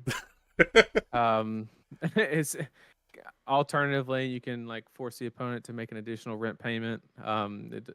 We lost the. Vertical Nathan. Oh no. Okay. Back to the comedy cast. Oh man. Well, apparently the camera overheated, according to Ken. Oh no. Oh, we kept it on for too long. Sorry, chat. We're trying to make this as entertaining as possible through all the. I mean, Lexi just has so many on hits and disruption that completely destroyed the coverage. Yeah. She shot Heat Seeker into the iPhone. That's what happened there. That's it. That's it. Yep. Well, I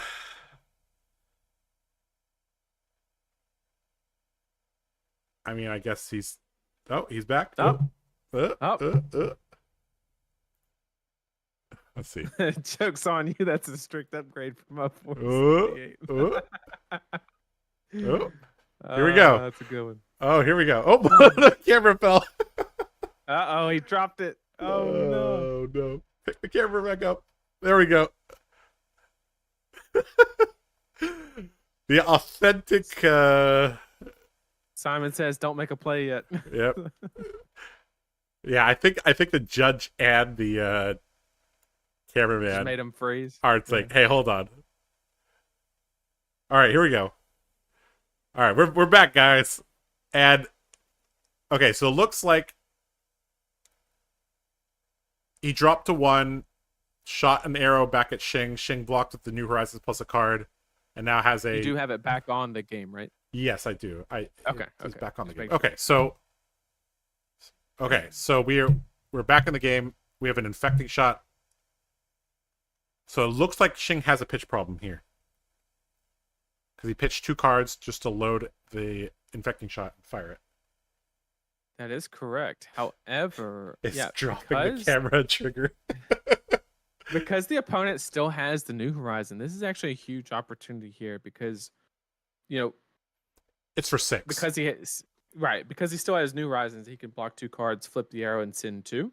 Yep. If it is an arrow, we don't know what the card in Arsenal is, but this is the big difference between, like, you know, when you give up that New Horizon or when you don't, because if he doesn't have New Horizon here, it's a rough spot.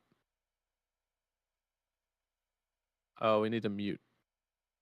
Can we Mute. I fixed it. Okay. I fixed it on the fly. Look at me. Look at me. Okay. All right. So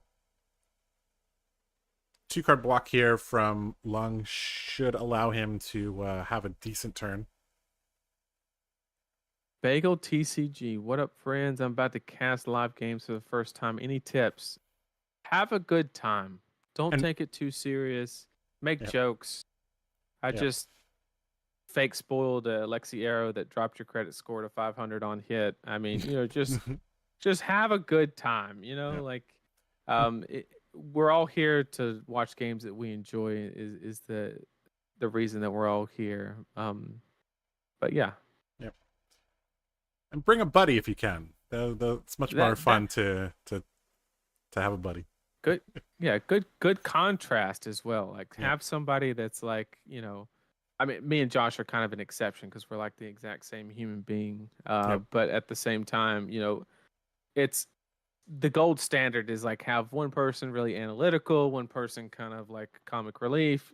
You know, that's kind of, from what I've been told, is kind of like the typical design. But you know, sometimes it's just a match made in heaven. Get somebody that's got good chemistry with you, somebody that can banter back and forth. It's a good combination. Depends on what you're going for. All right, this turn has taken quite a while. I believe that the stream is back, so I don't think they're waiting on us. I think maybe this is just you know, one of those decisions where like there actually might be a judge call. We've seen both players look to the side several times here. Do you have any idea what the judge call could possibly be? I don't be? think I couldn't think of one here. I mean, we've seen both players play pretty crisp, so I don't imagine, and they're both very friendly. Justin made a good point. He's worried about the third Rain Razor. I think he's wondering if he's dead here if he blocks just 6. Well, but I don't think you can play around it. You can't play around things generally. That's why you run Anthem of Spring, because you can accidentally play around stuff. Yep. Anthem of Spring, good card. Too bad that's an Earth card and Lexi's not Tri-Elemental. It's Tales of Art. It's all the same stuff. Yeah. It's all broken. It's all broken. Yeah, I think I agree. I think you just block 6, send a check, and for the rest, and you know, going about your day. I mean, find the best line you can possibly make with 2 cards and go about it. Bagel says your contrast is one person who plays good heroes and one person who plays bad. Who is who? Who is who? I can't tell. That's a good one. That's a good one. That's a good one. Well, one's LL and one's not, Josh. Yeah, that's true. if that's all the proof you needed. If one has been around since the very beginning of the game, it's still not even halfway to LL. Yeah.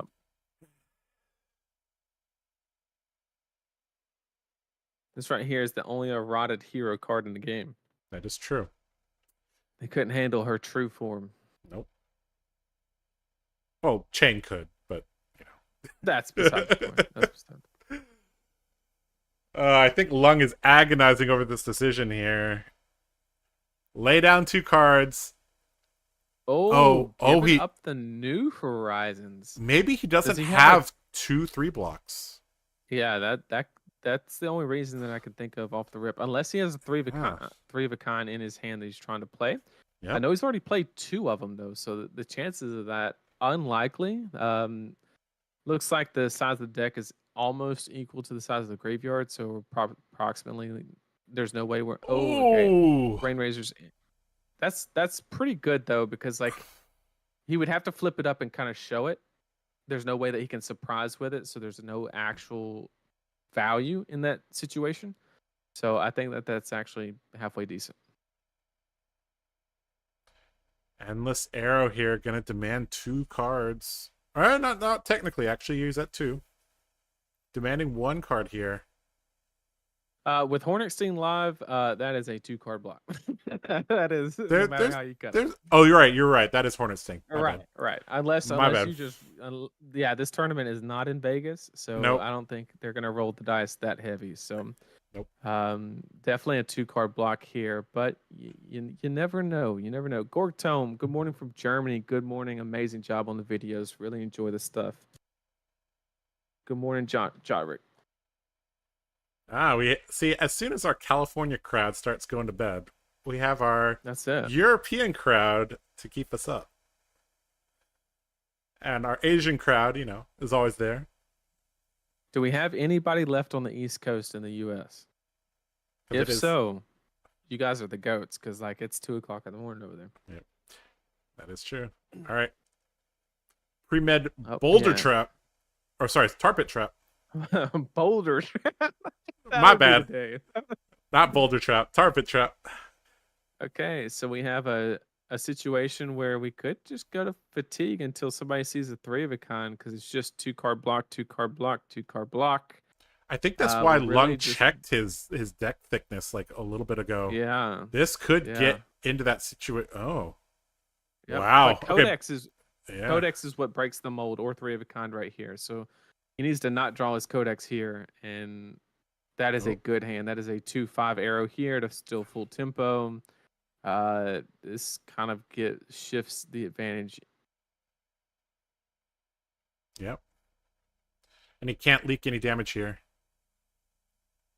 Oh, looks like Xing lost the game here. I think he doesn't have enough block here, or he'd have to leak a damage here. No. Yep. Wow. Yep, looks like his hand is just a bunch of 2 blocks there, so he would die to the Hornet Sting. Well, maybe not directly die to the Hornet Sting, but I think... Yeah. I think he just doesn't have enough block here to survive, so he forfeits the game. Wow. All right, Lung advances over Xing. Well... Really good game, though. Really good game there, yeah. Yeah, I enjoyed the Lexi mirror more than I thought I would, so, it's not too bad. All right, Ken, we're going to let you cool off your camera. Yep, see, he already left. Yeah, smart man. All right, and back to... There we go, okay. Hi. Welcome back to coverage of the Hong Kong Regional Championship 2023. We finished our 3 CC rounds, and if you're just joining us, we have a treat for you guys, because we have gotten permission to follow a player for the draft. So we will get to see all their picks, and then we will watch all 3 of their games. Now, obviously, it's going to be a high bar for the player we select, so I'm gonna ask Ken to find us the finest drafter and player that is 3-0 that he can. In the meantime, we were doing a bunch of Q&A, so we can get back to that in a bit. For anybody that's joining us between the rounds, we just like to open the floor up to chat. You can ask us anything fab related, not fab related. We got a question about our favorite order at Taco Bell earlier. More than happy to answer anything as long as it is considered appropriate. Yep. Just to kind of fill the time and kind of keep everybody entertained as much as possible between kind of, keep everybody engaged. So throw those questions in chat. We'd love to answer them. Yep. We also have to go back to the Fab Dad question and kind of work our way down. So why don't you start the Q&A, Nathan? I'm going to message Ken, tell him what we want for the draft. And then sounds good.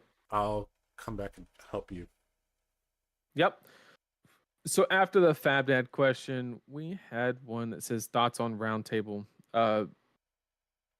table product. Unfortunately, I'm not too familiar. I know it comes with like 4 decks, kind of UPF environment. I think it's a great introduction, a great way to get people to experience the game, which is what the game needed. We don't need one more thing that intrigues hardcore competitive players. There's plenty of that. There's low variance gameplay, a good OP system. Like, that's everything you need for a competitive player. What the game is kind of lacking at this current moment in time is a way to engage with casual players. And I think this is a great opportunity to kind of bridge that gap a little bit. Ooh. All right, let's scroll back up to the Fab Dad question. Where was that? All right. So the question that I'm on now is from Willie G. It says, do you think there will be a new fatigue style hero with this next set?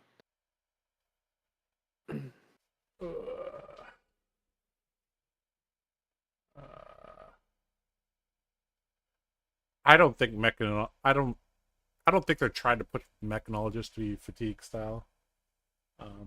Well, by default, because they have access to induction chamber and plasma purifier, all mechanologists do. They all kind of have the underlying ability to be fatigue. I understand where the question is coming from. Upgrading your armor, being more defensive. The question you have to ask yourself is, how much damage are you taking to upgrade said armor? And that is going to kind of sway how much opportunity cost do you have to pay to upgrade your armor to increase your opportunity to fatigue is the question that has to be answered. So this is actually going to be a very interesting set because it's going to determine whether or not they continue with the philosophy of items don't block, because I think the next set has a ton of items, right? So if items continue not to block, I mean, it doesn't matter how powerful those cards are. Like, right, you can't run that many of them in the fatigue style. So I think they've kind of built in the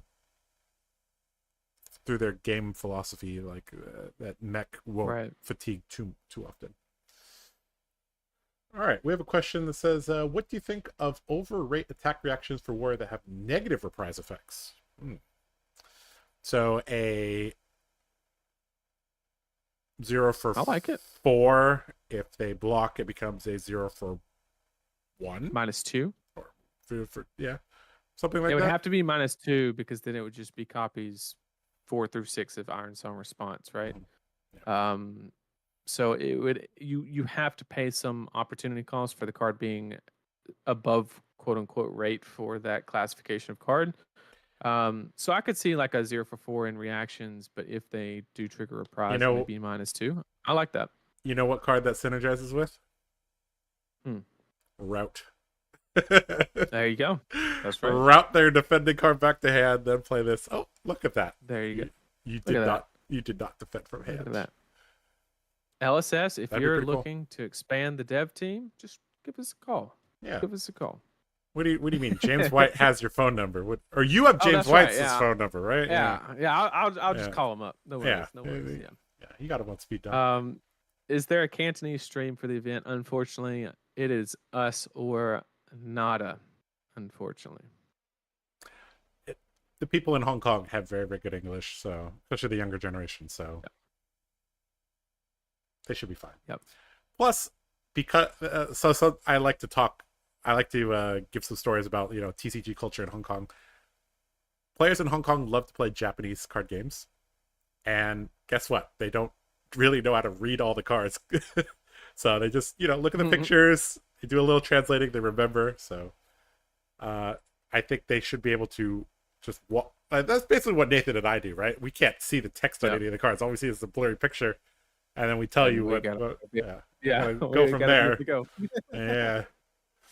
All right. And then we got all the responses from the Taco Bell discussion. Yeah. Nathan is so incredibly southern and white. You're not wrong. And beefy 5-layer, add potatoes and nacho cheese is the goat. I respect it. Let's see. Any other questions? Bro, Josh, read out my comment. Let's go. All right, shout out to you, Joel. Let's see.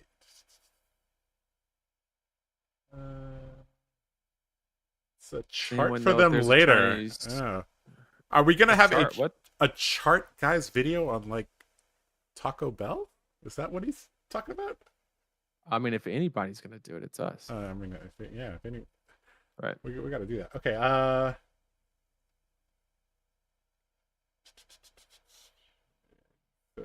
If there's a Chinese stream, no, there's not a Chinese stream. What do you think Draconic Kano would look like? Isn't that basically Emperor? Isn't he already Draconic? Basically, he's from Volcor. He does fire shit. Like, is that not Draconic enough? I mean, yeah, that's true. I think the Emperor is thematically a pretty cool hero. I think the Emperor is the answer to that question. Yeah.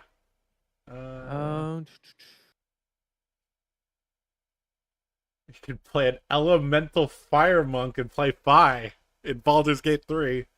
That sounds pretty cool. Elemental Fire Monk. What would be great in the hands of a Grandmaster asking for a friend? What would be great in the hands of a Grandmaster? So for those of you, I'm assuming that's in response to your little. Yes. So for those of you who don't know, I have a spoiler card coming out on Wednesday, and I gave one hint to the Dory chat. I said that the card is great in the hands of a Grandmaster and awful in the hands of a novice. That applies to a lot of cards, though. But I think this card takes that to another level. All right. Do you think we'll transition into a more non-talented hero card design for a while, or will we see another soon? So, we've had Light and Shadow. We've had the 3 elements. We've had Draconic. That's it. So we've had 6 talents. I think it'd be cool if they flesh it out a little bit more. I know that they're going to flesh out the Light versus Shadow thing with another set down the road. I could definitely see, Tales of Aria 2, Electric Boogaloo along the lines soon. I think they're going to reinforce the hero talent pools first before they start jumping around. I think it's the opposite, right? Like, don't you have to have a very good reason to make a non-talented hero right now? Like, why would you bring a new just ninja into the game when Katsu's still chilling there, right? Like, I mean, they did that with Riptide when Azalea was there. They did that with Azuri when Arachne was there. So yeah, that's. I don't know. I think they're just works way in better mysterious balance ways. in the game now. I think they're way better at the balance in the game now. So whether they make talented heroes or untalented, I think they're going to just be more balanced because we've gotten through the era of that they were designing in when COVID was at its worst, aka Everfest and stuff like that. We've kind of made it through that stage. They have learned, and they're just making more balanced heroes like Vincett and Prism not decimating the meta right after release. Like, it's not what we're used to, but it's the way it should be. A new set should not drop and then you not have a playable deck if you don't play one of those heroes. Like, that's not how the game should be. So what they're doing now is exactly what they should be doing. All right, and then we have a bunch of chat from the game. So at the bottom now, let's see. Best fast food burger. Where are you at? I scrolled down past all the in-game chat. I might have if I skipped over anything, you could. This is at the very bottom. Okay, I see it. All Yeah. right, best fast food burger. You go first. I mean, I frankly like making my own burgers a lot. I have a pellet grill, and I do grill quite often, so I don't really eat fast food burgers that often. If I do go out, I generally just go to Whataburger, but that's because it's the closest to me. I think that's a respectable answer. I mean, like fast food burger, like undisputably is probably like Five Guys, but there is a conversation to be had. Like, is that actually fast food? I If don't you're know when dropping like, $22. I don't know. oh yeah, I mean, I've gotten Five Guys before and had to get like a 30-year 4.5% rate. I mean, like Five Guys is not cheap by any means. So it's like there's a conversation to be had to where you don't lump that into a fast food category. So like legit fast food, I agree with you, Josh. I think Whataburger is uh probably the best, in my opinion. Yep. What is the spoiler for the 13th of September? Unfortunately, you're just gonna have to wait. Unfortunately. I'd love to hear you talk about the new spoiler card. I already did. I made a whole video about it.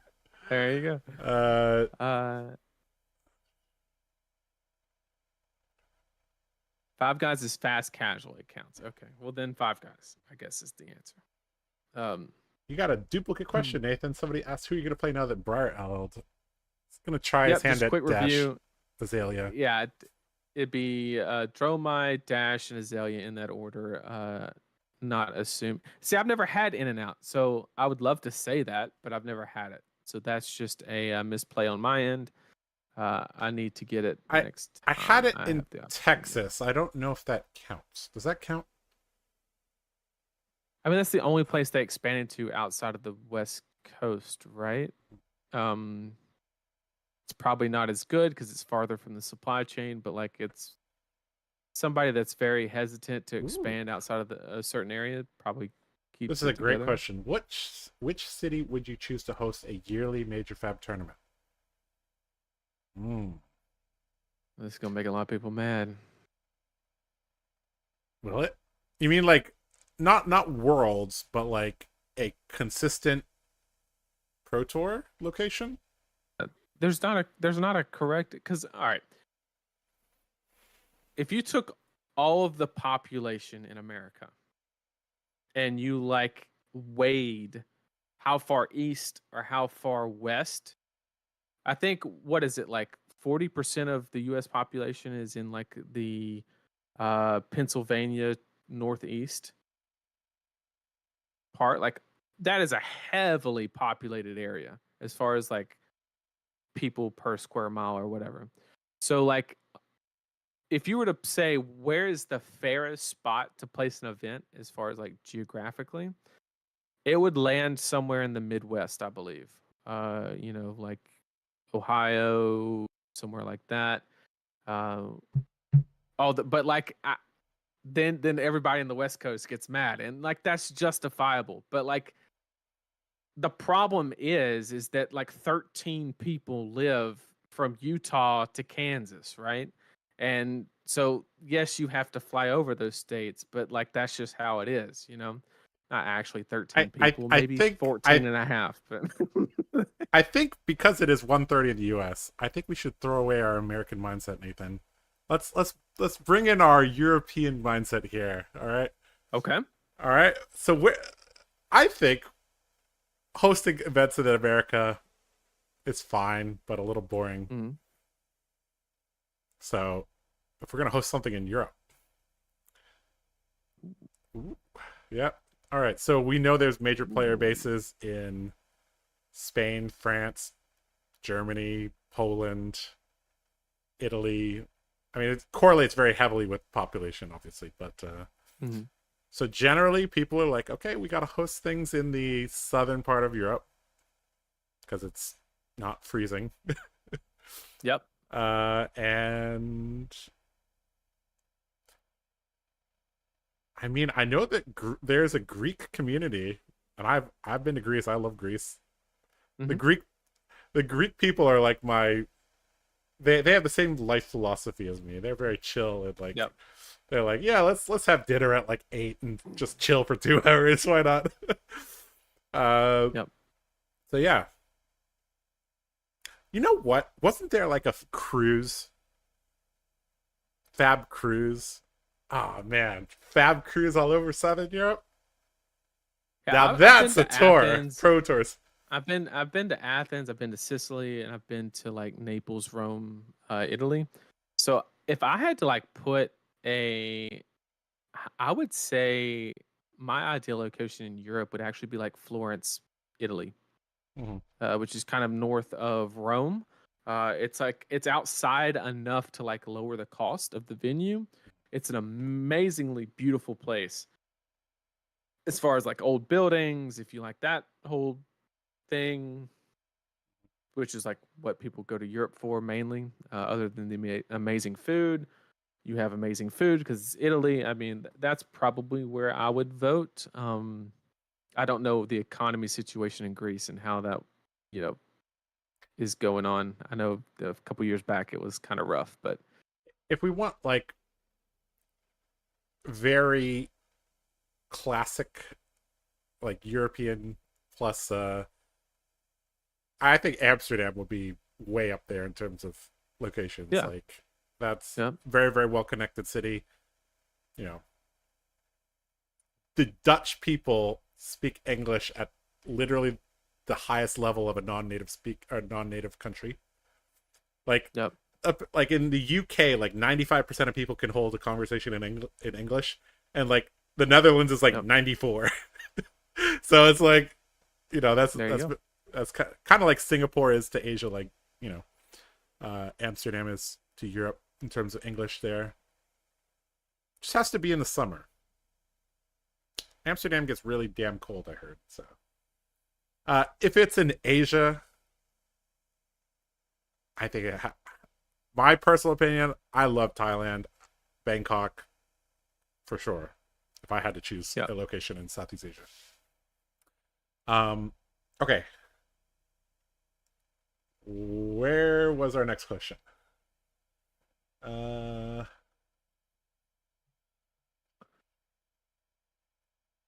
do Uh, you believe bright lights will be positive or negative to sales overall? I think with the list cards, it'll probably be about the same. If they did not include the list cards, this might have been a failure of a set. I think the answer to that question necessitates the successfulness of the shuffle and play. I think if that catches on as like a widely played format, then the set will do exponentially better than the others. If that is not a very fun and engaging format, then I think it'll kind of bomb. From a sales perspective, obviously, like it could be designed amazingly well. It's just a very risky product, so I don't see it landing anywhere in the middle. I think it'll be either great or it'll be one of the worst. I don't think there's just the approach of it, and that's fine. Like, there's nothing wrong with like taking risk in design and product. Like, sometimes that's what you have to do to kind of shake things up. So I'm all for it, but I do think that it'll be either amazing or underperform. Do you feel that Fab is trying to lower the power level of the game in the last couple sets? Yes. Yes, 100%. Not even a question. Yeah. Is that good for the game? Probably. Yeah. uh, I mean, I think the number one design lesson that they've learned is that you can't give heroes access to go again that easily. Yep. All right. They'll take advantage of it. What do you guys think of the list? The bonus slot added to the Bright Lights packs. I think that is a great way to introduce reprints and introduce new cards. I'm wondering how they're going to do the rarity. It Is said like 1 in 16 packs, and like if you're only getting one of the, if it's a long list of cards and you're only getting one of those effectively per what, 2/3 of a box, Those are gonna be some expensive Majestics if they're extremely playable. That's the only like from a macro view. That's the only downside that I see is that if you were to ever put like a staple in there, uh, the price of it's going to be astronomical because they're going to be almost as rare as cold foil commons, Yep. but they're going to be like It's Majestics and it's stuff. it's a weird situation because it's like when you open a booster that has the list card, you should be hyped that so like, oh, this is a booster. This is one of the rare boosters that has a Right. list card. So they can't just make it like one in every 6 packs, or it kind of loses its value. Mhm.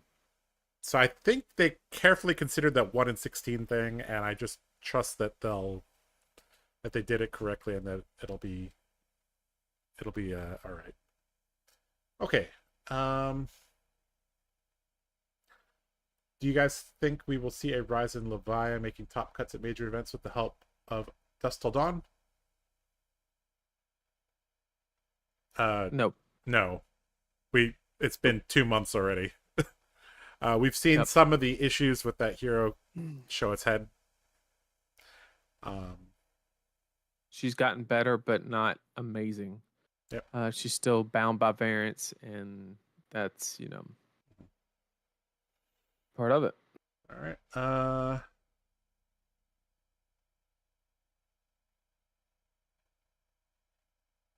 Vegas is the right answer. Most flights into it. Yep. Amsterdam would be hot. I agree. Barcelona is a great choice. We're going to get to experience that in a couple months. Do you guys think having a legendary in an expansion slot would affect players having access to the card? I mean, that depends on like the rate at which Yep. it drops, right? Like without that information, we can't make a judgment call. If that legendary appears in like, because okay, you have on an average set, you have 6 different legendaries, give or take, and there's 1 legendary per 4 boxes. So you get 1 legendary of a certain type, or one of that legendary every 20 to 24 boxes, theoretically. So like as long as it falls within like that line, sure, I don't give a shit if it was in the common or it's common slot. Like as long as the drop rate is the same, doesn't matter. That is a point, but I think the main issue is that as long as it's printed for heroes like Bolton, it'll be $15. Oh, yeah. It'll be fine. Yeah. We don't have that large a player base. That's exactly what I told Josh. I was like, yes, another $15 card to improve Bolton.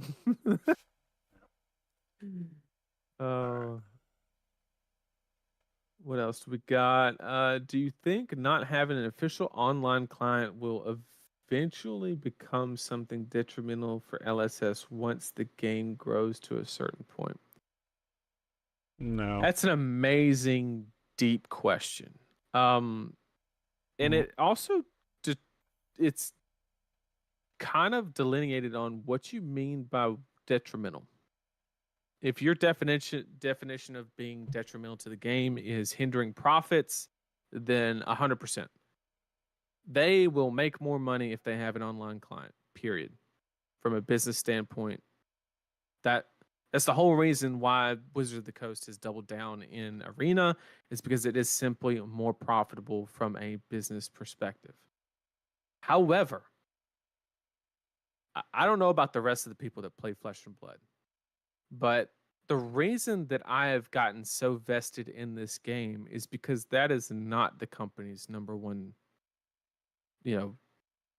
that's not their highest priority. During the James White interview, when he, Flake asked why they haven't made a Flesh and Blood shirt and sold it for $20 a pop, for easy money. And James White said that that's exactly why we haven't done it. It's because we're not trying to just make something that's average. Is the perfect answer, right? There's so many avenues that LSS could have taken with this game that would have printed money instantly, but they haven't done it because every time you do certain actions just for a motive of making a profit, it makes the product less special. Because, I mean, you open a pack of magic cards, right? And there's 13 and a half different foil cards, and one is backwards foiled, and one's horizontal foil, and one is Vertical throwback knitted foil. foil. Yeah, like just none of it matters anymore, right? And so like that's like a good example of people taking information points and statistical data and not understanding the thought process behind it, and why people play card games. And I think that LSS is that's the whole reason I'm invested in this game, is that it's player and making a great product over. If you make something great, the money will come. Will it be less than trying to leverage every dollar out of your customer's pocket? Sure. But that just has to do with the creators being, not greedy. And that's LSS is a perfect example of not being greedy. Yep. Sorry if that got a little long-winded. Does anybody else feel like the intimidate mechanic that is a fan that LSS is not a fan of? Feels like Reiner is one class getting left behind. Last good card was Swing Big, and the decent ones don't block now. I think you have to be very careful with a mechanic like intimidate. I think that it takes the agency away from the defending player, which is right. And there's a lot of people that are complaining about no block cards. That's not what Brute needs. But the way that I like to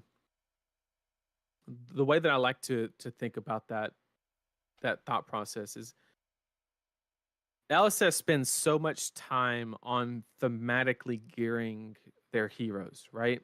For example, you have Rangers. What do they have to do? They have to load their bow by putting a card in Arsenal, right? That is a very thematic mechanic.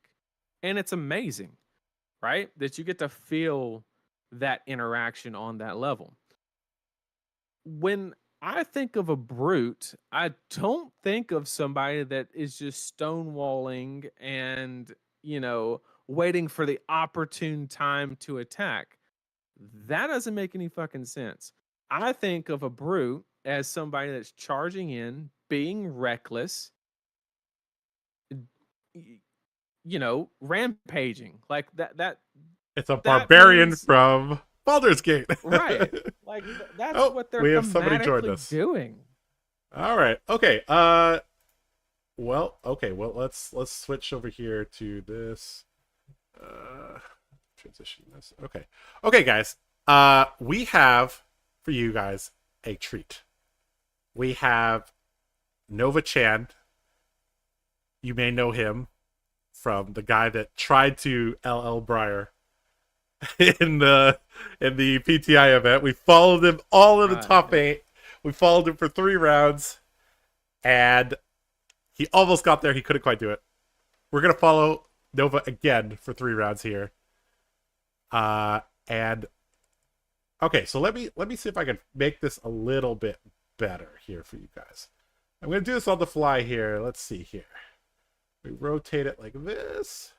Oh yeah, because right now they're seeing horizontal Nova. Yeah, they're seeing horizontal Nova. Let's see if I can make this better for you guys. Let's see. Okay, let's see here. All right, and then let's see. Game info.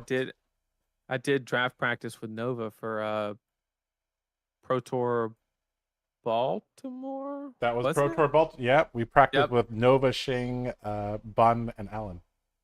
And he destroyed me 3 times in a row, all 3 drafts. Wasn't close. Yep, he's real good. Yeah, this guy is very good and limited. I think he just bubbled out of the Pro Tour in Baltimore. I think he got top 32 or top 16. Amazing player. Yep, very, very strong player. All right, let me still see if I could fix some of the graphics here. Still working on it. All right. All right.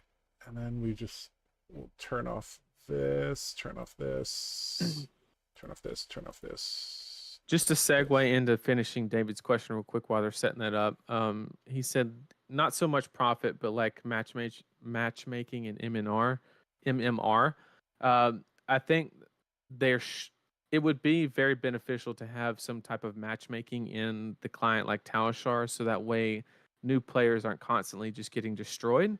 Kind of like playing people of a similar level just kind of makes it an overall better experience. I do like that. Um, that's something that I've been asking for, but Talishar just kind of said that they don't want to compete in the competitive space at all, and I respect that. That they don't want to take that. Oh, there is the chance that if they tried to do a matchmaking, that LSS might step in and say, "Look, that's a no go." So I understand that thought process 100% and respect it. All right, I think everything is okay. Everything looks okay. All right, so again, we are following Nova-chan. Excellent, excellent high-level player here. Currently 3-0. This is the pot of champions here. So let's see how this goes. Nathan, you and I have drafted Monarch quite a few times in the last few weeks. I believe that they are going to be drafting first edition Monarch. So this will be the pack breakdown. Okay, looks like he's reading it. It's like, is this Japan or Belgium? Okay. So assuming this is Belgium first edition print, the pack distribution is 2-1-2-1. So what do I mean by 2-1-2-1? We have 2 Shadow Brute cards and a Shadow Runeblade card, or we have 2 Shadow Runeblade cards and a Shadow Brute card.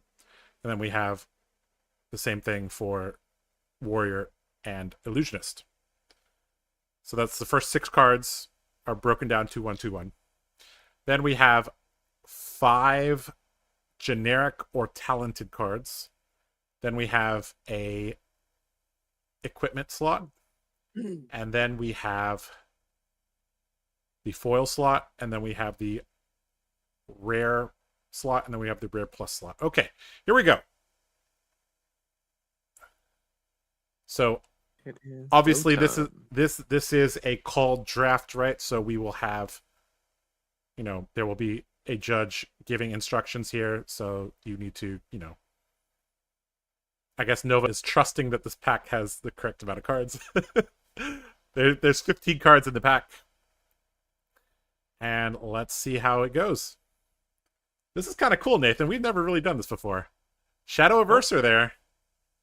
All right, we got Red Rifted Torment, another chain bomb. Not little quite like there. Soul Reaping, but like Valiant Thrust, yeah, a lot Rise of good Above. chain cards. Ooh, if that's a red Valiant Thrust. Looks like that is a red Valiant Thrust. That's pretty good. I really like that pick though, because taking the Valiant Thrust here really just turns off all Bolton signals. So that's why I'm actually favoring the Valiant Thrust here, because if you take the Shadow Averser, you're still passing a Seeds of Agony and a Red Rifted Torment, right? Yep, exactly. So that's like and a Belittle. So like there's so many risks associated with taking a chain card here that I'm actually taking this Valiant Thrust because it's sending the clearest signal and it's the best card. Yep. Agree 100% with Nova. All right. I also like that for of course you do. Other reasons. All right. So somebody in the chat said they're not using stamp packs, so they will be doing deck registration after this. So ooh, Gateway, another chain bomb. They will have competitive integrity here.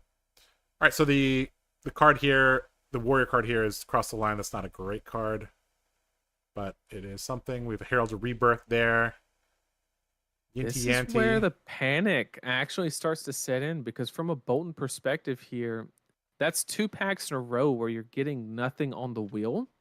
So that's something that you have to weigh, right? Is like, yes, I'm sending a clear signal, yes, but at the same time, you're not getting any good picks in the future. So you really have to make like... I think he might take the Impenetrable Belief here to stay open a bit. We'll see. He might take the Herald or of even Rebirth, the Zealous. Okay. I don't hate the Zealous either, to kind of hedge in both ways. But if this next pack doesn't have any Bolton cards that are like outstanding that could possibly wheel, that's good. Okay, there we go. That's Bolt of Courage there. All right. Alongside we're back in it. An Engulfing Light there. Getting past a pack with 2 Bolton cards here is a pretty good sign. So here I would be, Now, if I was Nova, I'd be checking for, oh, what this is so missing good. here. Plow through as well. Plow through, if that's a blue plow through, a pretty good card. It also comes in as a rare, right? So you're not going to see too many plow throughs here. He's moved the Warmonger's Recital to the front too. I love the Warmongers pick here because you get the opportunity, because you know it's a that red as you've well. sent such a clear Bolton signal, right? That there's a very high probability that the Bolt of Courage and the Engulfing Light will wheel. So you're taking the generic, hoping that the others will, and I think that's an amazing pick. There is a slight downside here that you did pass to your left 2 Bolting cards. So, I mean, that could put the person on your left into Bolton here. So, another pack here with multiple warrior cards available. Courageous Steel Hand and Express Lightning here. So, this is pick 4 now. Valiant Thrust as well. A blue Valiant Thrust is a good card. So, I think he might be taking that. And the stream is lagging a little bit, but I think he's going to pick the Valiant Thrust here.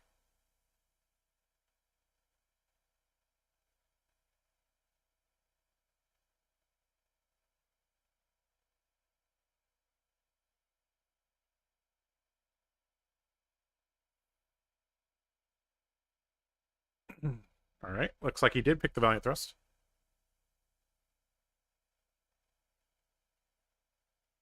All right, Nathan. We got a super E-Strike. We got a Celestial Cataclysm. Oh, boy. And, okay, he's found his lane here. Oh, yeah. Yep. The rare is a light card. The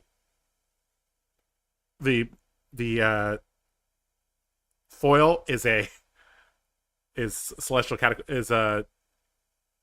Do you go Battlefield Blitz or Express Lightning? I think you take the Celestial Cataclysm here. Unless that Battlefield Blitz is red. The Celestial Cataclysm is a popper. And Bolton is very low on poppers in general. And you're pretty sure the people on your left and right, or people on your right, are in shadow. Meaning you're more likely to play against a Prism in the first round. So I think he's found his lane here. He's just going to stick with his lane here. Glisten, not awful, but doesn't block. I think he's just going to take the Bolt, if I had to guess. The Bolt. Yep, Bolt or Cross the Line. Either one is fine. Cross the Line's not awful either. So, Cross the Line is really good once you get into the late game. If you can engineer a situation where you drop down to low life, you strike back with Cross the Line, they're forced to block, especially against Prism. Yep. You're going to get to pump it, and he takes it over the Bolt of Courage. So Bolt of Courage is one of those cards that's like, requires more things for it to work. You got to be... So... Looks like Nova is pretty firmly in Bolton. So far... Warmongers. Yeah. And it's red. Oh. Yeah. So I think he's going to take that.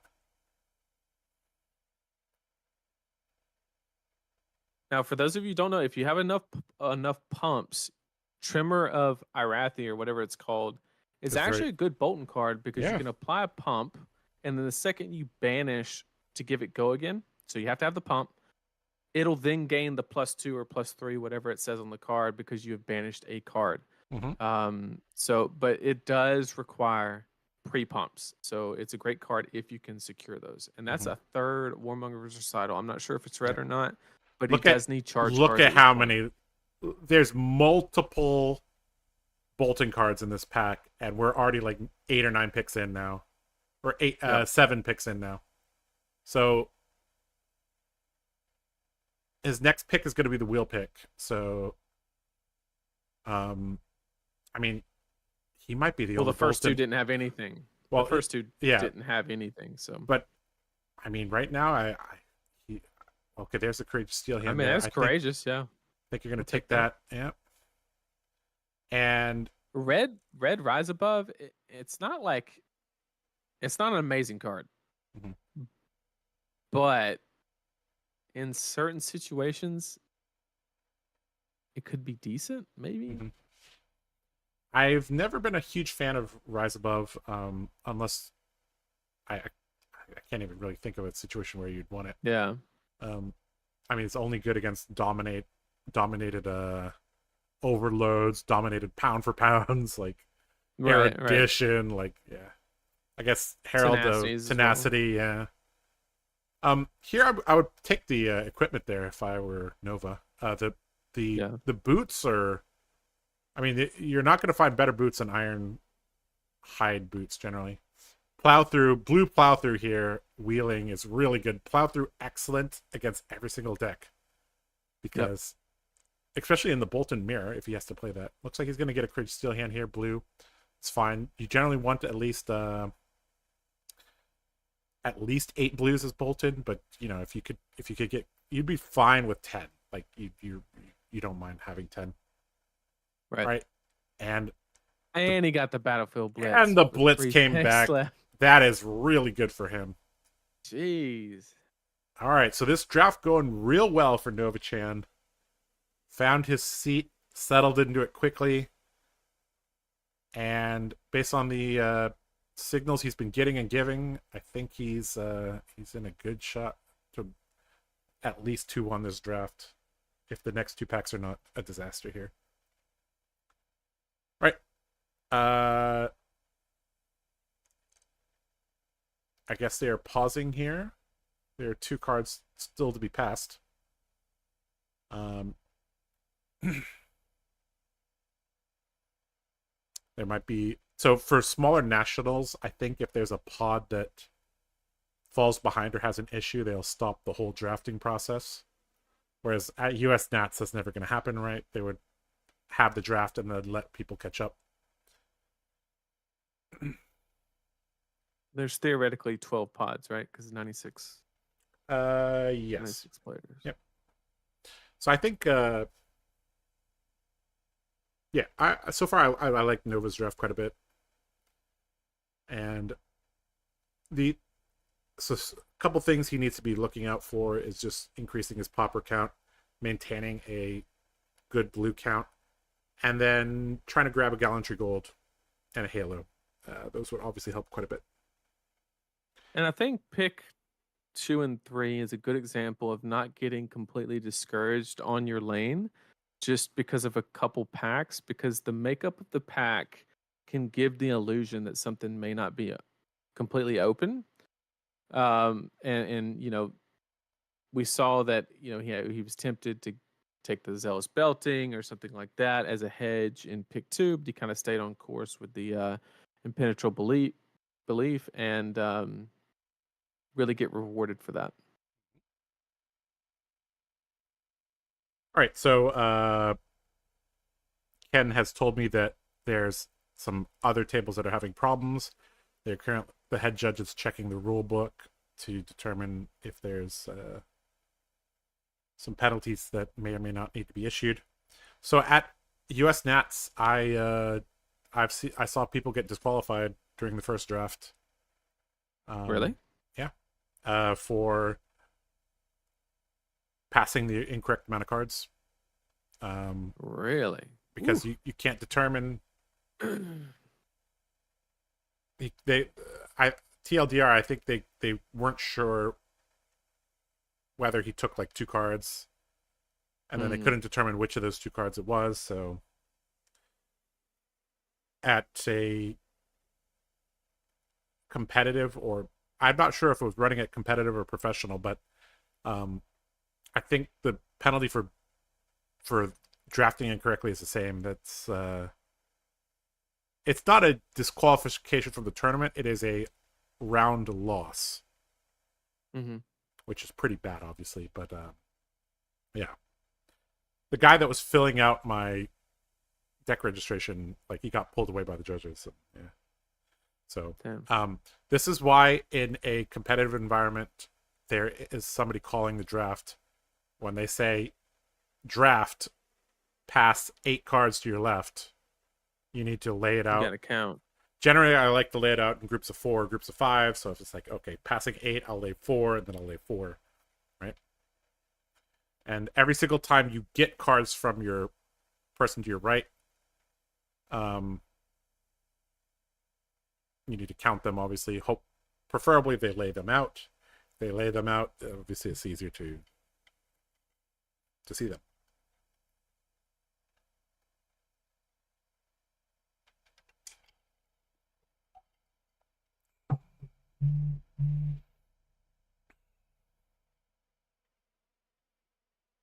Nova's the type of guy that doesn't use a playmat for draft.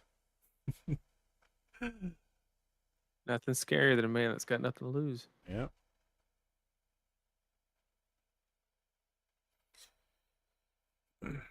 All right, so for those of you just joining us or joining us recently, we will actually be following Nova Chan in round 4, 5, and 6. So we are going to see the consequences of his decisions.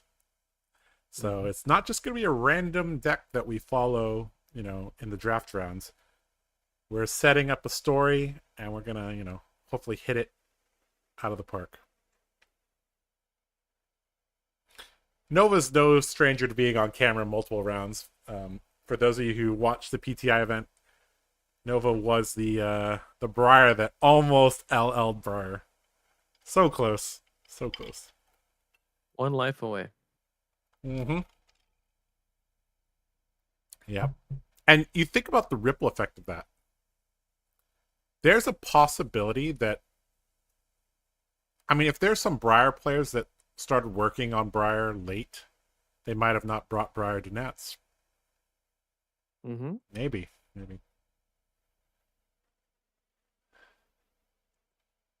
Listening to you guys and watching Nova makes me realize how bad I am in. Oh, well, you got to practice. That's the main thing, and you have to think critically about things. Nova is a very, very experienced drafter, so no shame in needing to take the journey. All right. So this is a lengthy judge call here on one of the tables. Well, speaking of lengthy, I'm going to step away for 2 seconds. All right. I will keep chat entertained here. So I think we are on... So for those of you just joining us, we are on pack 1, pick 13. Sorry, pick 14. They have 13 cards in their deck. Our featured drafter, Nova Chan, found his lane into Bolton fairly quickly and has been getting past great cards. If I had to guess, he has a one of Bolton at the table currently. Monarch is a format where you can switch into heroes a little bit later, especially Bolton. Bolton is considered the hero that you could switch into the easiest. Because you can have a deck that's full of Minoisms, Belittles, Overloads, Warmongers, Recitals. You basically have a chain deck. Chain and Bolton are easy to switch into, let's just put it that way. Because a lot of the generics are very, very good for multiple decks. So it would not surprise me to see a second Bolton pop up in pack 1, or sorry, pack 2 or pack 3. But at the moment, Nova has gotten, you know, some great picks. He's had multiple rare cards in the Warrior slot. Yep.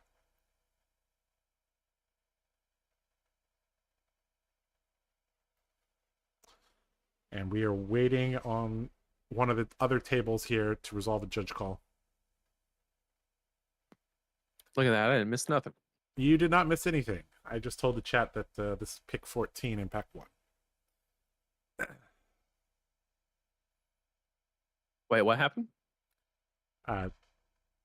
This is pick 14 in pack 1. Oh, yeah. Yep.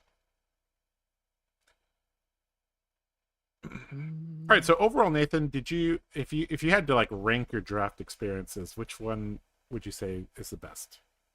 So there's a few choices. Like sets I enjoy or what? Yeah, let's go with enjoyment factor. So there's WTR, ARC, Monarch, Tails, and then Uprising, Outsiders. So that's 6, I think. Or 7, I can't remember. I might be on an island for this one, but I really enjoyed Tales of Aria Draft. Sealed was the worst Flesh and Blood I've ever played, but the draft of Tales of Aria, I thought was amazing. Like just the fact that you would pick elements, you know, and be open, but then be able to like see certain elements be picked heavier, and then be able to like hedge against that element by going into the other hero that utilizes that element. I loved that aspect of it. Second would be WTR, and then third probably Outsiders. Mm-hmm. I've never drafted Arc, so I have no opinion. I've heard it's terrible, but I don't know that. And then I wasn't a big fan of Uprising. It got okay once we got really good at it, and it actually got pretty decent. But yeah, I did not like Monarch. I think it's too swing. I think the power cards are like too powerful. There's literally cards in the Majestic slot that really just win games. Simple as that. Whereas if you draft Spinal Crush, you don't just win the game, right? Mm-hmm. So I think I have to agree with you. I think that Tales of Aria draft was actually very, very interesting because you had two triangles, but they were like rotated. Yep. You know, it was basically a star draft, right? So there were multiple Briar archetypes, multiple Oldemol archetypes, multiple Lexi archetypes, and you could. I think one of the big things is that like in a 3-hero draft, you actually end up with a table distribution of 3-3-2 generally, whereas in other drafts it can end 2-2-2-2, right? So, right. Well, if you put on your thick glasses, right, and you compare Outsiders and Tales of Aria from like a design development perspective, it's actually the exact same. You have Earth, Ice, Lightning, and then 3 heroes that have their own class card. Well, it's still the same design because you have 3 classes, but then 3 heroes within each class that utilize different cards better. Right? So it's kind of the same design philosophy as far as like, you know, they have to share cards, but they utilize different ones a lot more. It's kind of more nuanced, but it's kind of the same philosophy, which is why those are 2 of like my favorite sets. Is I really liked that, you know, I can invest in this class, but not necessarily be locked into that hero. And I felt the same kind of energy from elements within WTR. And just the fact that the generic cards weren't like overtuned what was a really good aspect as well. Sure.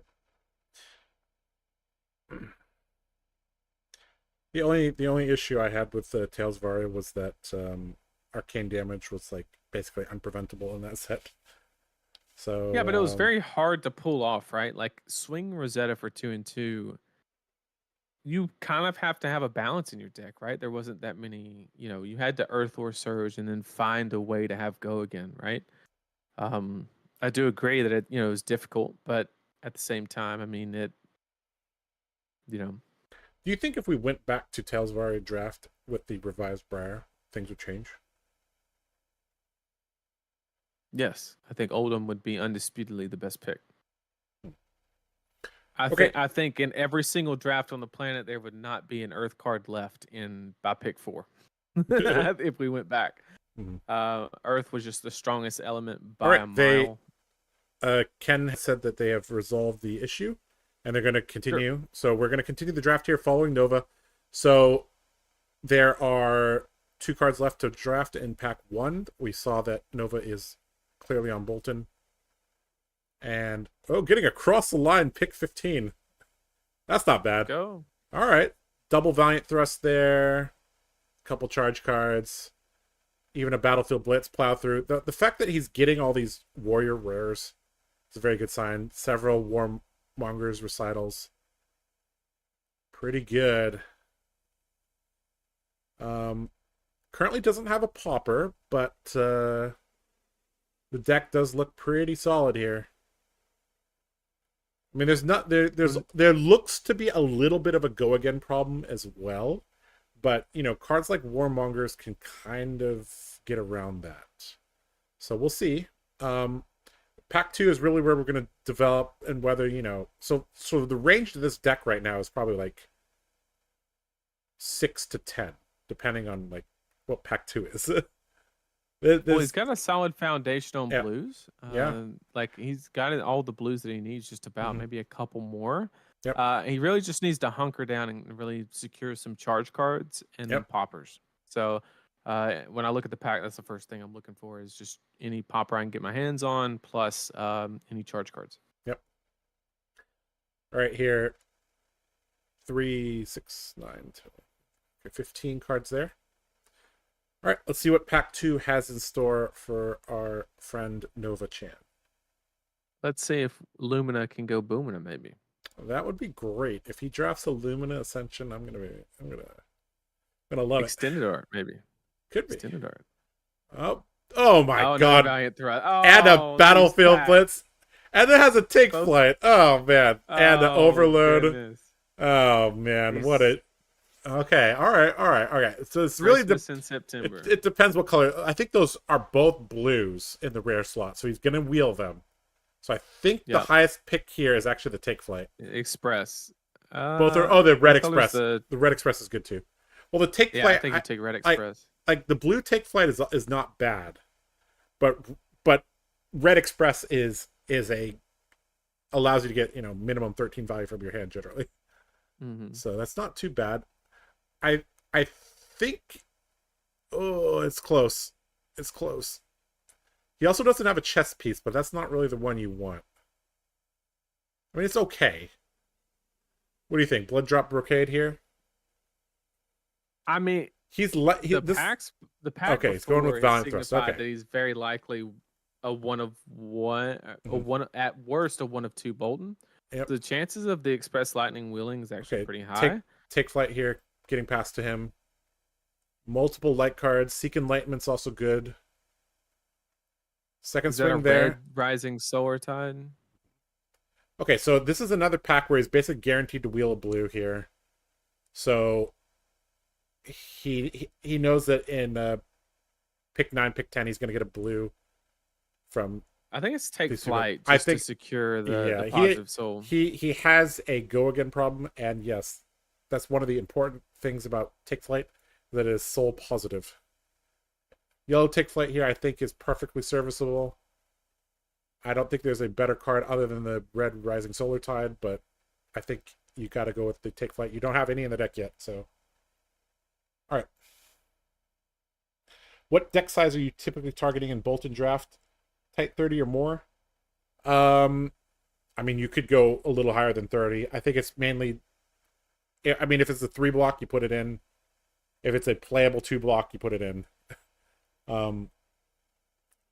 I drafted Bolton several times. Chained, then you run a tight 30. Yeah. So I think the biggest mistake people can make is they like try to fatigue chain. Like that's actually very difficult because most of them have enough arcane to get through it. All right, so I like to give the image that I'm fatiguing chain, but then set up a power card in arsenal. And then when they start taking blood debt damage, just take a little bit of damage to send a really huge turn and apply pressure, and then kill them with their own blood debt. It's kind of my Bolton strategy in the chain. All right, so pick 3 here. Let's see if there's anything good here. Looks like the draft is paused again a little bit.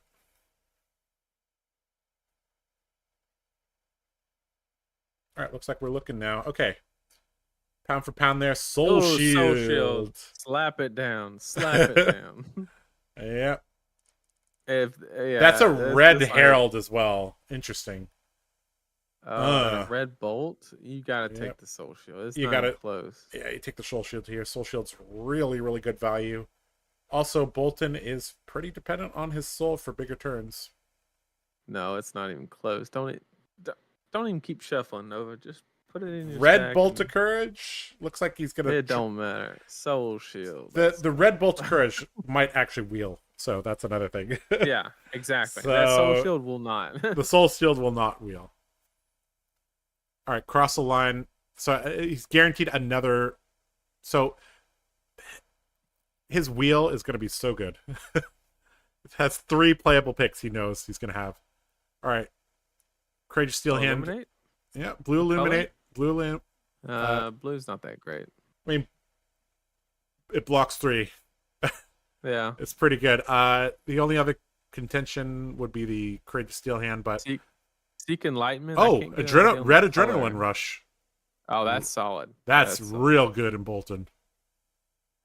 So Adrenaline Rush, if you have lower life, it gains power, and that allows Bolton to give it go again.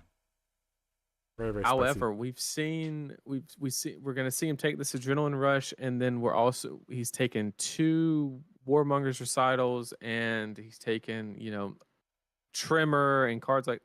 So far, the deck is very net negative on soul. So he really needs to start taking just charge card after charge card after charge card to really not create an imbalance, because that's very quickly going to become a problem, and you're simply not going to have many ways to get cards in soul. Yep. Yellow Dust Path and blue Steel. That might be yellow Steel Hand as well. I mean, Dust Path here, probably just going to become a sideboard card or just a extra card that you bring in for blocking duty against Bolton, against Chain. I've never really found good success by attacking with the... Because if you play the Dustpath Pilgrimage swing... Oh, red take flight. And then swing... Oh, 2 take flights. Oh, what? Red? Oh, wow. Oh. Wow. And one of them might will. Holy cow. Just slap it down, Nova. He's saying, which one do I take? Jesus. Oh, man. 2 red take flights? I mean, that is...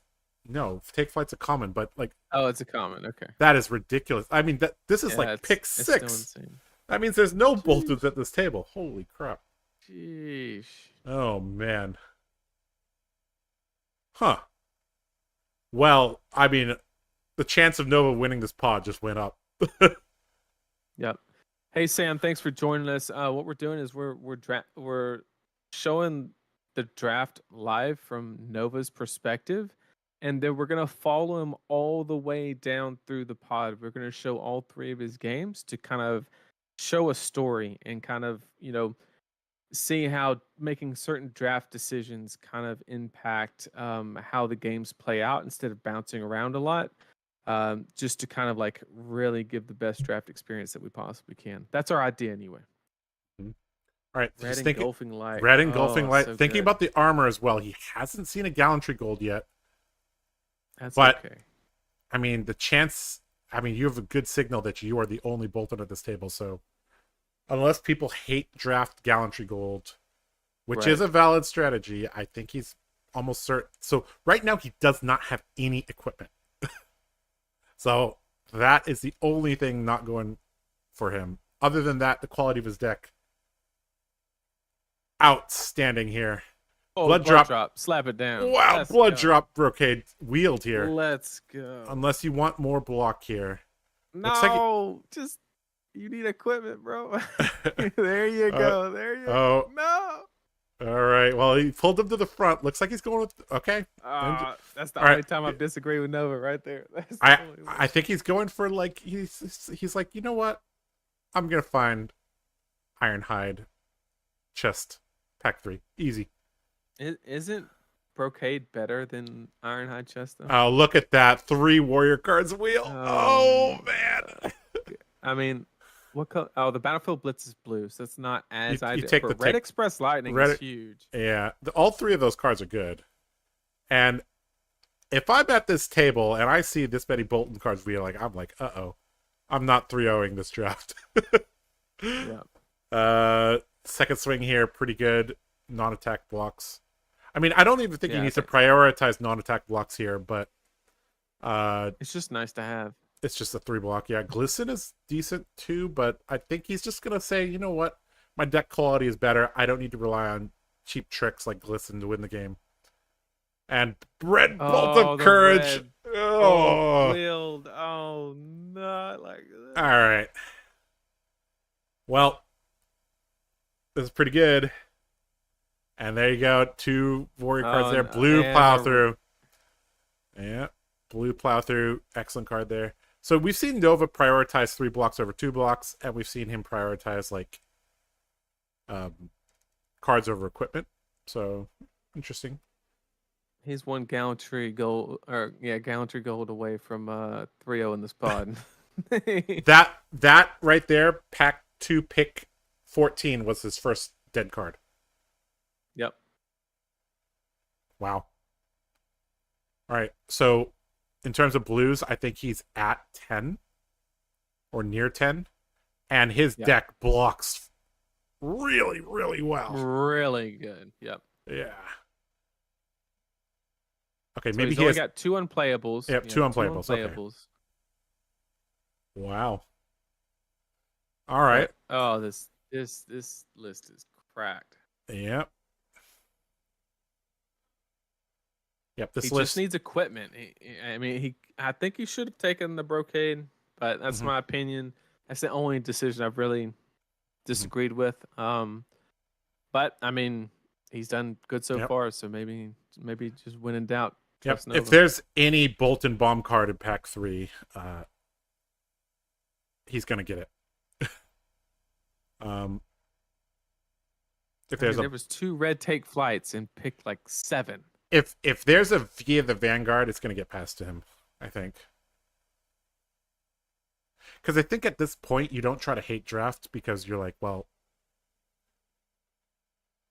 I think hate drafting in general is not a good strategy, especially when you know you're this far behind here. All right, pack 3 here, passing to the left here.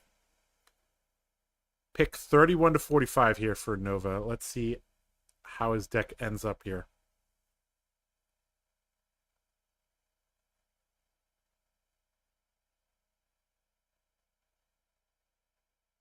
All right, give him a Lumina.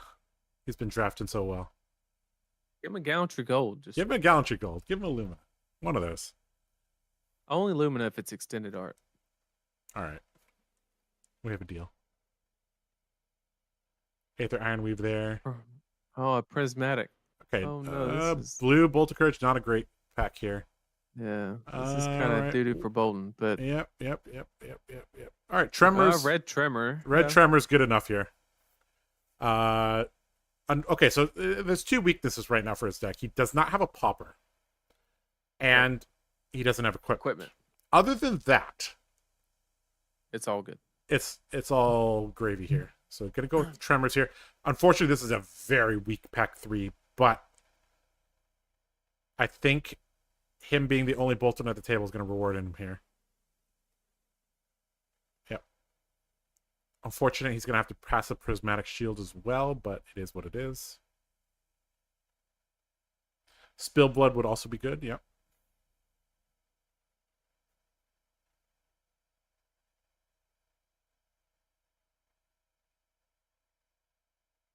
All right. Picking up 14 cards here. Golfing Light. It. Beacon of Victory! Beacon. Oh, let's go. All right. Yeah, just slap it down. Just slap it down. Yeah. There's a Hooves the Shadow Beast there as well. Yeah. You're taking the Beacon. Hooves, Nova. Yeah, you're probably not drafting Hooves. Beacon. Okay, here's the thing. The Beacon is a little bit like soul intensive. That's the only thing. But it's a block-free reaction. I mean, yeah, but it's Beacon of Victory though, so it's like, huh?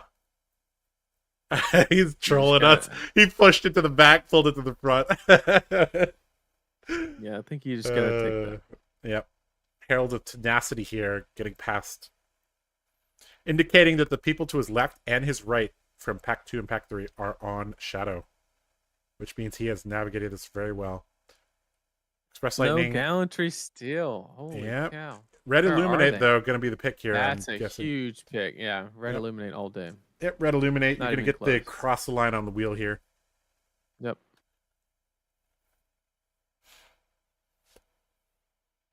I mean, frankly, these pack 3 has not been that great here, but all right. We have Still, a new draft archetype, Naked Bolton. yep. Naked Bolton draft here. It's like ready Now, to present equipment. that's like He's like, yeah. that's like the 5th pair of hooves we've seen. I think people Like, in general stay away from we- Levia. Yeah. We've seen a lot of them. All right. He's going to need to find equipment fast here. Well, the All right, headpiece. there's a helmet. It's better there's- than nothing. Yep, you're taking the helmet here. You're going to wheel the take flight here. Unless you really want the warmongers, I think you just take the helmet here. And You're not going to get a halo. You're not going to get a Need halo at something. this point. Still no poppers though, so Yeah. there could be a world here where, you know, you run into Spears, Wartune Herald, Prism, and you have a bad time here. The only problem is the value of that helmet is significantly decreased. If He's you gotta don't find a get n- another piece. Yeah. Yeah, another piece of Ironhide. Yep. That's the only downside. So I do understand the tanking here.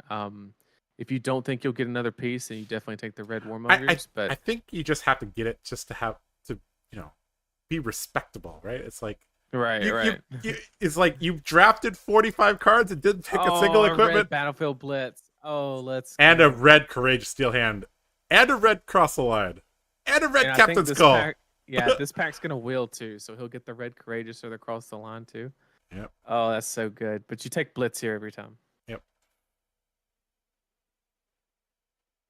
Red Or you can Blitz. take the Captain's Call and just say, "Oh, it'll make its way back around." Now you take the Blitz here. Yeah. Give some crumbs to the person to your left. If they want the red Captain's Call, let them have it. Come on, equipment. One time. Time skippers ain't it. I Nope. mean, it's Taking something. the Oh, you're taking yeah, you're taking the red flight. take. You're taking the red take flight here. Easy. And you're gonna get the blue Express Lightning on the wheel here.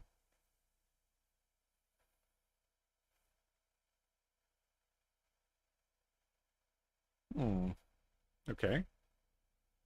Yeah, this is a pretty bonkers deck here. This is Just needs a shaping out galaxy to gold to being top like it off. this is shaping out to be an 8.5 out of 10 deck at least. Only downside, doesn't Maybe. have poppers, needs a few more equipment, but other than that, this is a pretty solid deck. I'd be Just needs a surprised galaxy. if he doesn't go at least 2-1. Can he find it? Nope. Not this time. Very but a red possible. engulfing- Red Yep, engulfing take light. it. We'll take that. We'll get the swing, the second swing on the wheel here. His deck is basically going to be like blocking for 90. Like Yeah. it's going to be all 3 blocks and 30 of them.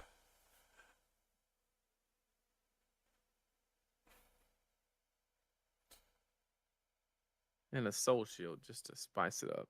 Yep. So he's going to be blocking for 93. All right, I think this is his last chance to get equipment. Yep, no Uh-oh. equipment. Uh-oh. Well, Red Battlefield Blitz though. Red Battlefield this Blitz. is cracked, bro. There's like 5 of them. yeah. I mean, Oh, the take- deck's so good, just no equipment. Oh. yeah, take flight into Battlefield Blitz into Hatchet. It's going to end a lot of people. It's also going to go positive on Soul, which is ridiculous.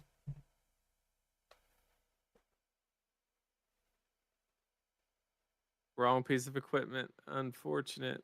We've seen that's our 3rd copy of Ironweave that we've seen, and we've seen like 4 hooves. So the equipment's been unfortunately very shadow heavy.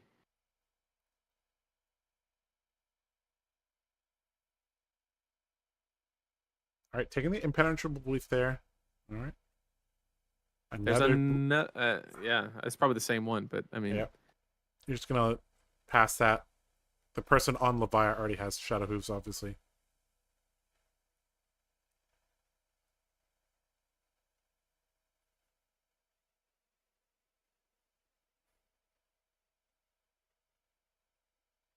There comes the red cross the line. Yep.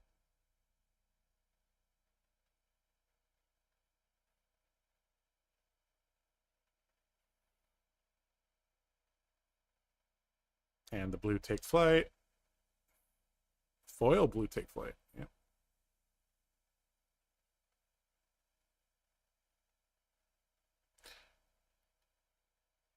Oh, red Red courageous. courageous. Oh man. Oh boy. Sheesh. Oh, his third unplayable. How will he Oh, recover? boo-hoo. Oh, fourth Fourth. unplayable. All Okay. right, so his deck is 40 plus the helmet. Yep. He has Upside down visor only Bolton. he has 40 playables. Oh boy. Jeez. And yep. Okay, so I mean he has a good amount of take flights, good amount of follow-ups. His whole deck blocks for 3. His generics are very powerful. He has tremors, he has warmongers, he has the good light cards like illuminate. So one thing that we want to kind of help illustrate is some key takeaways as we follow Nova through his 3 rounds of draft. There's a couple decision points that really could influence the games. He chose to take a red cross the line over a blood drop brocade, and he chose to take, I forget what the card was exactly, but he chose Over it the over boots. the cataclysm. Mhm. He chose what did he choose over the celestial cataclysm? It was early in pack 1. Yeah, I don't remember. It's been a while. But Ar- anyway, he could have had access to 1 popper and 1 more piece of equipment. Mhm. And we're trying to just tell the story of like All how right. does that influence the next couple So this matches is the big thing. So for those of you watching now, not sure what's happening now. So you could use stamped cards for the draft, or you can draft with packs and then use a sealed packet like this, so that after they draft, they review, they put them in this sealed pack, and then they take that sealed pack to the build station. They pass that plus the registration sheet to somebody else and have them fill it out. So this is how it is done. This is how it was done in the in most tournaments before we started using stamp cards. Is this exact method here.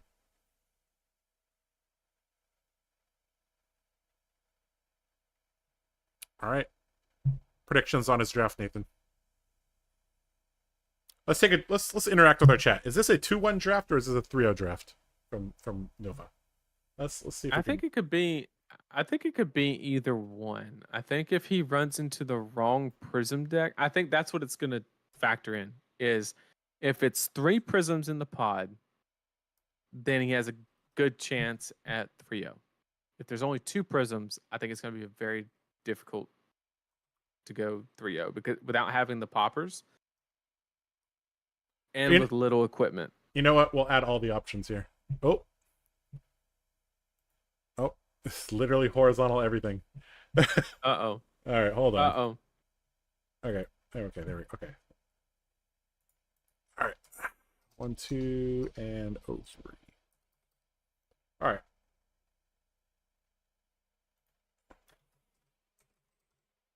All right. This is something that we haven't done enough of. We're going to try to look for more opportunities to interact with you guys in chat. All right. We have posted it in the chat. Go vote. What do you guys think of Nova's draft? What do you expect him to get from this draft? 3-0, 2-1, 1-2, 0-3.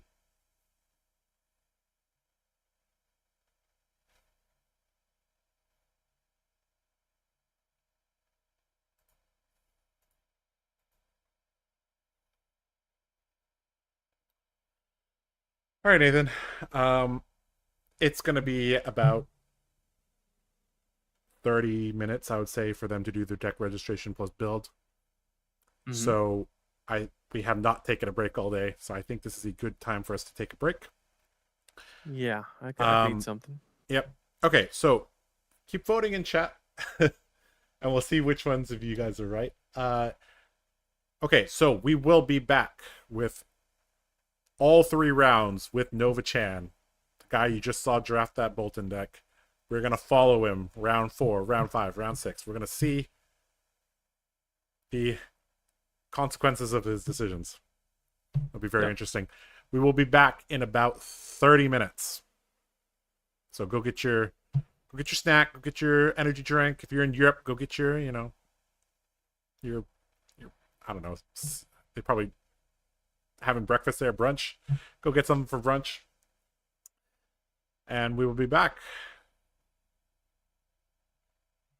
Oh, we will also try to get you updates on the meta. Yep. We'll see. All right, so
All right, guys, welcome back to coverage of the Hong Kong National Championship.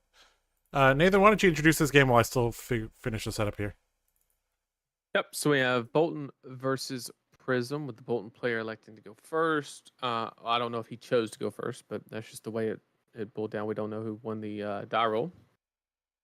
From the equipment side of things, it looks like we just have the helm that Nova drafted. Like I said earlier, we're gonna follow Nova through his draft and kind of like illustrate the decisions that he made and how that could influence the games. We have a Dreamweavers and double Ironhide on the side of the Prism. So looks like the Prism player is starting out with a red Spears of Serality, and this is a great example of a card that really punishes your opponent for not having poppers. Anytime that they can do, one card 5 go again, or 2 card 5 go again, with possibly without having to pitch for the next attack. Not the case in this situation, but being able to push, anywhere between 5 to 12 damage offensively with a 4-card hand in Monarch is pretty decent. A lot of the time, it is extremely difficult to utilize your hand all the way on offense in Monarch sometimes. Yep. So great opportunity here. Yep, Spears into Wootenhog. Pretty good here. Did you already talk about the equipment on the Prism side? Yep. All right, well. Okay, so I think this is the one matchup here that might hurt Nova because he does not have a popper in his deck. And that's really going to be the story here is I guess if Jackie is a 1 of 3 Prism, I'd say there's a shot here for Nova. A 1 of 2 Prism is going to have a ton of Heralds, and they're going to get pretty efficient trades here. One thing that is going for Bolton, though, because Bolton is the least likely to have a popper out of all the draft heroes, is that every single card other than like Phantasmify triggers Bolton's hero ability.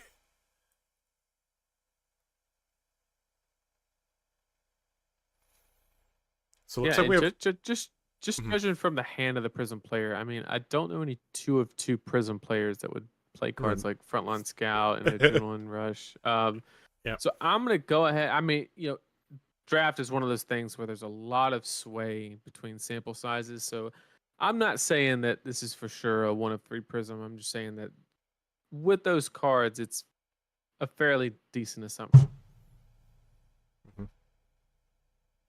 Is there any way we could talk to the boots on ground over there to see what the split of the pod is? Yeah, I'll ask. Because that is going to provide a lot of context of like what we're expecting, gameplay decisions. Because if you're playing against a weaker Prism deck, as the Bolton player, you can kind of eke out an advantage of playing a much slower game. Yep. Whereas if you're playing against a Prism that's a lot better, it's very dangerous to sit back and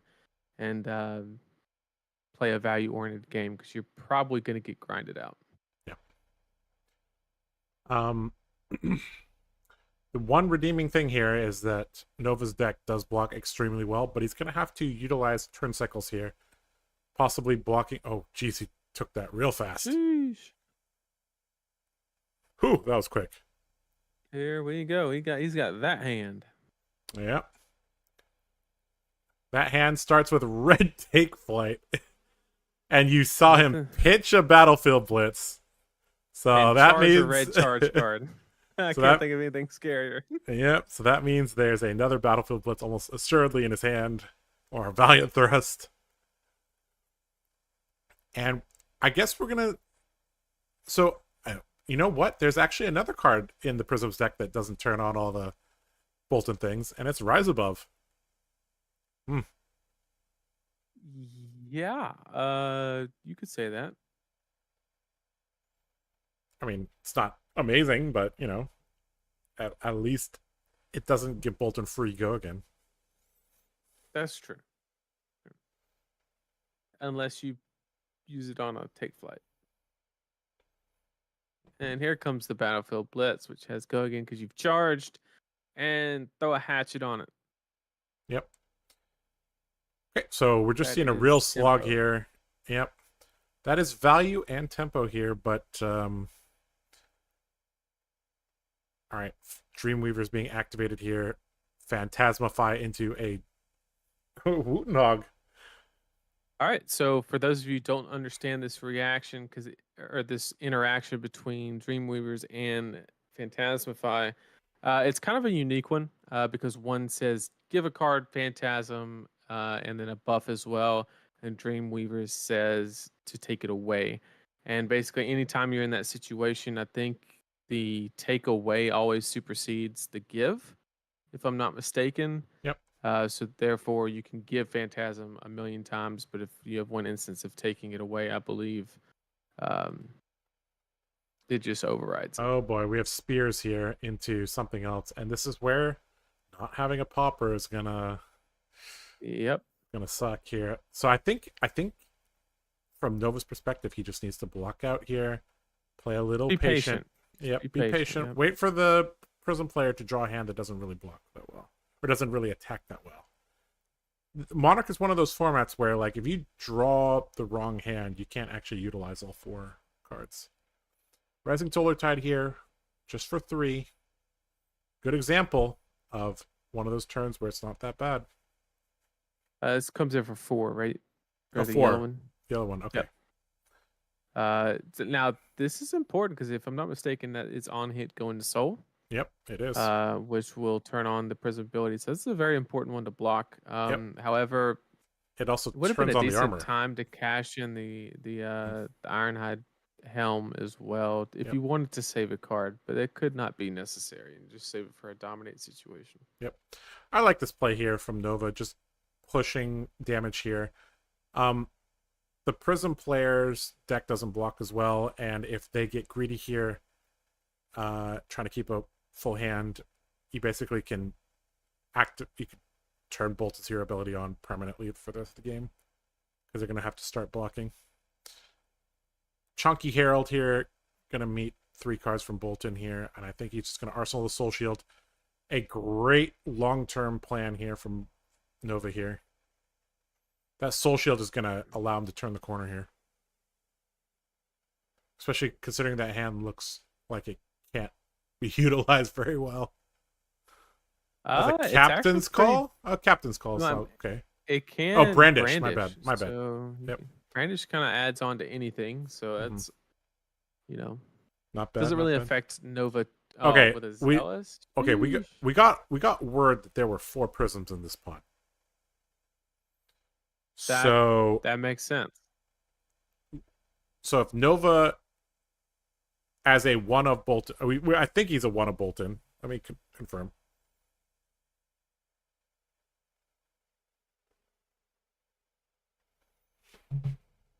He should be able to take down Prism, because not only does Prism not block very well here, card quality will be lower. He just went 3 wide on the Bolton, so yeah, that's So this is a generic generic Prism deck. Red Illuminate, great. Good counter. Yep. Good counter. Now this doesn't threaten 2 cards though, because the Prism player has the ability to pitch a card and then use both the Ironhide. I think this is a great spot to utilize that. Yep. No reason to overextend and give 2 cards. Yep, just like they mentioned. Okay, so Nova is I got confirmation that Nova is a 1 of Bolton, and Jackie here is a 4 of Prism. So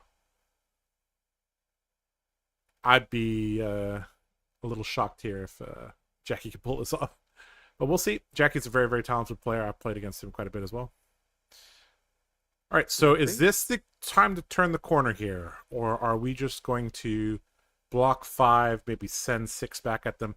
I think it's important to note that Bolton has the ability to fatigue Prism, and Prism does not have the ability to fatigue Bolton. So, right.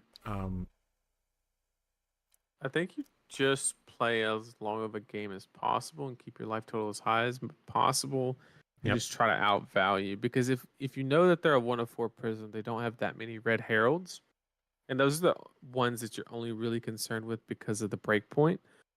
But if you just keep trading 6 for 6, Nova probably came into this matchup with 35 cards, give or take, Mm-hmm. which is more than the Prism's going to have, and you might just win on the basis of value.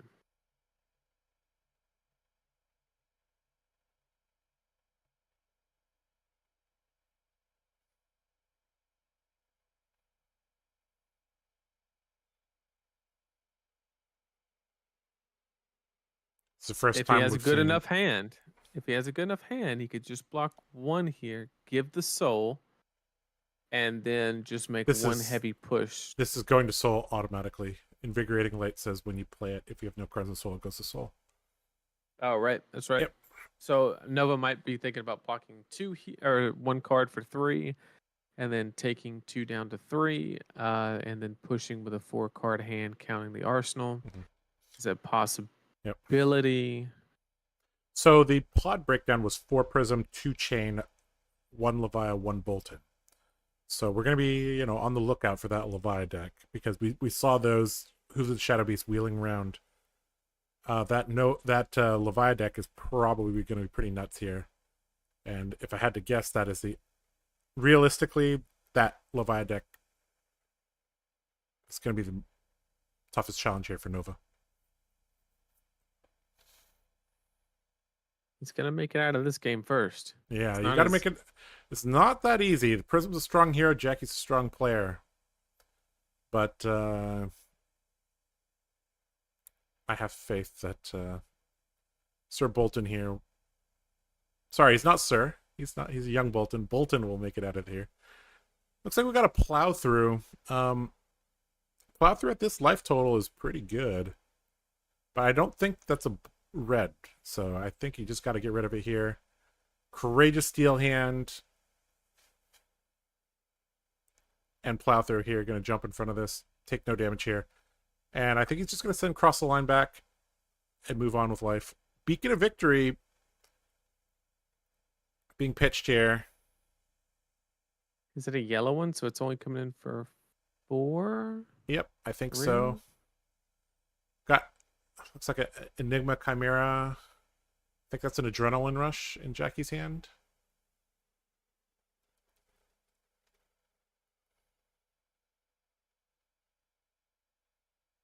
I mean, probably just blocking 2 cards and sending Chimera or Herald.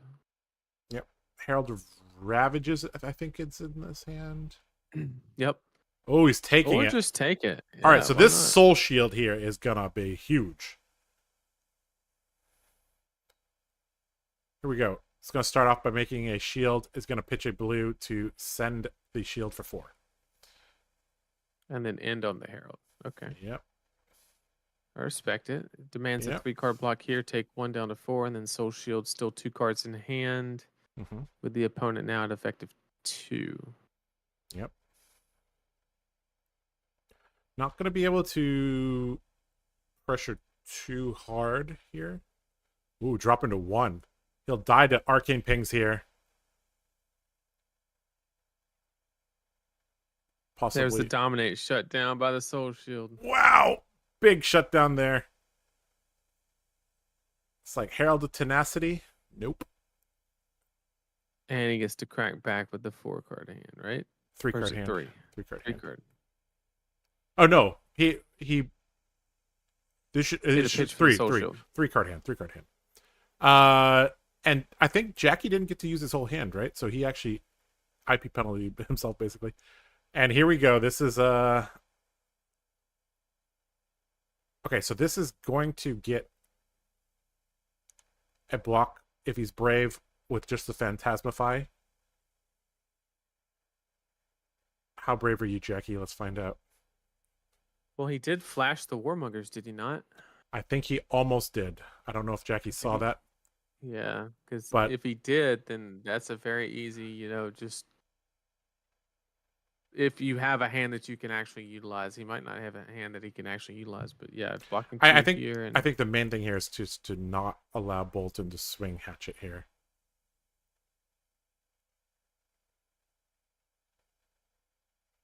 Oh boy.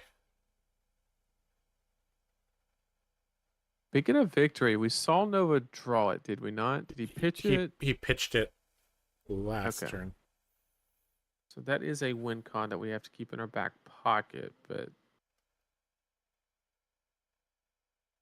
does the Herald of Ravagers say on hit deal 1 arcane or on play? on hit. Okay. All heralds say on hit. Okay. So he won't die to arcane pings unless it's literally like okay, there's a Phantasmify block. Excellent block there from Jackie. Oh boy. This game's gonna get tough here. If there's okay. There's the Ravage. There's it a the red Ravage one. Yep. Okay, it is. So that's 3 gonna be a card 3 block card. here. Yep. If he wants to, he can preserve a card in deck with the Ironhide Helm.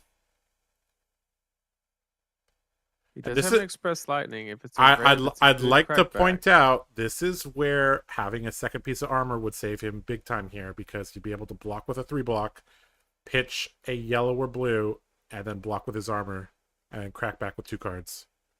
So the one caveat we said about Nova's draft was that he did not have equipment. And there was one time during the draft where he could have picked it up. I believe it was the Ironhide boots, but he declined to do that. All right, so he's gonna. Okay, so having to give 3 cards here, we'll be able to attack with 1 card here. Deck's getting very thin here, but you know, we're on second cycle here. There's the. I think that's pound for pound in Jackie's hand. I think Nova saw the pound for pound and decided to drop the 1 here. There's Beacon of Victory there. And if he can keep 2 cards here, he wins the game. Is that a red rebirth? Doesn't matter. 2 card block here. 2 card block here. Swing with the hatchet. Beacon of Victory for the win here. I think Jackie should know exactly what's in Nova's hand here. And I mean, I don't think there's a way for Jackie to get out of this, as long as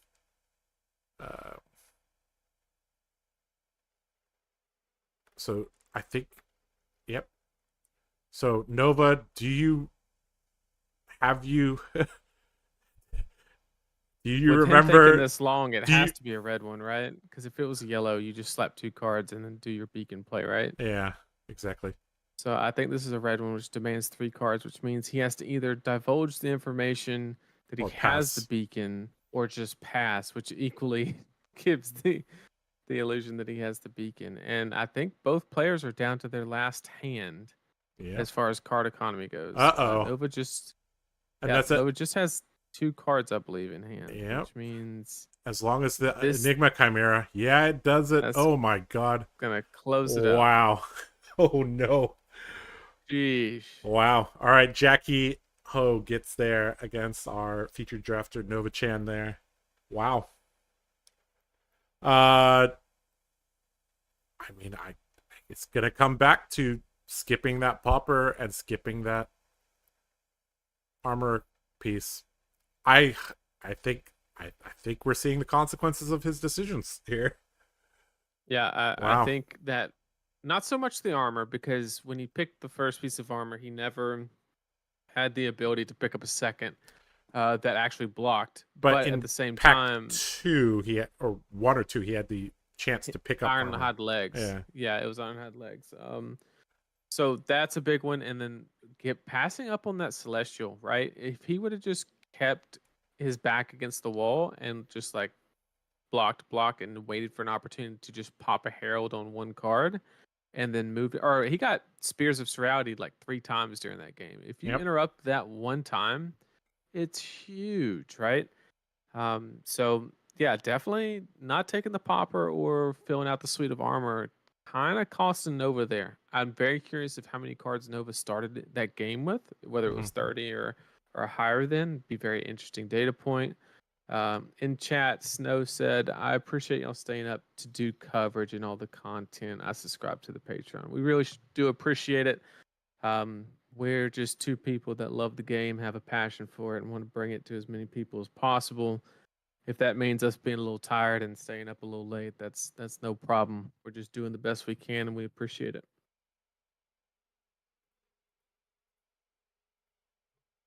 All right, I'm going to switch us back to our cameras. All right, guys. That was round 4 there. I think did not go the way I thought it would. Yeah, it did not. I mean, in a pod of 4 prisms, you don't expect the solo Bolton to get taken down by Prism, but there's several things that made his draft like an 8 out of 10 and not a 10 out of 10. So let's recap them. First of all, he didn't have Gallantry Gold. That's pretty huge. Didn't have Halo either. That's less huge, but you generally want at least 2 pieces of Ironhide armor. Yep. Preferably 3, but you get what you can. The reason being is that there's no efficient way for Bolton to utilize. There's no brothers in arms in this set, right? So right. It's difficult for him to utilize. Saw him pass up on a popper. I think he literally only saw 1 popper the whole draft, and he passed up on it. So yep, a little bit of a issue there. Oh, I got horizontal Nathan. Horizontal Nathan. There you go. And generic Prism can race pretty well, apparently, because that Prism had a lot of go again.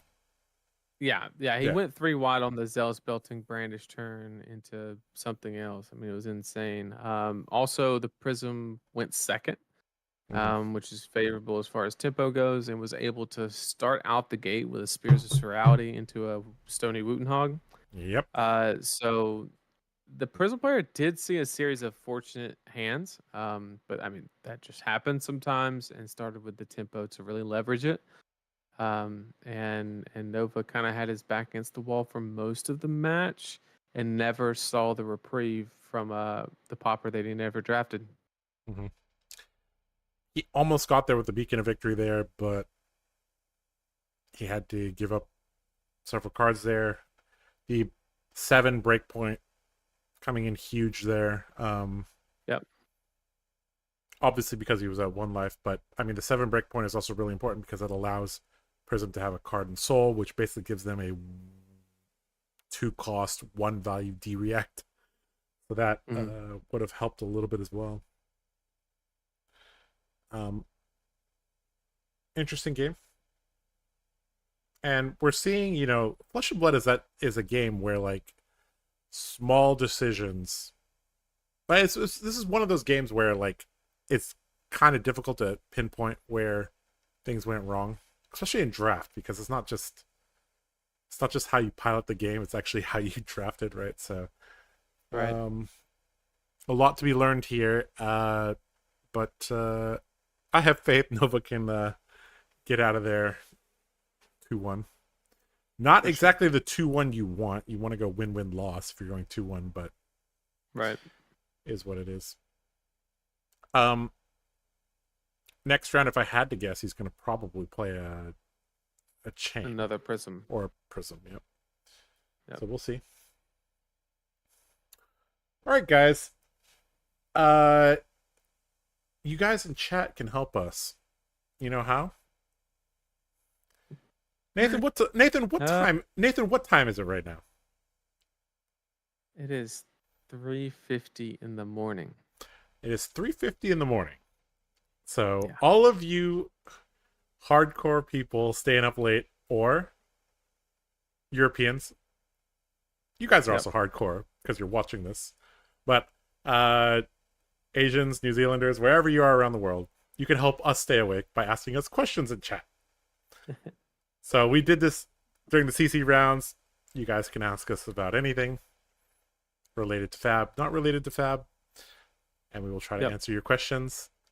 Did we have any questions from, a long time ago, or did we roughly clear that out? I think we got through it. Let me run back and double. We did kind of. We talked about the Talishar and not having a online client was the last thing that I answered. God, I can't even read. I'm so tired. We still have 5 more rounds, my Uh, friend. yeah, yeah. 5 a.m. there. East Coast shout out. 1:50. That means that you must be on the West Coast. Okay, here we go. Does anyone else feel like Intimidate is a mechanic that LSS is not a fan of? We kind of answered that and said that it was one that had to be bounced very carefully. What do you think LSS can do to make Rhinar a bit better? I don't think it's anything LSS can do. I think we're just waiting for a meta that is more conducive for Rhinar's play. Needs to slow down. If everybody's trying to fatigue each other and there's not like a deck like Lexi to kind of prey on Rhinar, I think Rhinar could be very good because everybody's trying to block. You're intimidating the wrong cards that you want to block with. Seems pretty decent to me. Rhinar is really, really, really annoying to play against as a mid-range hero because you're very particular about how you want to block, how you want to attack, and mid-range decks often can't just rip 4 cards and say, "Oh, this hand's great, let's go with it." So, I think I think Rhinar does have a place, but we'll see how he develops. Yeah. I think there's one of the issues is that like we've seen that the very super consistent decks do really well. We call it deterministic Oldhim. I think somebody mentioned that he played. I think it was Tarek. He said like I played deterministic Oldhim. Like it's like I know I'm gonna win this when I sit down. Oldhim, Icelander. These are very very consistent heroes, right? And Rhinar is basically the polar opposite, right? And people, what was that psychology study or whatever that says that like people remember bad things twice as intensely as good things, right? So it's like for every 6 you roll, you when you roll a 1, you feel it like twice as bad, right? So yeah, that's I think eventually the brute community just has to be like, all right, we just embrace this. We embrace the randomness and we take it. I know a lot of them are just I know a lot of brute players are not happy with the level of randomness, but if I remember right, Jason Chung, who was I think he still is a developer at LSS, when he was showcasing his Levia and I think his Levia deck, he was running Tome of Torment, the one that blood debt draw card, right? Yep. Yep. And in his showcase deck, and he was like, yeah, you just roll scab skins and draw an extra card. There you go. I was like, okay, if the developer of the game built the Levia deck like that, that's a little bit of indication to where they but think that you will build the deck towards, right? So when a lot of the brute players and Levia players, they like go for, I don't want to roll scab skins, or I don't want randomness. All right, you can try, but you might as well just go play Oldhim. Right. Not every deck needs to be consistent. It's not a requirement for the game. And the thing is, a good thing for the game. Yeah, if you have enough instances in a tournament, your luck is going to even out, right? So I think that's something that they just need to embrace. All right, let's see. Any other questions in chat? Do you think it's better to just buy a box of Dust Till Dawn to get Warmonger's Diplomacy, or should I buy them individually? Well, I think if you're looking for a specific card, you always buy it. Yeah. There's 2 rules. In general, when it makes sense, support your LGS. If it's viable for you and you like your LGS, and you spend time there. I'm basically paraphrasing what the professor said. Okay, so when it makes sense, buy and support your local game store. Okay, and then the other one is buy singles. Yep. So, yeah. Or in a best case scenario, buy singles from your LGS. There you go. That's the way to do it. But yeah, if you're looking for one specific card, just buy the card. I mean, opening boxes are fun. And if you need other stuff, then like it makes sense. But if you're looking for one exact card, I would kinda just also makes sense to go get recommend, it. because you're talking about Warmonger's Diplomacy, if you don't need it in the next 2 weeks, don't buy it. Because it might be banned. Probably Well, not. I don't Probably not. think Warmongers will be banned, but something There's a could be possibility. banned. Yeah. Something could be banned that dilutes the effectiveness of Warmongers, which inadvertently could decrease the price.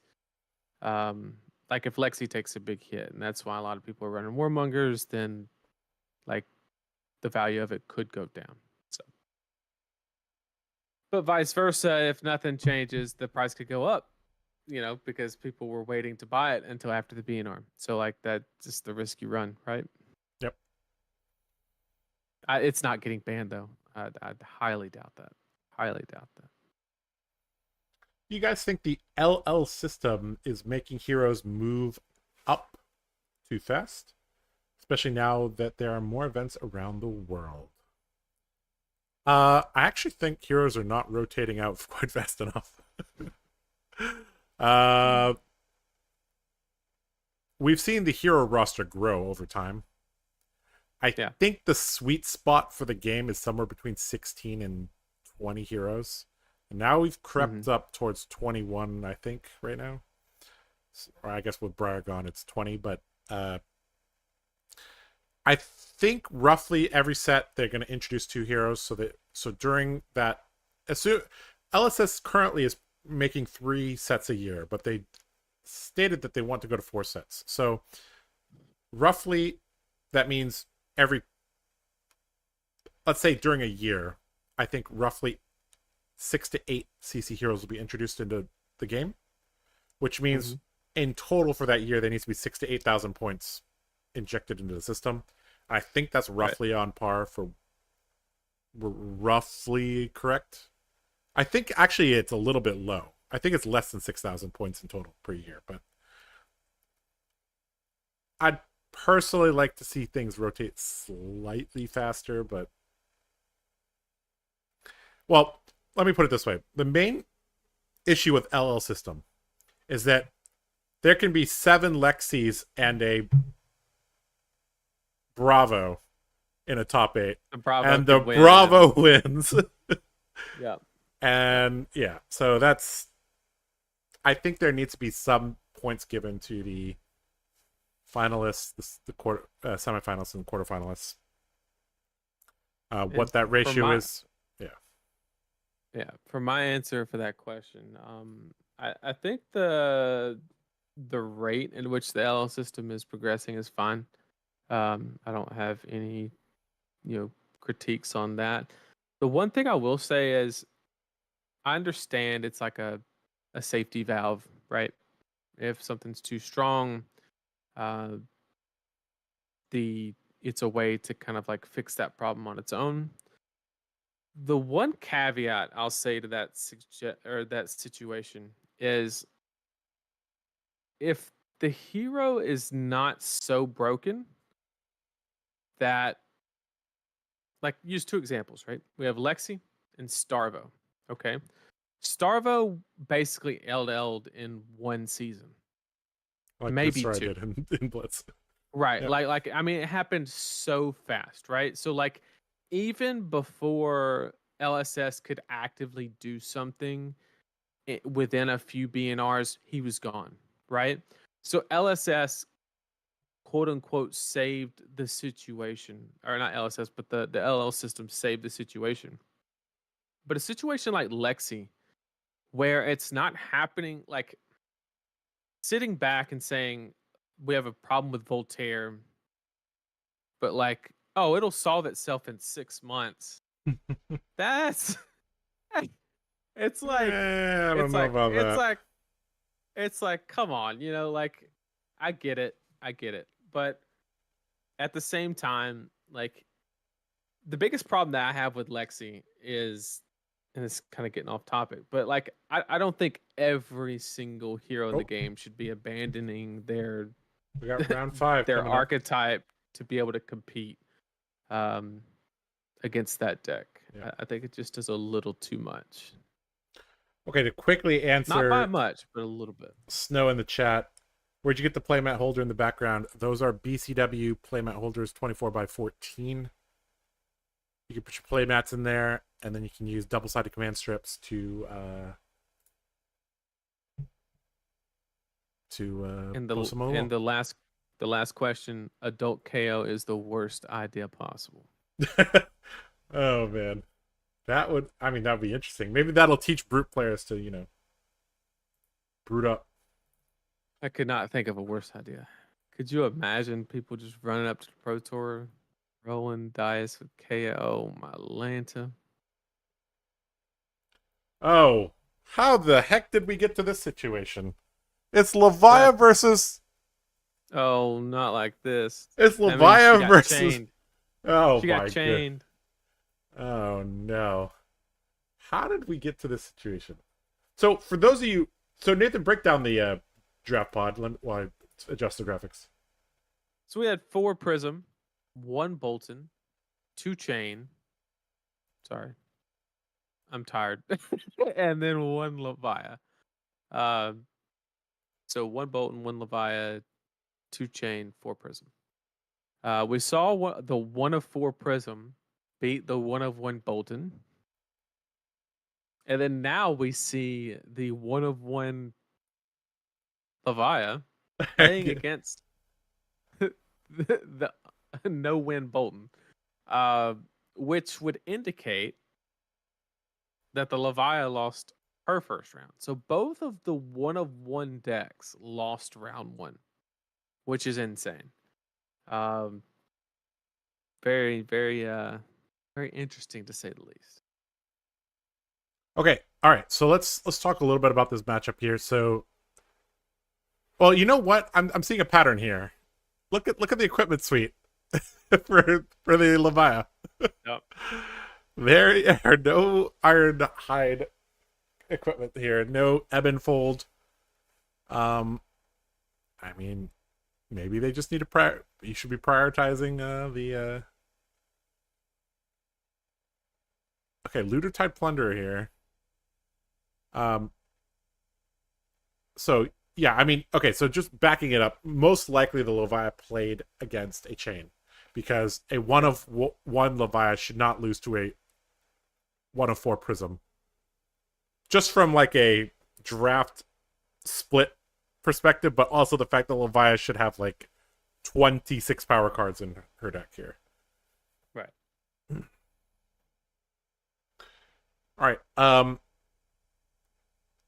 Well, this is a more traditional style game here, so we're gonna see if see who comes out on top here. Both.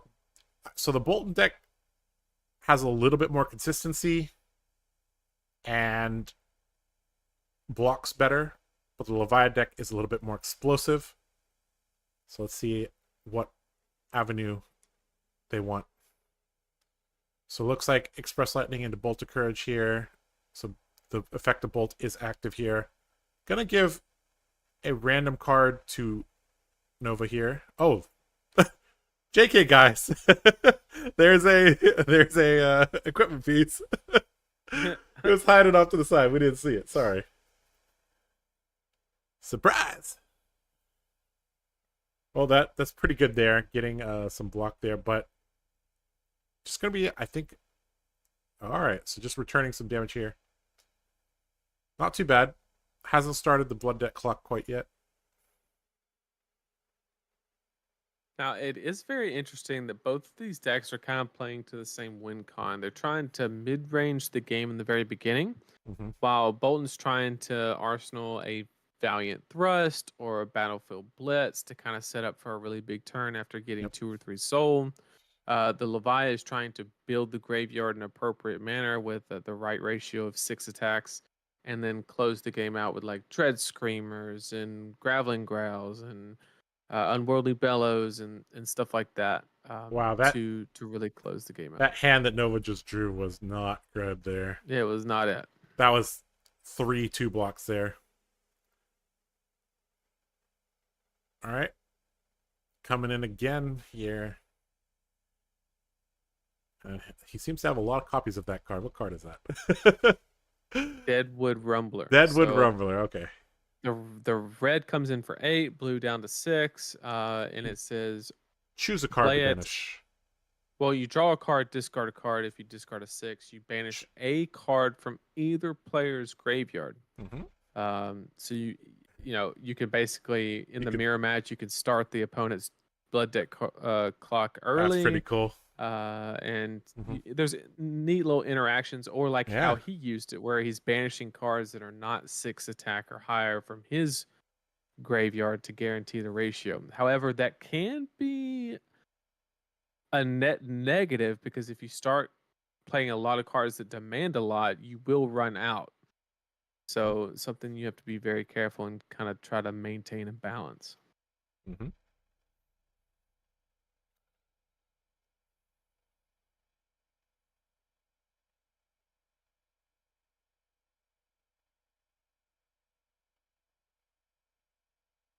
Rally the Rearguard.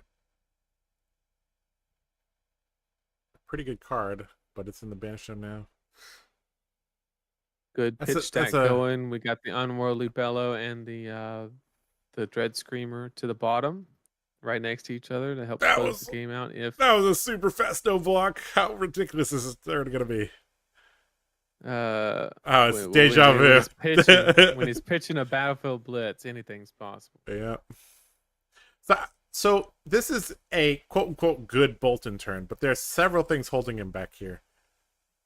You really would like to swing your weapons if possible, but we saw no Gallantry Gold, no Dust Path Pilgrimage, no Plow Through, things like that. And I think from the games that I've played, there's a correlation between swinging your axes and actually winning the game. So yep, we have Take Flight into Battlefield Blitz. This is good Bolton play here. But the thing is, like, Levia can do almost the same thing. Yep. And okay. Oh, here we go. She can't do that though. She can't do that. This is a lot of damage here. Yeah. Yep. All right, so this is starting to look like a CC turn here. Take Flight, charge your card, Blitz into Valiant Thrust. The only thing that would complete this would be a raid in here at the end. Which he went this wide and actually never used a card from Soul. Yep, you don't have to. That's the beautiful thing about Blitz and Take Flight. The only downside is... The unfortunate thing on the Levia side is the blood deck counter is not going yet, so she still has time to stabilize and kind of mid-range the game to kind of find an open spot. I think this is kind of the time you need to go, though. Like, if you can get to a position here where you're going to start ripping cards from Bolton's hand, and then you just have chunkier attacks, like, this is a good opportunity right here. Yep. You basically want to get value from the Hooves of the Shadow Beast, right? So that's really the important part here, is that can you go too wide here?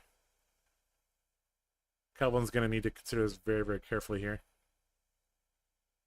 Looks like he just wants to block a little bit more here. I mean, he overblocked that Illuminate. And here we go. I think this is going to start. This starts the blood deck clock here. So, I think that's Hungering Slaughter Beast, I think. Yep. And he hit three sixes? Yep. 2 of which have blood debt. Yep. So Hungry Slaughter Beast. This is I think this is a yellow version coming in for 6 here. It's the most vanilla regular Levia card. And there's the Graveling Growl. There we go. Graveling Growl. Excellent follow up there. Good move from Nova. He's recognizing that Levia is committed to starting the Blood Debt. So now Nova is just trying to wait for an opportunity where the Levia can just basically brick. But drawing Dread Screamers is not the way to do that. Yep. The Soul Shield here could allow for a. Well, I mean, the Soul Shield against decks like Levia is not actually. You're not actually blocking up. Because most of your deck is blocking for 3, but I like the idea of possibly playing the card from Arsenal to Arsenal the Soul Shield for like a turn where you really need it. Mm-hmm. I think the not using it as an efficient block, but just more block during a turn. I think the burst damage of Levia is not going to be that high. Well, I shouldn't say that. Without Hooves of the Shadow Beast, it's not that high. Well, it's back up against Convulsions, right? Yeah. Because it does give the attack go again. It can go rather tall. But in this situation with the 1 floating, this is like a free use of the Helm. So I'd really like just a 1-card block into Helm as well. Would be a very nice play here. Unfortunately, Stony Wootenhog says non-equipment cards here. Ugh. Yeah, you don't deny the +1, but at the same time, you don't want to waste the resource. It's one of those tough situations. Yep. You're effectively only getting 1 block here, unless that's one way to do it. Do it that way too. So that's something that we forgot about is that the Soul Shield plus the single piece of Ironhide is actually pretty good. And that's why we took some damage there. To turn on Adrenaline Rush Red here, coming in for 7. So, Levia with 4 cards can easily turn off Blood Debt. With 3, she can. With 2, she still can, but it's very difficult. You basically need Hungering Slaughter Beast to turn off Blood Debt there. Or what is it, Marauder? Is that the The only card in hand that does it on a 2-card hand is the Deadwood Rumbler right now. Graveling Growl here going to jump in front of this. And is he going to take 4 here? Is Bolton going to give this go again and play a 0 cost from Arsenal? I think he's debating it.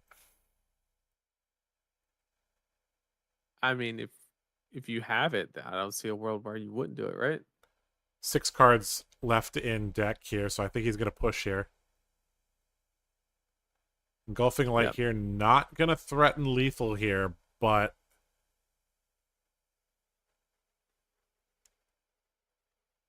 it is threatening to put him to 1. It's going to go to 1, let the Engulfing Light hit, go to Soul. Oh, he missed it. Oh, he didn't charge this turn. Never mind. My bad. Yep. Nova doesn't miss things. He's good. All right.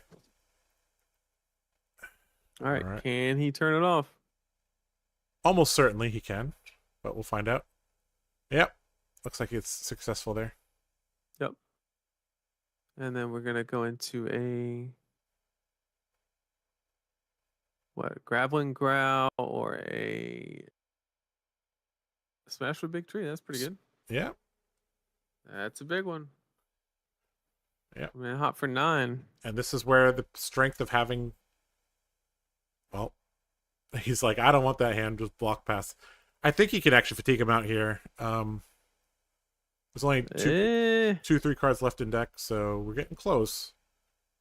At 5 life, he could, but I mean, this is that Unworldly Bellow and Dread Screamer's pitch. So this turn's this is a heavy turn. But I think you're right. If he makes it past this turn, he's probably home free home. Yep.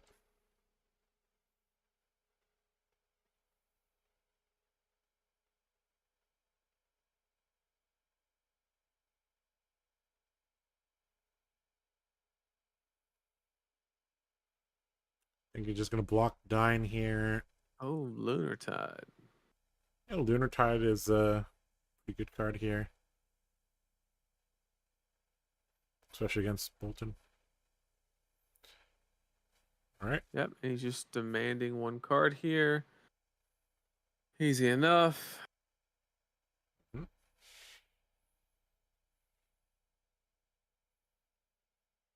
getting down to the wire here. I think the Bolton has just enough cards left in deck to withstand this. Well, I think the Levia player's only next move is really to like Dread Screamer into a Meat Axe, but I don't think that's enough to get there, being at 5 life. Well, Vi probably can break through. It's just not going to break through for +5. I think the biggest problem was the very first turn the Levia player blocked with a Convulsions, which is, for those of you who don't know, it's basically a buff plus a guaranteed dominate, which would be a really good win condition here if you could Unworldly Bellow Convulsions into an attack. You can easily dominate like 10 and close the game out from here without having to go wide, instead of relying on Dread Screamers and the opponent not having good block value.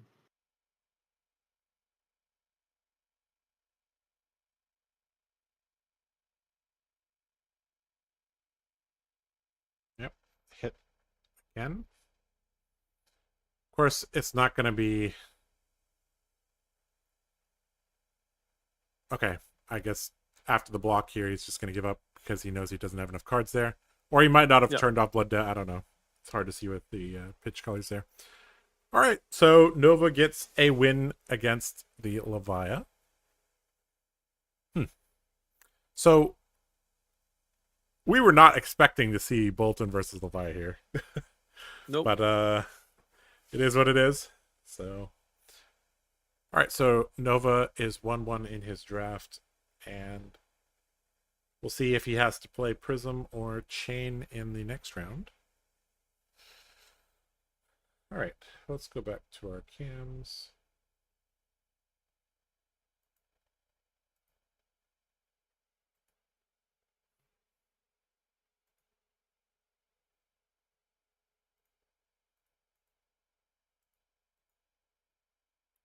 All right, guys, welcome back.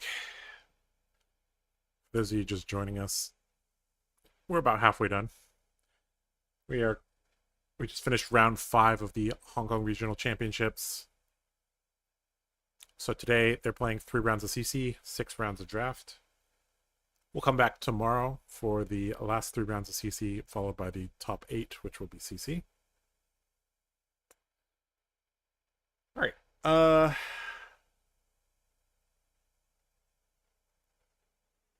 Well, oh, we got horizontal Nathan going. Uh-oh. All right. Okay, so I guess I should have ended the poll when the first round started. Yeah. All right. Okay, so most of you thought that was a 3-0 deck. Some of you thought it was a 2-1 deck. Well, let me tell you. Definitely not a 3-0 deck. It's definitely not a 3-0 deck because it confirmed he did lose the first round of draft. All right.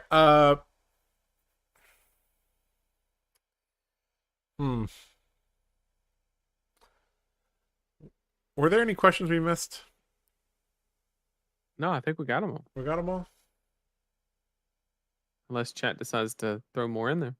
Yep. I'm also down for taking a little bit of a break. That's fine with me. Leave it up to chat. Yep. Chat, if you have questions, you can ask us. If not, we're going to go to break. I'll give you guys like a minute. Maybe 2. Good questions don't just appear out of thin air, you know? Where do they appear from? That's a good question. See what I did there?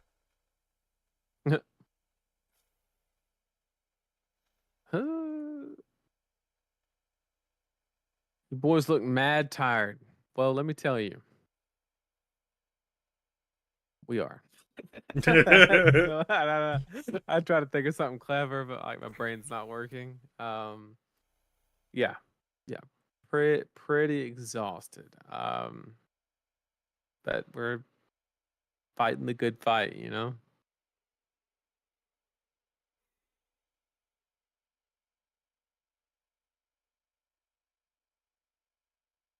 Fighting the good fight. I have some ideas for chat interaction.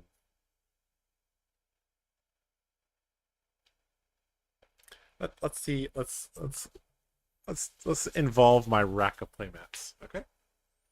Yep.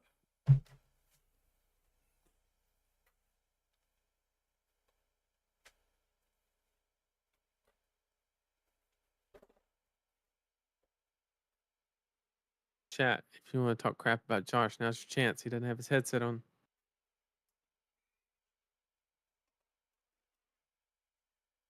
Warriors D tier at best. That thing is much heavier than it looks. Holy crap.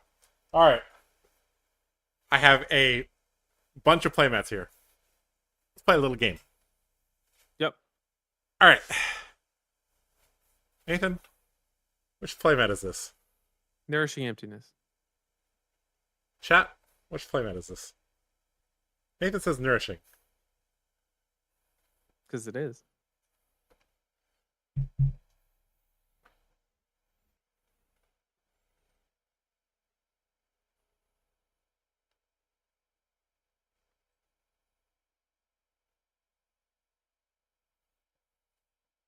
I'm about to pass out to the audio. Seth, I couldn't imagine a single better way to be sleeping. I mean, us just whispering sweet nothings. I mean, what's a better way to sleep? Here we go. It is Nourishing Emptiness. Do you remember where this playmat was from, Nathan? Calling Las Vegas. Calling Las Vegas? Well, technically, that whole Calling series, they had it. It was Calling Las Vegas, Dallas, Cincinnati, and Orlando. Yep. I think it was at technically all of them. I think I got this one at Nats, 2021 Nats Orlando, but I didn't play in the Calling there, so I'm not sure. Our door prizes for Nats was one of 4 playmats. It was one of the 3 pulses or that one. Ah, okay. And you got it at random. They just handed it to you. I got Pulse of Candlehold, I believe, which I was fine with because I played Briar. All right, let's play another game. Let's see. How about... Okay, this is a little harder.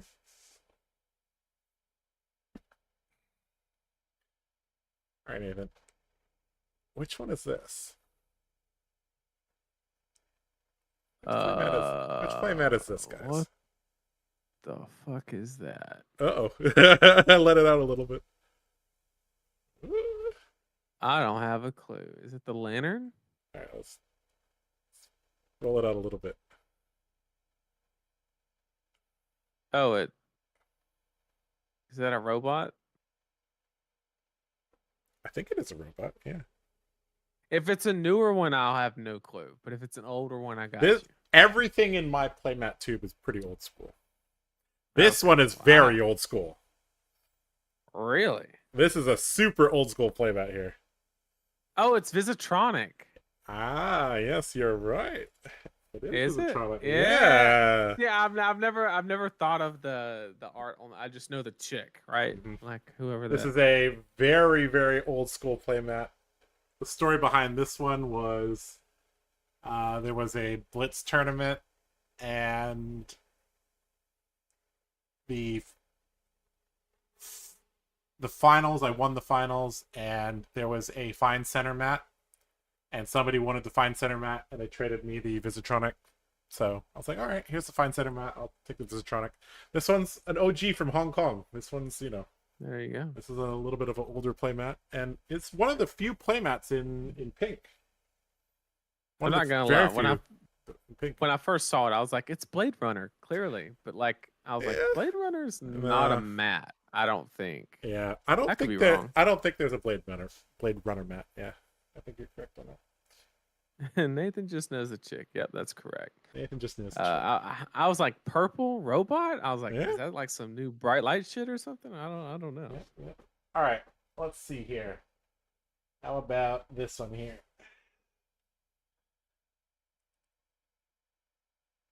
Kano, easy. Now Or there's a Blazing little Aether. there. This Blazing one Aether. this one has a little bit of a giveaway, right? Because it has the head, chest, legs thing. Yeah. So that means it is part of the real old school ones. Yeah. This one, you are Blazing correct. Aether, yeah. This one is Blazing Aether here. A card I've been killed by many times. Yeah. Yep. Another OG one from Hong. Where did I get this one? Did I get this in Hong Kong? No, I did not. I actually got this from Gear Gaming. Here It's just yeah. for the throwback, the WTR. I think it was just they're like, hey, you're this month's People's Champion. Pick one out of here. I was like, all right, I'll take this one, I guess. I would love to be the People's Champion, but my wife won't let me. Damn. Got him. All right. You know what? I don't even know what some of these are. So you know what? Let's go with this one. This one I don't even know what this one is. I have way too many playmats. Oh, that's the aura spear and Shimmers? Shimmers, that one. Yep. Is this Shimmers? It's spear. That is Shimmers, yeah. Do I have a high octane mat? No, I do not. Is this Shimmers of Silver? I could be. Yeah. Is this from? Ah, yes. Okay, so this is from I think Blitz season 5, 4, somewhere around there. I think that's where I got this from. It's from. I think it's from Everfest. Yeah, that was about that time. I think I got this one from LGS in Florida on the Panhandle. I think I played an event down there for season 4. How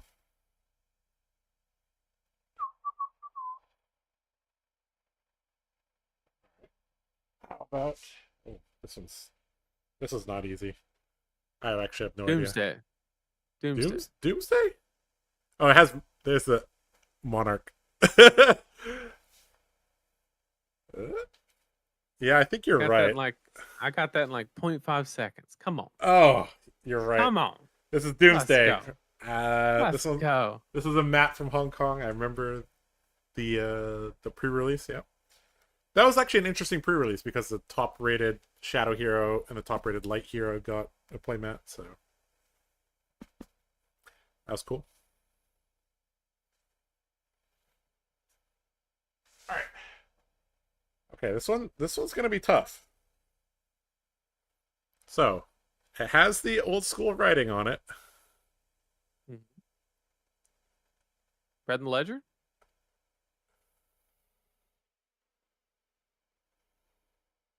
Yeah, it's got to be Red in the Ledger. Yeah, and I think the reason you know that is because Lexi came back. This is the very first playmat that I ever got. It was Red in the Ledger. David said Nathan's cracked at this game. This is why Nathan is the back-to-back Jeopardy champion. 3 times. He's real damn good at this game. Okay, so we do Fab Jeopardy every now and again on the channel. Yeah. We'll just get a bunch of people and to literally Jeopardy with a bunch of Fab questions and he's real damn good at that. I've never lost it. I've never lost it. Yeah. So this was actually the very, very first playmat that I ever got. So this has a lot of sentimental value for me. This is also the match where I played against Kaiser. I had a really, really good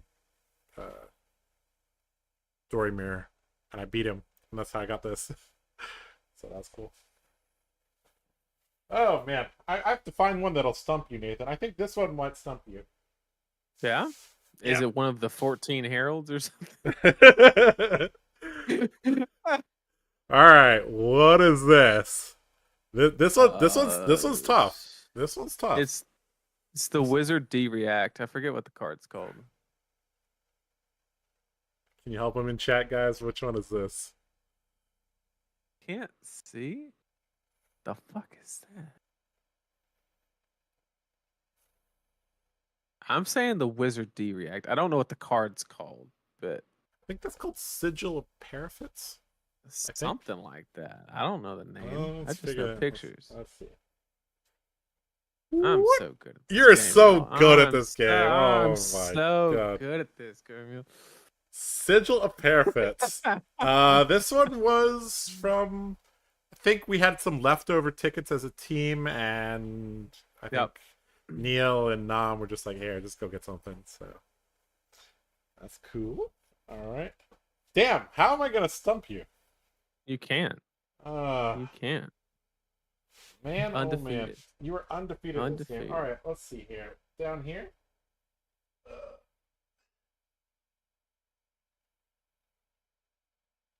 All right. We're going to have to pull out the Trixie Smixie. All right, Nathan. Let's see if I can get you with this one. All right. Now, of note, you should notice something about this. You should notice something about this playmat, right? It doesn't have zones. It's stitched, which means it's not an official playmat. Oh, that's lame. I have to cheat to beat Nathan at this game. It's blue. I mean, you only buy like warrior. Like, what the fuck? Yeah, what is this?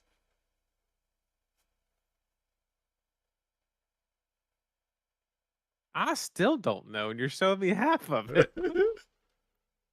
I agree with Chad. It's a Lorcana mat. This is not a Lorcana mat. What the world?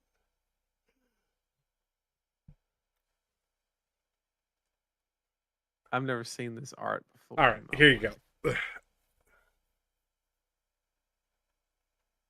It's Lexi. Oh, it's Lexi.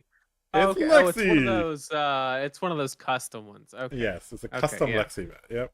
Yeah, all right, we got him. We got him, guys. We got him.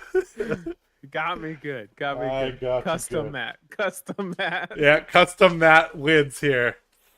All right, so Nathan, you have 1, 2, 3, 4, 5, 6, 7. You got 7 correct, 1 wrong. Yep. All right. I was like, I've never seen those colors on a mat. All right, here we go. Uprising. Yeah, uprising.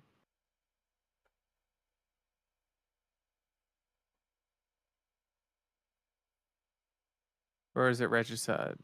No, it's uprising, right? Ta-da! I'm so good, bro. Like, I can't lose. I should make this a Jeopardy category. You should. I think win them all. Yeah, this would be a solid Jeopardy category. Pretty good. I don't know how we're gonna beat Nathan. I don't know, chat. Can't do it. Okay. We can play a different game. Along the same lines, but... Is it Lorcana? No, it's not. You'll see.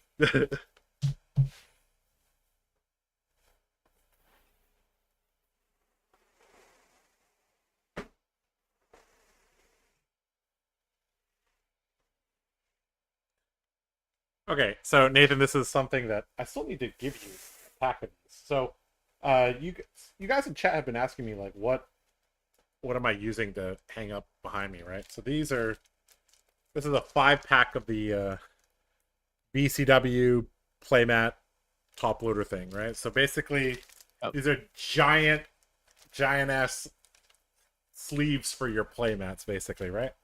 Yep. And so I have a box here, and I've sleeved my playmats here.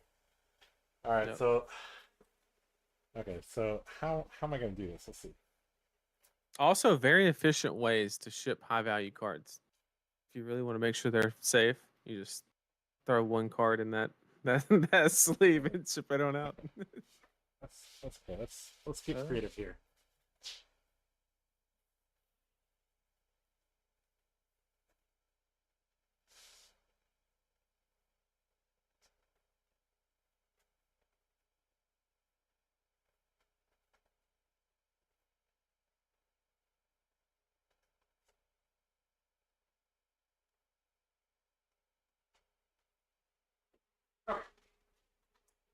Okay, so I have my 5,000 count box lid.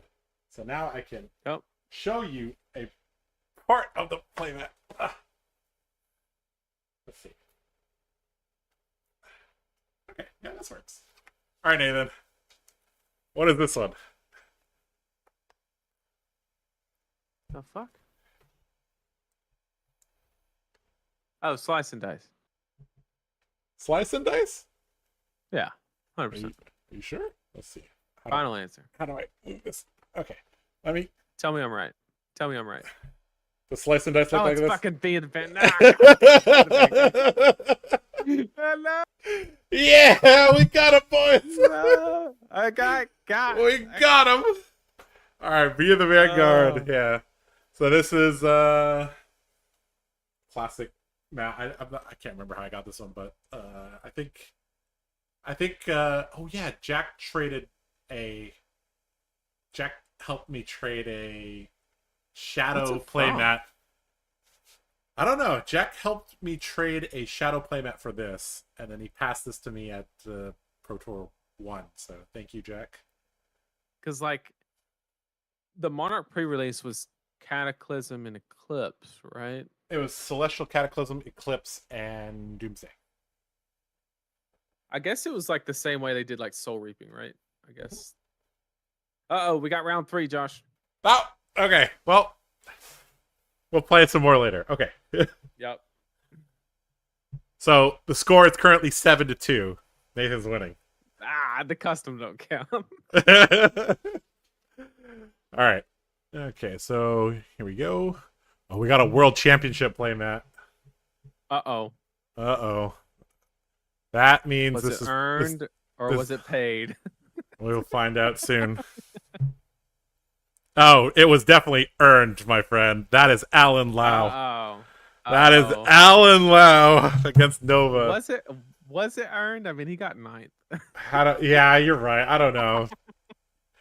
I don't know, Alan. Oh, You could have. that poor backpack. Yeah, that poor backpack. You can tell the story of that. In another timeline, Alan Lau would have been the world champion. Yep. All right. Please introduce the game while I set everything up. Yeah, so we got Bolton v Chain. We have Nova versus Allen. They are teammates. If I'm not mistaken, isn't Nova on Team Blue Pitch? No. Or is he Team Gold? Nova's on Team Gold, but Yep, everybody Team in Gold. Hong Kong that's good are friends with everybody that's good. Yeah, they're all friendly. Nobody's trying to get got or anything like that. But this is actually a really complicated matchup. Like I mentioned previously, the way that I like to approach it from the Bolton end is kind of give the image that you're trying to fatigue, and as the Chain player is forced to kind of set up, you basically they said that we don't have the game video right now. Is that intentional or no? Sorry, what'd you say? The game is up now. It should be. I've transitioned to it. Can you guys see the game? Okay, it might have been. Yeah, there we okay, go. Yep. I see it. Yeah, there's about a 20-second delay roughly between what we're broadcasting and chat. So, Yep. Looks like they can see it now. All right, so this is a 1-of-2 Chain piloted by Alan Lau against a 1-of-1 Bolton piloted by Nova Chan. And this is a pretty important game. Like, if you get out of the first draft with a positive record and you went 3-0 in CC, you're poised to get top 8. Every single game here is going to be really, really, really important here. So let's see how this goes. Also, on a side note, I saw the world playmat. LSS, if anybody from LSS is watching this or does watch this, when we go to Worlds this year, please give us something that's exclusive to Worlds qualified player only. I don't care if it's a sticker. It does not matter. I just want something that says I played in Worlds and I earned whatever. It doesn't matter. It could be something super small. I just I thought the playmat was going to be it, but then they end up selling the playmat. And just want something like special that says I was there, I earned it, that kind of thing. I think small stuff like that goes a long way. But we are seeing Chain off the races, getting that minnowism off of the belittle, and basically Nova just setting up that soul, getting ready to go. So I think I've talked briefly with Alan Lau about how he likes to draft Chain, and if I recall correctly, he does really enjoy the belittle minnowism just to help go wide. You're not having to banish with shackles every single, or you're not going to have to shackle every single turn. It allows you to play a little bit more of a mid-rangey controlled game, utilizing the powerful generics in the set. All right, going to activate Chain here. Got to have some cards, right, to play. All right, bounding. I can't tell if it's red. If it's red, it's red. 3. Yep. It is red. He's going to take a damage. We need the health on the screen. Let me message them. Yep. Message them. Yep. And then Galaxy Black this time is only coming in for 1 because no cards been played from the banish zone. So Alan gets to bank some cards in hand. Arsenal, probably the minnowism. Yep. Or whichever one's a higher pitch value, you probably Arsenal the opposite. Does Alan not have equipment either? What is going on? Did somebody hate draft equipment during the I think it was just, I don't know if they pulled packs straight out of because they're not stamped cards, right? So I don't know if the packs got messed up or No, every pack is guaranteed to have an equipment. It's just now we've seen multiple people have except Jackie's Prism in round 4. Yeah, but we saw 3 or 4 hooves, right? And then we saw a bunch of blood drops. We saw we just saw the same equipment, and we saw 3 iron weaves. We just saw a lot of the same. He has to have an iron weave. He literally has to. I think his equipment's just off the camera. Okay. We will keep that in mind. All right, so got seeds into bounding here, and Nova says, "Hey, this is not." He blocked with a red take flight, so I think he's just trying to fatigue. He's trying to find a very high value target to go in Arsenal, and then fatigue, and then as Alan is basically forced to kind of Looter build Tide up Plunder blood hit. debt. That feels bad, getting your soul banished there. Yeah, anyways, you said, what do you think the strategy is for Nova going forward? Just kind of given the presentation that you're trying to fatigue and then waiting for one super explosive turn, just a take flight into, battlefield blitz and a valiant thrust to just kind of pressure Chain's life total as they're taking blood debt damage. Right before they go off on their big turn to kind of force cards out of hand. And then you just finish fatiguing them, basically, is the strategy that I like to utilize with Bolton. But Alan got some good banishes off the top. Seeping Shadows and a Rifted Torment, 2 A+ cards. I'm of the opinion that the optimal strategy for Bolton actually depends on how many cards the chain presents. If they Right. present closer to like 36, 37, 38 cards, I'm just going to try to rush them down because the quality of their deck is not that high. If they're playing a clean 30 and I'm like going first, I might, you know, if I could get 2-3 cards on turn 0, like there's a decent chance I could fatigue them.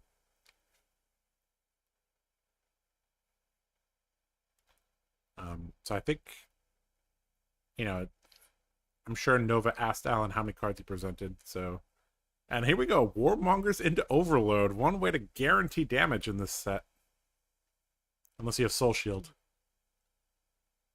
That's pretty good. Yeah, it's pretty good. Does he have it? I don't think so. Now is a good time for armor, though. Yeah, it is. Because I think Nova is on the fatigue strategy here. I think Alan was just doing that to get the armor in this situation. Could be. Oh, Dimensional Gateway is a good pickup here. Or not Gateway. Yeah, Gateway. Crossroads is a majestic. Is the other one. Yep. Yeah, Crossroads is a majestic that is actually pretty ridiculous in this set. Okay. Cross the line here. Alan says, sure, take damage here. I mean, the fact that the health counter is off screen actually doesn't matter much because the actual relevant health total is that black deck of cards on Alan's right. Well, I guess Nova's is kind of important, but you're right. That's true. I think Dimensional Gateway and Rifted Torment were the two underrated cards in Monarch Draft for Chain. Here we go. And we have the famous pick up the deck like Bun moment. So for those of you unaware of what exactly Alan is doing there, he is counting very, very carefully because of the cards that he's pitching, the number of shackles that he has, and he's currently opting right now as well. So he's actually getting to set up a little bit of his next draw. And basically, you want to banish certain cards as chain, and you want to draw certain cards as chain, right? You want to draw your resource cards, banish your power cards, because you could play them generally.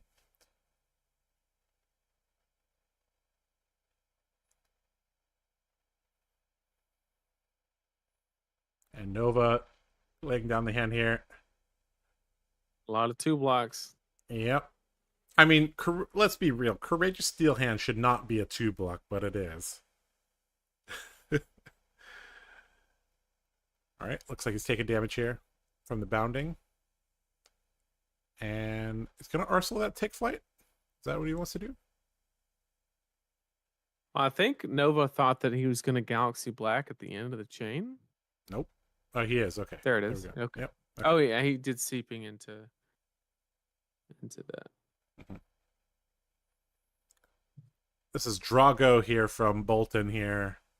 And here we're seeing, you know, something that we talked about is that, like, Chain is much harder to pilot than any other deck. And we're seeing Alan have to set up this pitch stack perfectly here. Because this is definitely getting the second cycle here.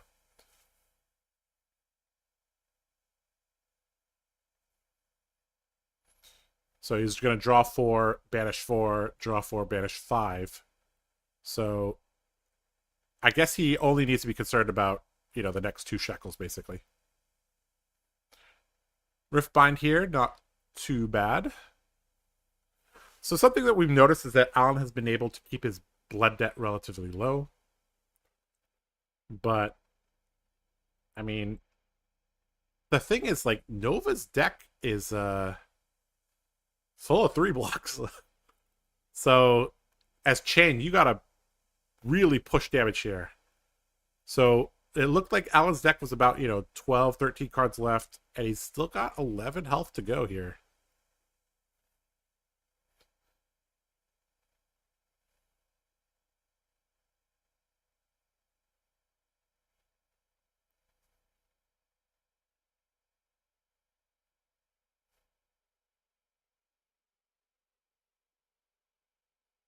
All right, how are you going to begin your turn, Alan? So you got a Seeds, a Rift Bind, and a Minnow, I think, in hand.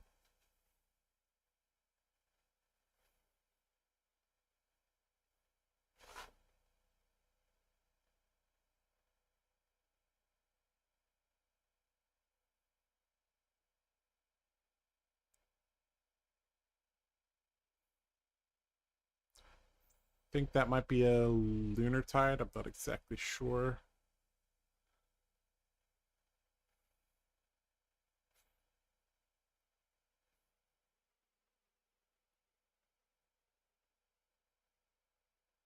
We haven't seen any equipment use either, so this is making me think that Alan does not actually have any equipment. if if there's a turn to use equipment, I think bunch it's of Iron Wings. yeah, that's the thing that's kind of odd. All right, belittle, reveal.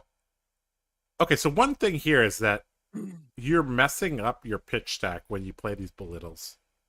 I think he's just inventorying the deck. I think he doesn't have one, but he's just taking an inventory, or either was in a situation where he could not line things up in a correct way, and he's just intentionally doing a fail to find, Mm-hmm. um, and just taking inventory of what's left.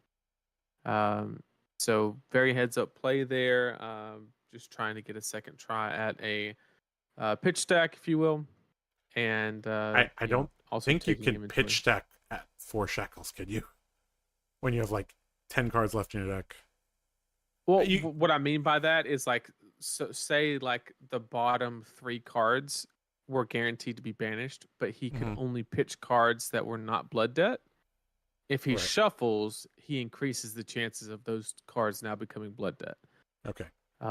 So Mhm. it's not changing the pitch stack. It's basically just saying, there was no way I could manipulate the pitch stack, so let me just randomize the chances. Mm-hmm.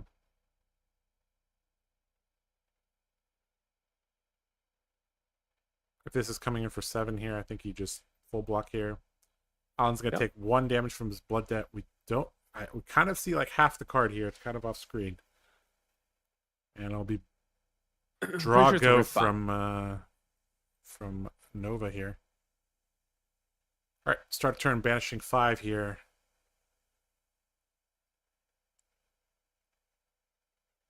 And he hits a Rift Bind. I mean, the fact that Alan was playing Rise Above in his chain deck is a indication that this draft went really, really weird. Huh. I think almost every card in his hand has blood debt, and almost every card he banished did not have blood debt. Yep, that was very unfortunate So there. that's probably the worst outcome. Uh, Mm-hmm. he doesn't have the non-attack actions to really fuel the rift binds. He has the perfect setup, and there's a seeds in the deck that's left. And I think he has the minnowism still in arsenal, if I'm not mistaken. I could be wrong on that one. But yep, he's just realizing that he cannot close the game out with the gas that is left, which was kind of the conclusion I was getting at. Yep. And he recognizing that Nova is too good of a player to let him get away with anything. Yep. You know, Very, very interesting there. From a high level, the actual micro decisions of that game were fairly straight. Let me start over again. I think actually Nova may have sat down in his pod, looked around, and be like, "There's going to be 2 chains in this pod. If I get matched into one of them, and I have a deck that's drafted with like 33 blocks and like right? 10 2 blocks, I could just fatigue them." Yeah. So that might have dictated how he drafted a little bit. He might have, prepared. He's like, I think Alan's gonna play chain, and the best way for me to beat him is to go Bolton, draft a ton of 3 blocks, and go from there. So, yeah. All right. Well, so the 45-ish% of you in chat that said that Nova would come out of this draft 2-1, you're correct. You Good are job. right. All right. Well, let's go back to our webcams.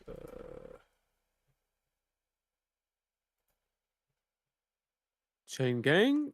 Chain gang. All right.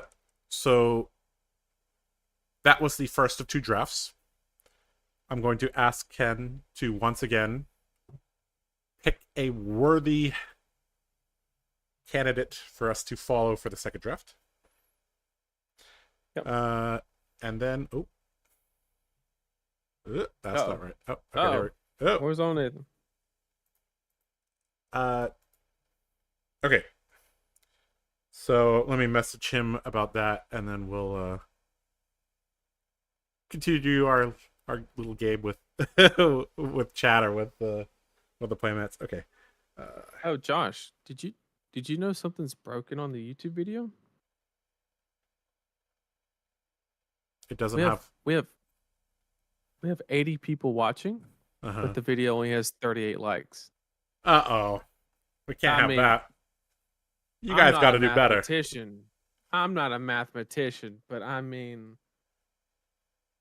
we're staying up till like 5 a.m. and only half of the chat's enjoying themselves. I mean, come on. That's very sad. Tell you what.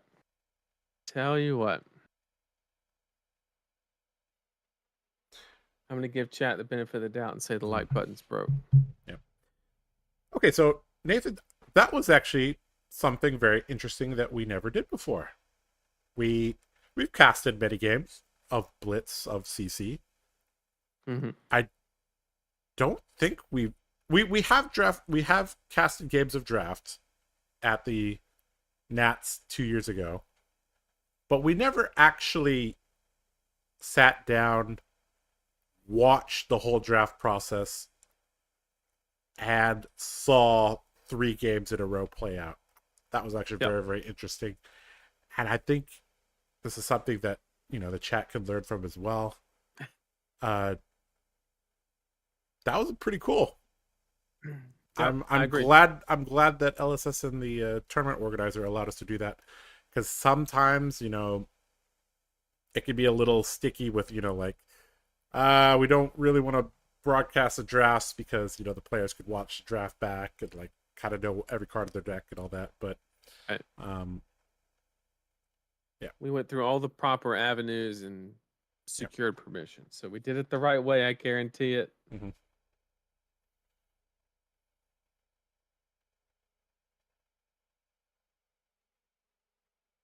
All right, for those of you just joining us, the score is 7-2. You might say 7-2. 7-1 might trigger some of our fans here. 7-2. Let chat decide. Does custom playmounts count if I can't correctly guess a custom playmat?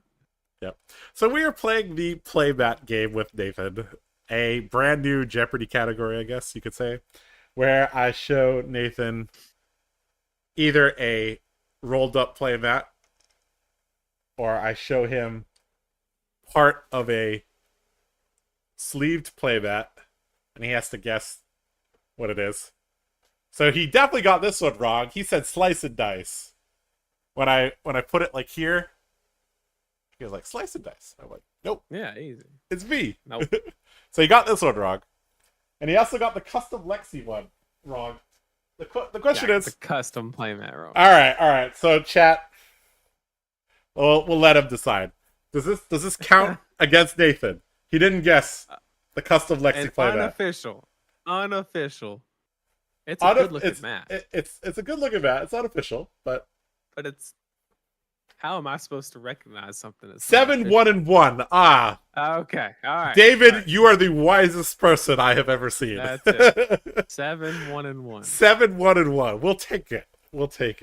All right. Looks like my calling record right before I bubble out. Yeah. Sounds about it. Yeah. You're gaining. you're gaining elo today in the playback game. All right. Let's see here. Let's get okay. All right.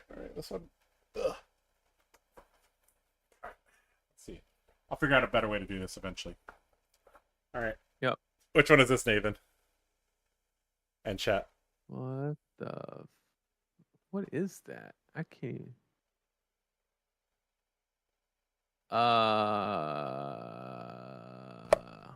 Need me to pull it out a little bit more? All right, let's see it. How do I? What the heck? Oh, it's Razor's Edge. Okay, got it.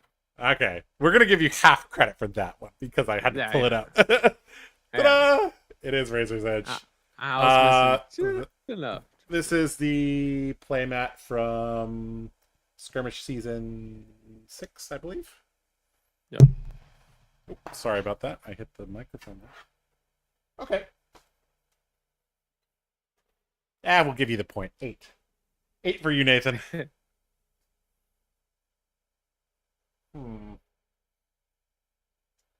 The issue is that a lot of the playmats in this box are very iconic, so it's like it's really easy. Yeah. All right, I might get you with this one. Oh. No shot. It's the Hong Kong Battle Hardened regional play, or yeah, the Hong Kong one, aka my playmat. Ta-da! Yeah, this is your playmat, Nathan. Oh, yeah. So, if you guys don't know, we casted the Hong Kong Battle Hardened a couple weeks ago, and the lovely people at Home Run sent us a playmat.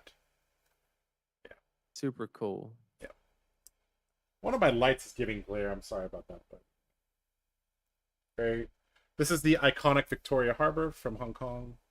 Yeah, very beautiful. This is for Nathan. I'll give you this plus, some playmat sleeves. All right.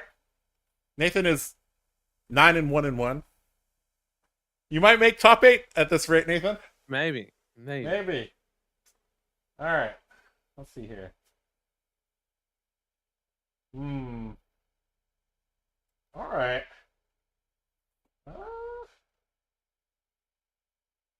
Oh man, some of these are. Okay, let's go with this one. If we can get you this one, I'm not gonna extend it for you. You gotta get this one. Exude confidence. Already said it. Exude confidence. It is. Confident. You having easy rounds in round 12 now, Nathan? Yeah. Exude that one meant a lot to me because it was the first one I ever earned. This one is from the Monarch, or not the Monarch, Road to Nationals 2021. Yeah, the one we met at. Second, third, fourth place, yeah. Well, you got a better playmat. That's true. It's on the wall right now. Yeah. Okay.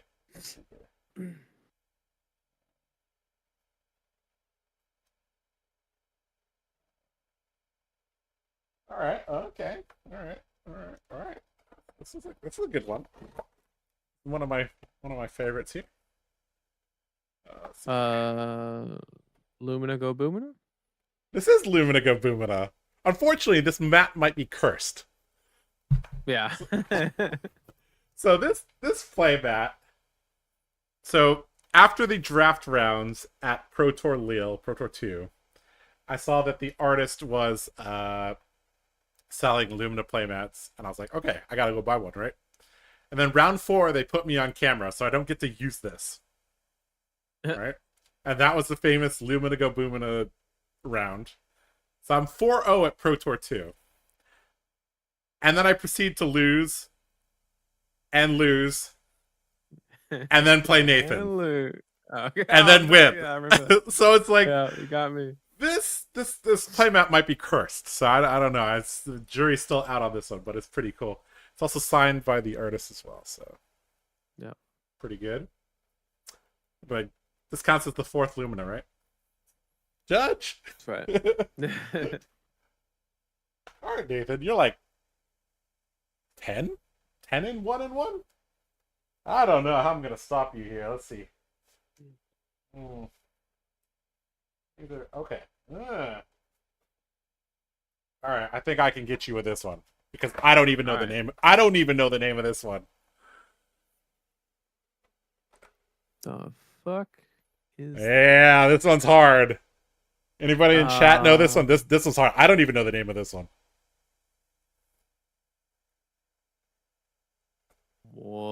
What is that flicker trick?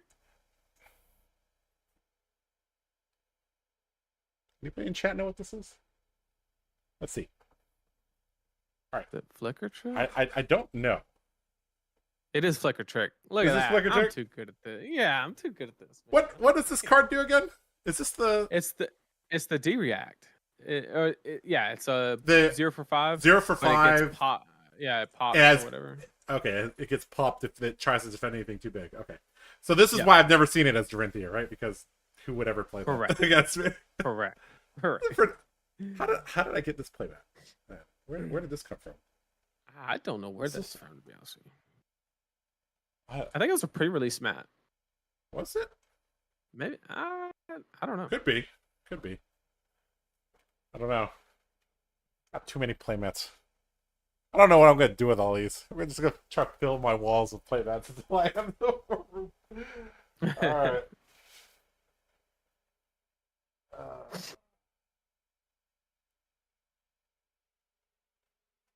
about this one? This is basically giving you a round 1 buy. What? Oh, this is Crown of Providence. Easy. Yep. Correct. This one was from the Pro Tour 3 that I scrubbed out of, so I went and played the calling. Each of these playmats has a story behind them. Yeah.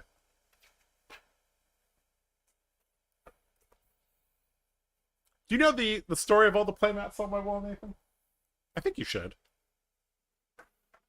So we have Pro Tour 1, Pro Tour 2, Pro Tour 3, Worlds. Yep. World. This is the Spirit of Arena playmat that I had to grind real hard in Indianapolis for. Yep. It was one of the very first in the world. It might have been the first one in the world. That's the Artian Tunic. That is the Charlotte Top 8, where I Battle Hard. Yep. 8-0'd as Dory and then lost the quarterfinals. Glint, this is The OG. the OG. I won a random giveaway for this, and everybody's like, "Oh yeah, makes sense." Dust Till Dawn. So this is up there because this is the first time I got a spoiler from LSS, and then we have The first 3 skirmishes. Scar for Scar, Command and Conquer, and Raise Reflex. Those are the first 3 Yep. skirmish seasons. Used to play a lot online, so I have good memories of skirmish season 1, 2, 3.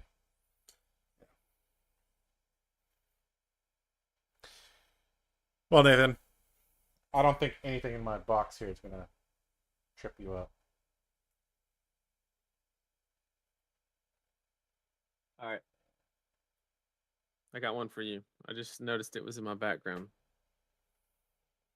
Oh no. All right. Oh, that's a smart way to do it. Which one is it? It's this one.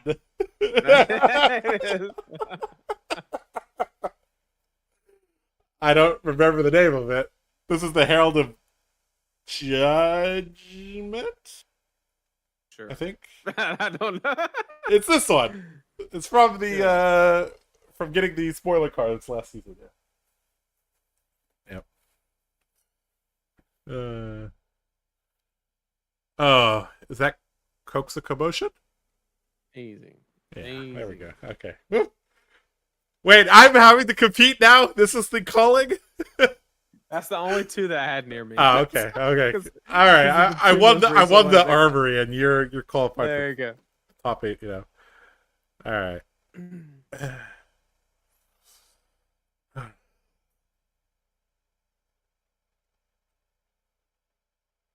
Are y'all gonna stream more matches? Yes, we have one more draft coming up. They're about to assemble the players to draft, and then we're gonna stream 3 more draft matches. Once again, following the person that we watched draft, and then that'll conclude it for tonight. And then for tomorrow, we'll have 3 matches of CC, then 3 more for top 8.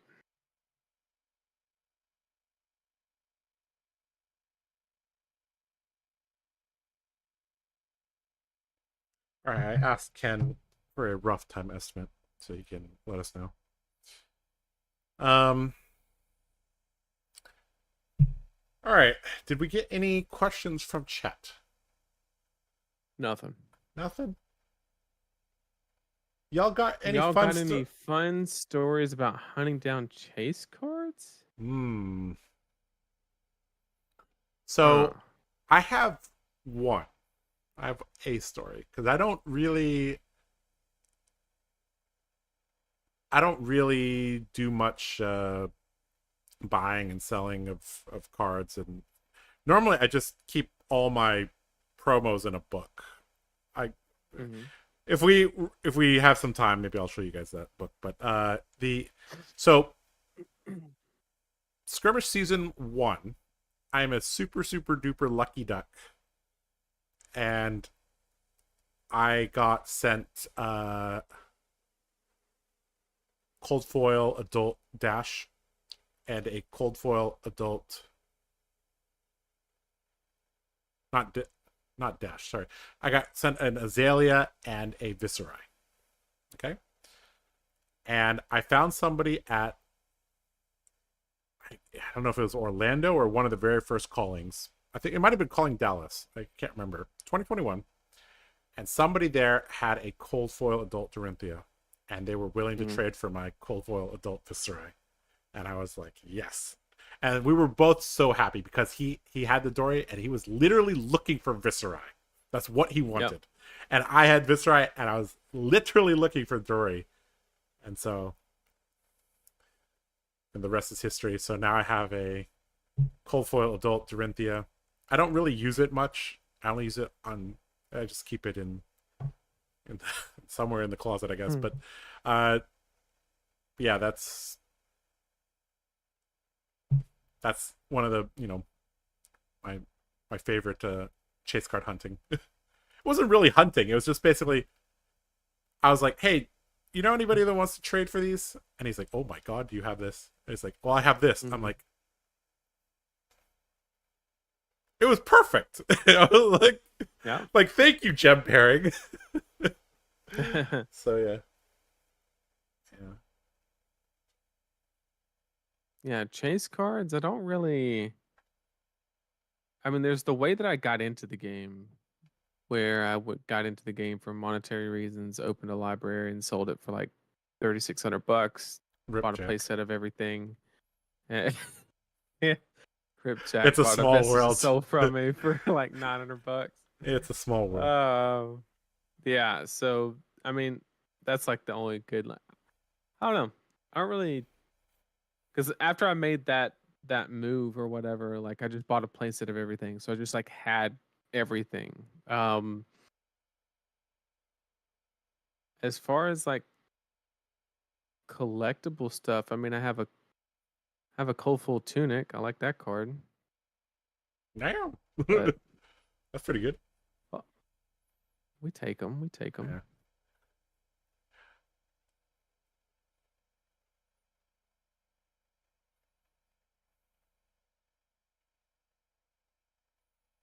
Hmm. Well, they haven't messaged me how long it's going to take for the next draft, but I presume it should be relatively soon. Should be quick. Yeah. Yeah.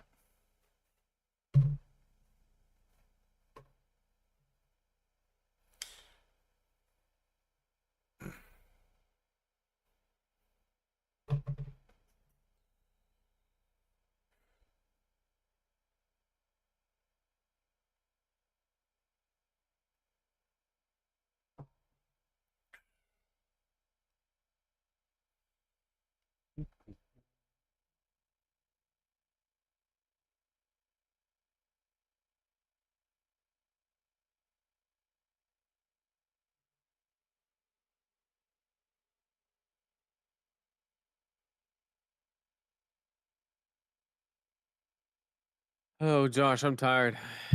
Yeah. I'm It beat. might be a good time to take a 15-minute break. I'm not actually sure when uh, the next draft will begin. Obviously, they'll fire it when they can, but yeah. All right, why don't we do that, Nathan? Let's take a little bit of a break. So for Yep. those of you guys in chat, we will be back probably 15 to 20 minutes, but we'll see. And we'll basically repeat the process from before. We're going to have a featured drafter. We will watch their draft, and we will watch all 3 rounds with them, and we'll see how it goes. Looks like Ken is typing to me, so I might have an ETA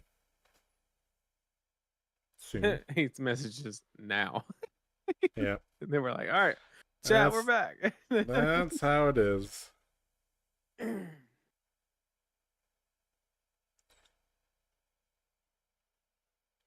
Draft will start now. You're Oh, that's hilarious. you're a genius. All right, guys. Looks like we're not going anywhere. Looks like we're taking a break after the draft. Who needs a break when you have chat? That's true.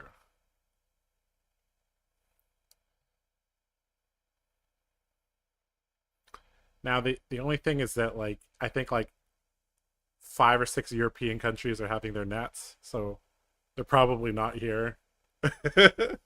If you are here, thank you, but you probably Think have about it, Josh. your other nats to go to. We like most people that like commentate events and stuff, like they rotate, Yeah. right? Like look at Nats, for example. Like they had like 5 people rotating. They had Sam, Smoke, Brian Gottlieb. They had Red Zone Rogue. I don't know if I already named that one because I'm so tired, but they had like 4 or 5 different people just commentating, and they had Flake as well. And like they just rotate and like change it. But we've been going for like I don't even know. 6 hours and 31 minutes. And that's we also took there was like the internet went down, right? So it's actually like 7 hours basically. So We gotta cycle Brody in. I think I just need a ham sandwich, to be honest with you. yeah. I mean, in terms of snacks, this is what I got. I got it. Out of the store, I was like, market to me. Power up premium trail mix. All right. This sounds good. It's got raisins, dark chocolate, walnuts, blueberries, pecans, and cranberries. I was like, all right. To be Sure. fair, they didn't have the playmat game. That's true. They did have the doodling game, which is pretty cool. Yeah, for but those that's computer generated. No, that's not. Deb draws them. Wait, what? Doodling game. Okay, so remember the Fab event codes? I remember that one. So my sister-in-law, she draws the Fab event codes, and then they had like A, B, C, D. And you have to figure out which of the event codes matches the picture that she drew. When did this happen? This is okay. Well, I will have to find them, and we'll have a new Jeopardy category. Oh my! How am I just now hearing about this? Yeah, I don't know. You didn't watch the in between sections of the stream. Are you one of those guys? Deb. Yeah, you're talking about Deb. Yeah, she Michael's wife. Yes, she draws the Fab event codes. She's drawn like 50 of them now, and they put them on stream, and then they have like what you type in to join the event, like hallucinating hot hedgehog or something. Hallucinating hedgehog. Oh boy! She actually draws those. Yeah, she does. And then we've transitioned off our cameras, but yes, she does draw them, and then they come up with like A, B, C, D, and then they have like things that sound reasonable. That's insane. Yeah, it's pretty cool. Like, and they're selling shirts now, so that's cool. Yeah. They put it on a shirt? Yeah, they take my money. Oh my god. All right. We're gonna do a little advertising for Team Ascent here. Let's see. Take my money. Yeah. Like that's all right, such a good idea. we'll come back to that when we can. Okay. Yep. All right, so we have another featured draft here. Oh, okay. So let me set this up here. I that is Shing's It looks playmat. like a Shing. Yeah, That it is looks like a Shing. that is Shing's playmat. All right. I saw the hair. Yep.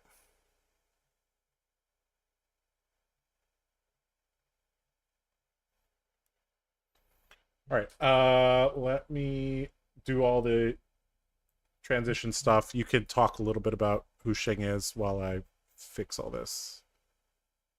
Shing, he's alright. He throws rune chants at Josh a lot. Yeah. Shing Shing is a long-time Viscera player. That's when he played probably the first, I don't know, 2 years he's played the game.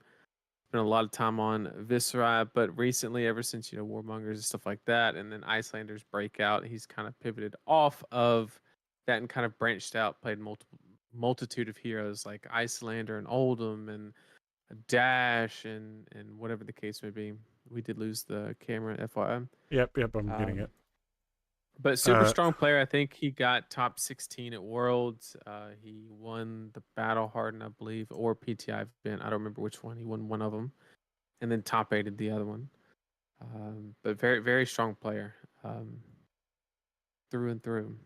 Top 20 in Elo, I think. Maybe top 30. Super strong.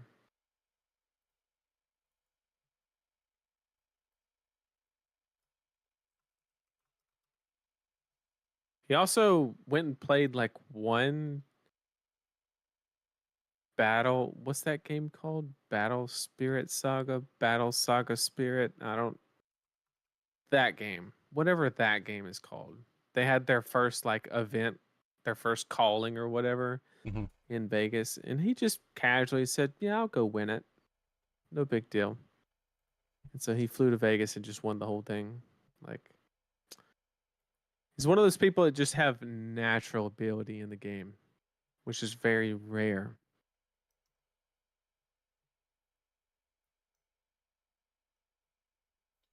One of the things that impressed me about Shing when I first met him and first played against him is that he was.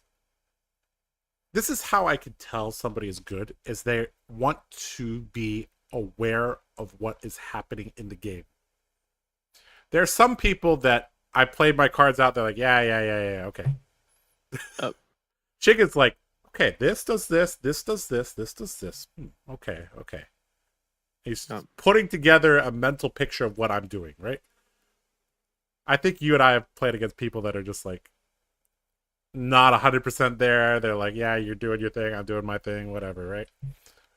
Yep. But he was very purposeful and like, all right, I want to, understand everything about your deck and what you're trying to do. Okay, so they are repairing the draft, so that means they're going to have to move the camera a little bit. Oh, looks like he has rejoined. Okay, so we'll set that up for you guys shortly. All right, he just started. Okay, cool. We still have Shing. All right, so it looks like I see Nova again and Kaiser. Yep, no surprises here to see these absolute titans of the game here. That is Kaiser, right? I can't see his forearm tattoo because it's on the inside. That's Kaiser. Yes. Okay, I thought so. So this draft pod is filled with the absolute top tier. So yep, no surprise here that these players are making it this far here. All right, there you guys go. So we have Xing Tang going to be our featured drafter for pod number 2 here. He is passing to Nova, who is passing to Kaiser, who is passing to Jackie. So this pod is filled with the this is the pod of death here. So this will be interesting.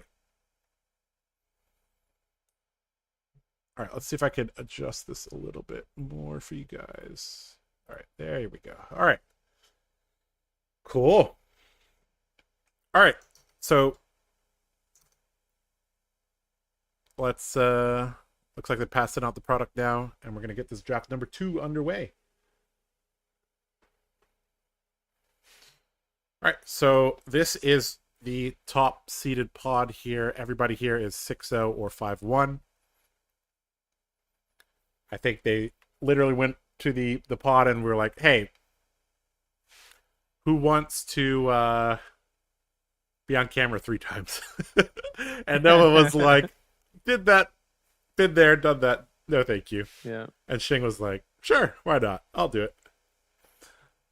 One of my favorite things about Shing is he's like a very like emotionally animated person. Yeah. So like if something like really unlucky happens, he like, you know, just no. yeah, like not quite to the level of Dennis, but you know. Right. I mean, He's Dennis is like in a category of his own.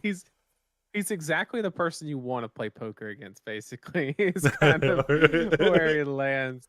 So like if he does hit a bomb in his packs, don't expect him to be cool, calm, collective about it. He's gonna be like jamming his finger at it, pointing at it. Kaiser giving us the heart there, Jackie as well, and Noah.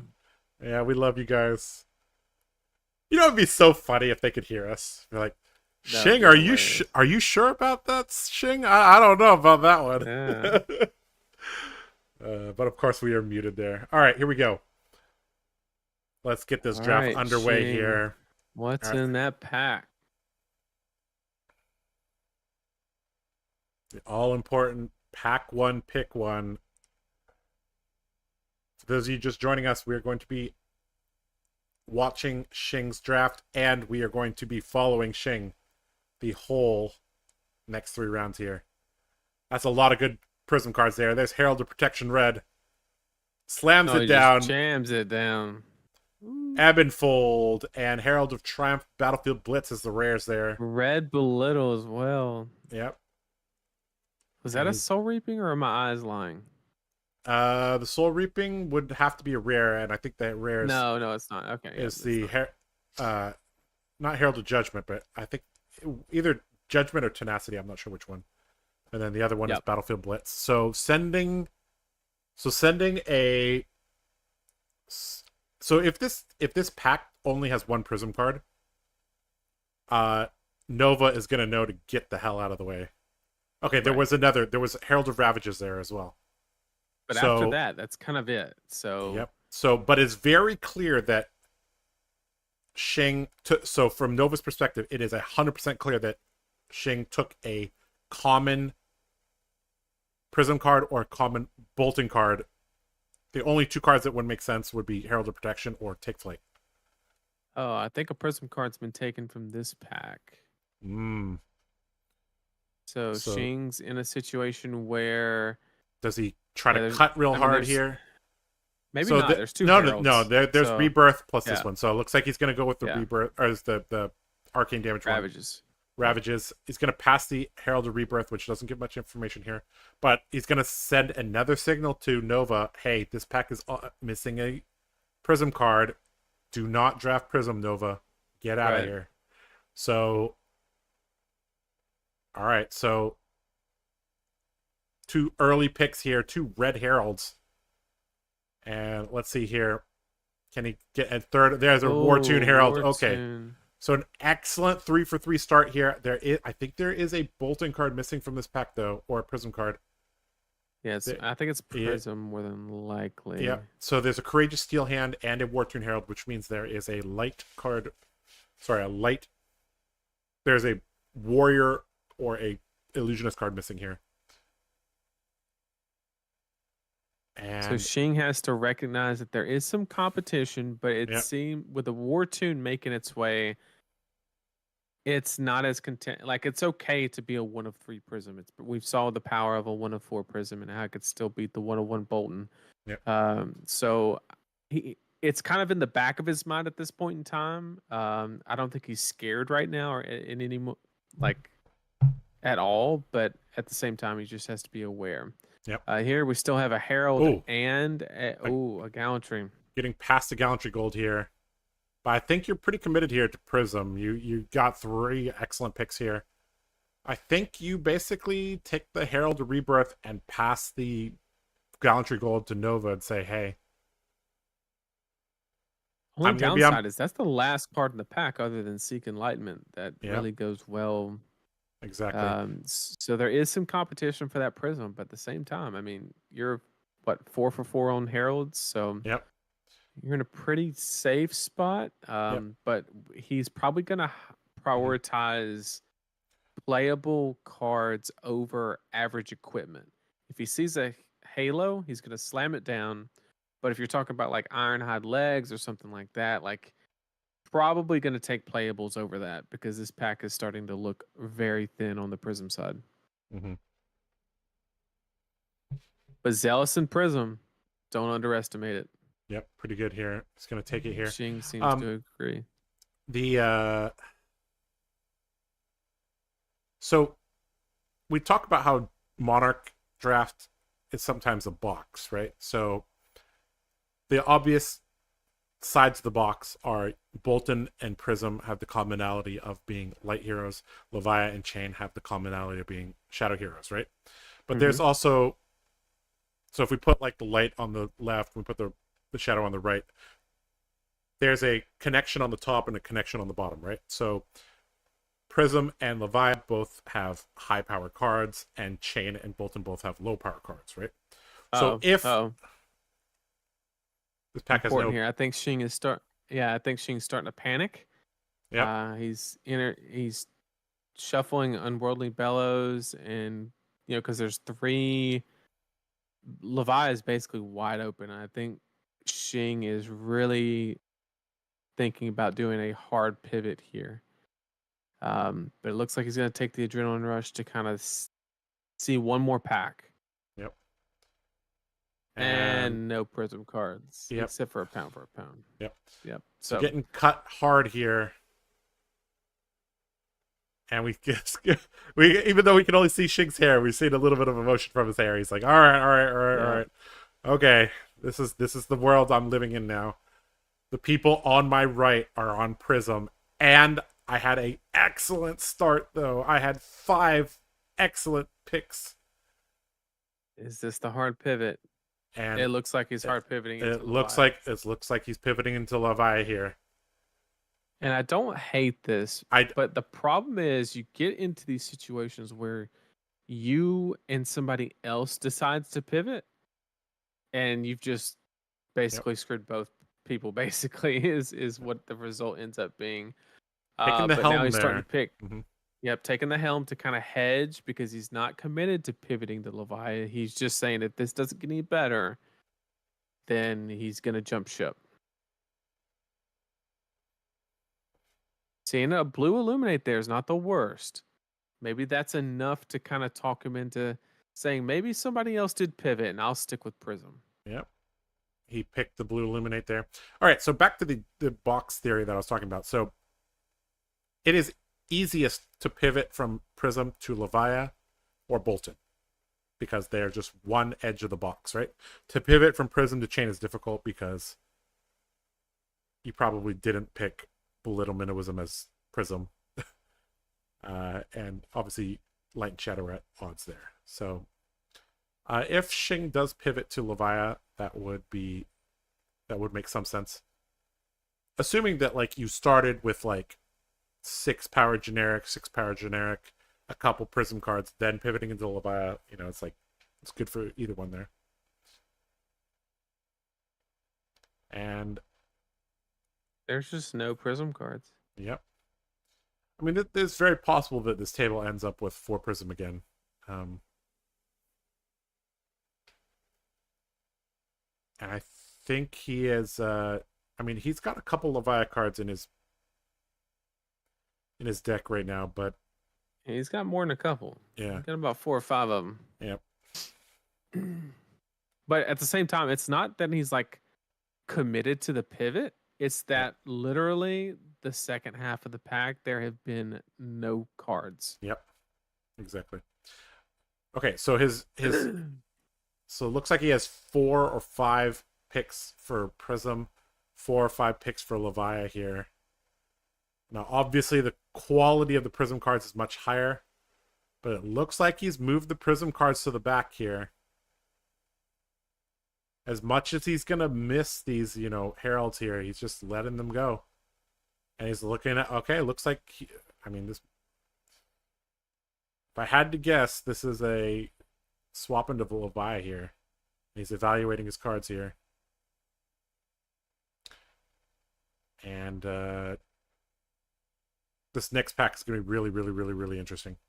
Because the signals that he sent to his left were really clear, such that he might be tempted to go back to Prism, because he's probably going to get past gas Prism cards for the first 3 or 4 picks.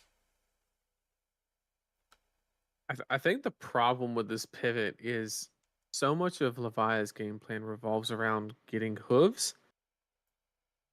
So if he does commit to the pivot, because he's still in a situation where he can go back and forth because he's about half and half, that if he does not get hooves, then it's basically a worst case scenario.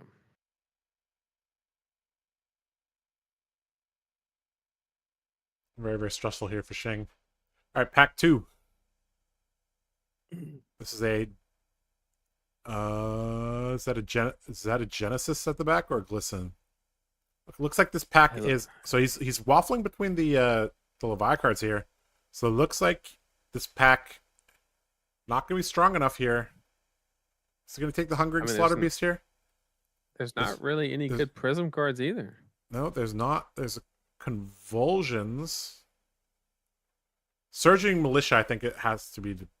Well, that's not a popper. It's only not 5. Yeah, it's only 5. It's excellent in Bolton in the late game, but looks like he's going to take the Hungry Shadow Beast. I think knowing that your deck's clearly weaker, I think you have to take Convulsions because you're going to need a win con basically, because you're not going to have the strongest deck with the way that the draft's gone so far. Yep. So as much of those cards that give you alternative win cons, the better. I agree. All right, next pack here. Unfortunately, the quality of the video is a little bit lower now. Graveling Growl, though, gonna stick out here. I think that also is a red pound for pound. I think I think that is a popper pound for pound. Yep. So he might just take that.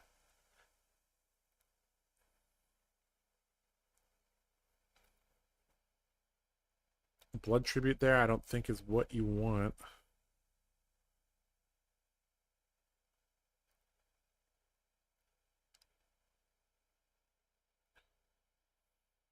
You definitely take the pound for pound for sure. Yep. It's a more versatile card. Yeah. It doesn't make you commit to anything. Exactly. There's a lot of Prism cards though. He's noticing that somebody else may have left shipped with him. Yep. There's a Zealous. That's a great pickup. I think that was equipment there as well. Oh, there's the hooves. Yeah, okay. I was about to say, like, I think he saw his hooves there. All right, so pretty important here. You take the Zealous or you take the hooves. I think you have to take the hooves here just to ensure it. Yeah, I mean, it basically comes down to, do you think it'll wheel? If you think it'll wheel, you take the Zealous. If you don't, if you think there's a zero, like not 100% chance that it'll wheel, you just take the hooves because it's that important. But giving up a Zealous is definitely not the best feeling in the world. Super good card in Levia. Yep.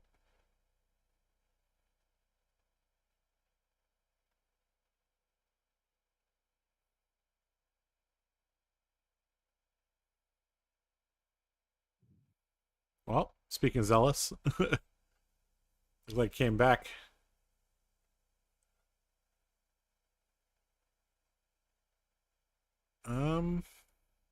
Looks like a lot of Levia cards missing. Looks like there's only one. Yeah. Uh-oh. Uh-oh. Yep. So it looks like he's hedging here, taking a generic there. I think Shing is like looking at this pack. He's like, really? Huh. I think the wheels in his brain are spinning here.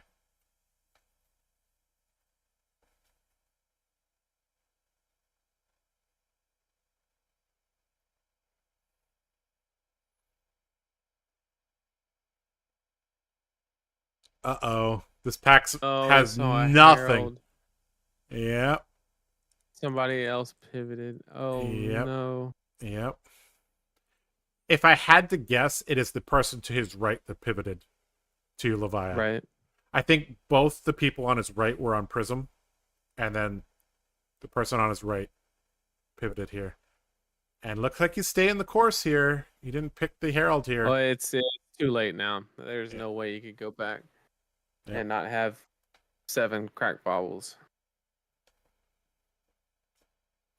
This is kind of unfortunate here for Shang. Body language here telling us he's not happy with this. Smash with Big Tree here. Deadwood Rumbler. I think Deadwood might actually be the better pickup here to kind of hedge against the mirror because you realize that other people have pivoted into it. Yep. Um, It's a good card to have. Once again, it's pretty clear that Bolton is open. Nova, you might be on Bolton again.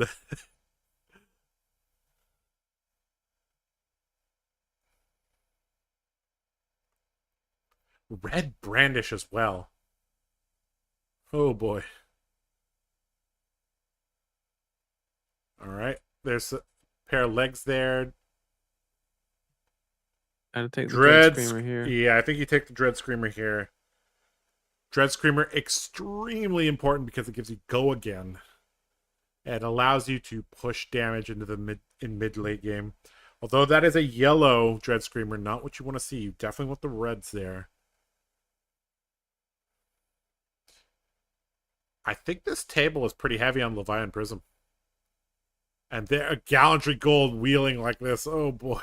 And a red Battlefield Blitz. Yep. Yep. He's like, what the heck? There's 4 cards here for Warrior. I mean, Warrior not played much in Hong Kong, I guess.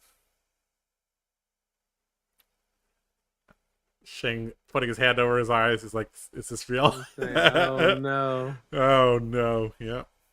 It's that spot that we've all been in that you feel helpless no matter what you do. Yep. I think you take the Deadwood Rumbler here.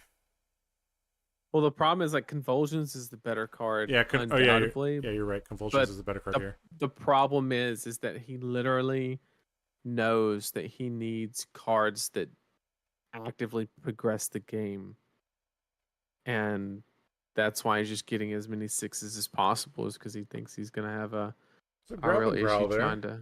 It's not too bad.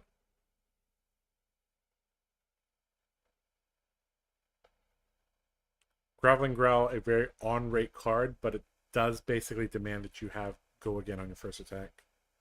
Deadwood Rumbler there going to be taken. So in terms of equipment, how's he doing here? He has a hooves and a headpiece. Iron. I believe so. Hide? Yep. He has the Ironhide helm. Little weird to see, Ironhide going 12th pick here in pack 2. Surging Militia. Nope. Looks like he's going to go with the Shadow Brute card. Blocks better. Couple of glistens getting past here. And a Courageous Steel Hand. And Engulfing Light last pick here. Alright. Let's evaluate this deck here. Unplayables there. I mean,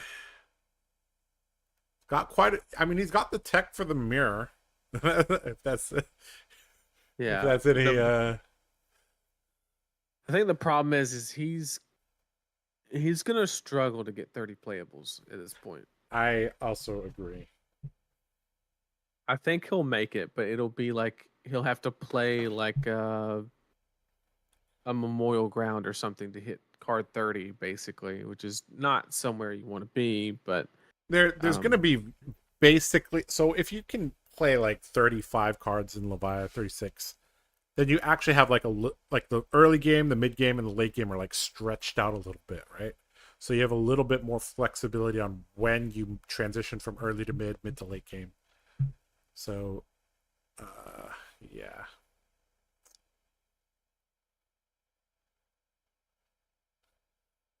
All right, I think Shing rubbing his face. He's like, all right, Well, let's hope there's something good here. Endless Maw, red, one time.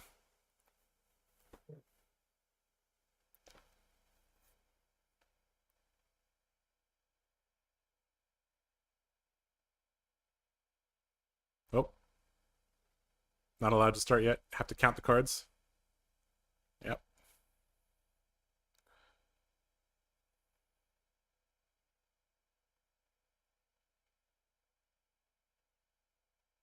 Shing has a habit of getting off airplanes and winning winning events. So I don't know if he's a little tired here. He might be tired of this draft pod though. All right. Deadwood Rumbler there. Aether Ironweave is the equipment. Ugh. And what's No in the real back? good Levia No, cards, no real good unfortunately. Levia cards. That's a Just the spill Deadwood. blood in the back. Oh no. And he's gonna pass the Wow. spill blood to Nova. Nova's gonna be like, "Thank you so much." Deadwood Rumbler being put into Shing's pile here, and Is Nova's that gonna really a get spill blood? that Or is a Vexing Malice in the back? that's a spill blood, bro. Oh, maybe it's is it? Oh, you're right. It's Vexing Malice. My bad. Still My a bad. bomb and chain, but Still amazing. Yeah. And this pack is garbage on the wheel, I think, as well. yep. Oh boy. Oh boy.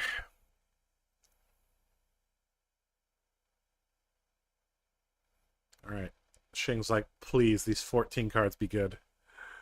Please.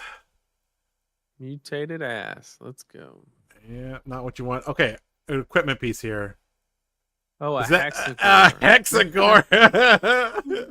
Oh, Oh okay. boy. Yeah, gonna be He's taking the disciplined. armor over the graveling growl. I respect it. Unworldly Bellow, though, that's kind of a high priority target. Yeah.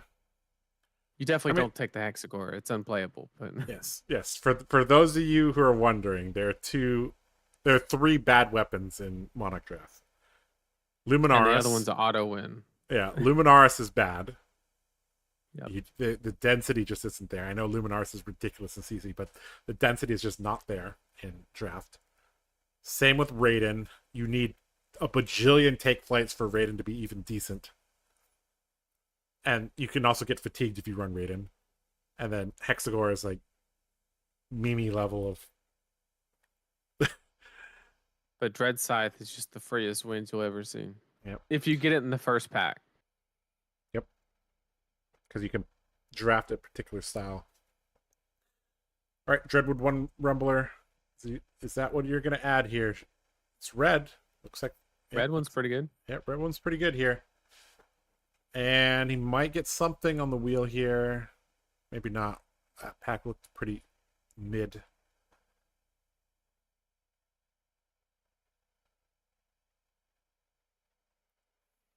All right. Pick 3. So going to bail him out here. Because if you don't see something pick 3, pick 4, that means there's nothing good coming your way. That's another Aether. There's an Ebonfold. Really important card. Yeah, Ebonfold's great. Looks like there's a Lunartide Plunderer. He's prioritizing that over the... Or is that Aether Ironweave? Oh, it was Ironweave. That's an Ironweave. Okay. Yep. All right.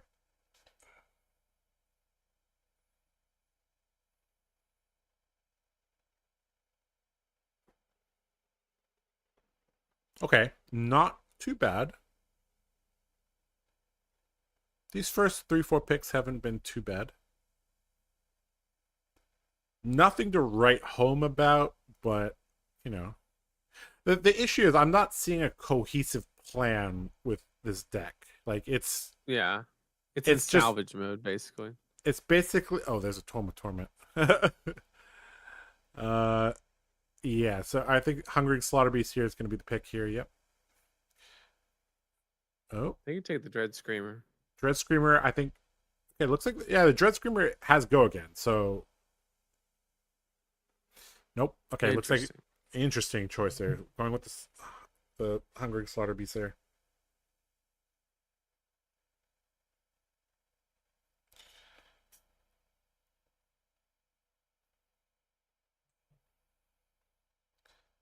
Looks like he's gonna. Nope. Okay, he changed his Yeah. mind at the last moment Yeah. to the. I So I agree think with that. I agree with that as well. The go again is much more important than having ways to turn off Blood Debt. I mean, you Well, they turn both off Blood. turn off Yeah, Blood Debt. they both turn off Blood Debt. That's the thing. Yeah. So. One's just more attack damage instead of go again. Yep.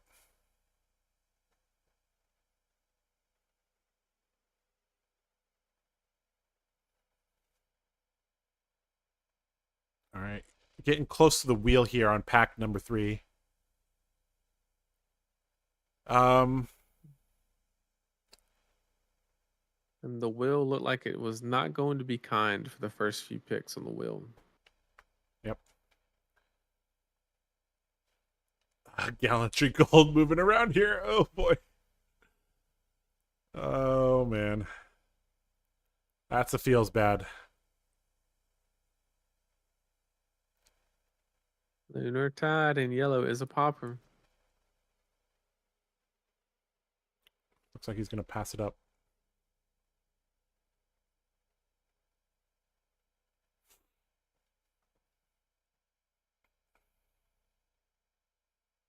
Oh, that's a good one. Writhing. Dominate one. Yep, Writhing Beast Hulk.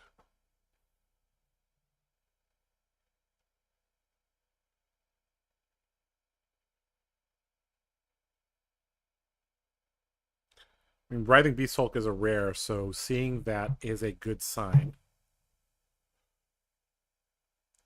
It means there's probably at most one other Levia at the table, because that's a pretty high priority pick if that's a red. Right. Yinty Yanty here. There's a lot of chain cards going around. So I think the Hong Kong players here have kind of defaulted to, you know what? Prism is just god tier. Levia is decent. Bolton is okay, but he doesn't do anything that unfair. And chain is so damn hard to play that I don't want to mess with it. Okay, this pack has several Levia cards. And I think that was the Hexagore, right? Yep. So, yep. Last 5 or 6 picks here for Xing.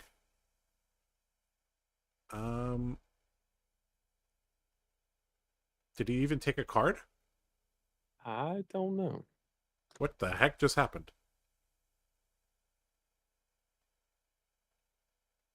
Smash with Big Tree or invert? Or not invert, eclipse existence, right? Tome of Torment.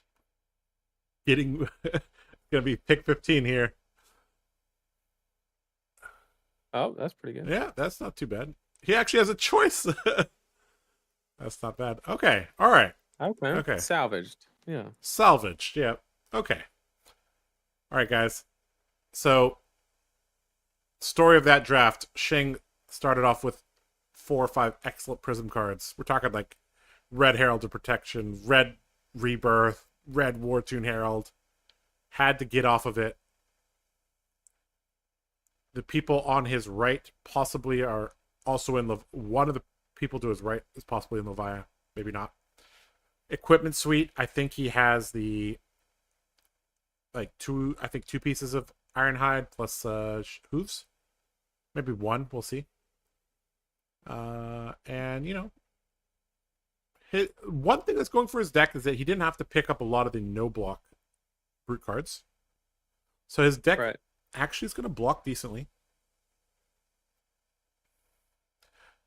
I mean, depending on the color of some of his cards, they may be good or bad in terms of like poppers and. Well, he has a lot of Deadwood Rumblers, right? And I think those are no blocks. Deadwood Rumbler. He has like 6 or 8 of those.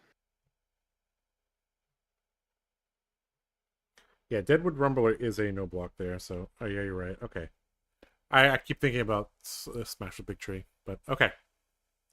He has All a right. couple of those too. Yep. All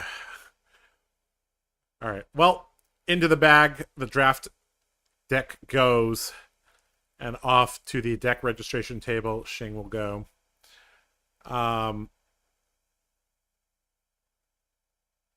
Let's poll our chat.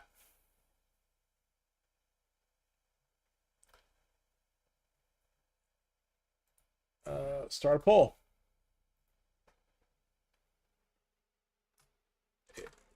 Expected record of Shing's Levia deck.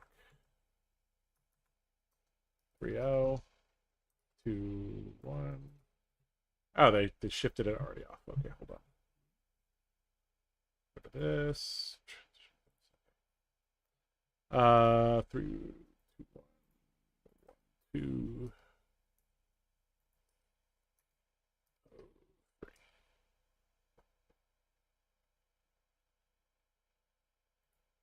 All right, guys. We like to have some chat interaction with you guys. So we have put a poll into the chat. What do you think of Shing's Levia draft deck?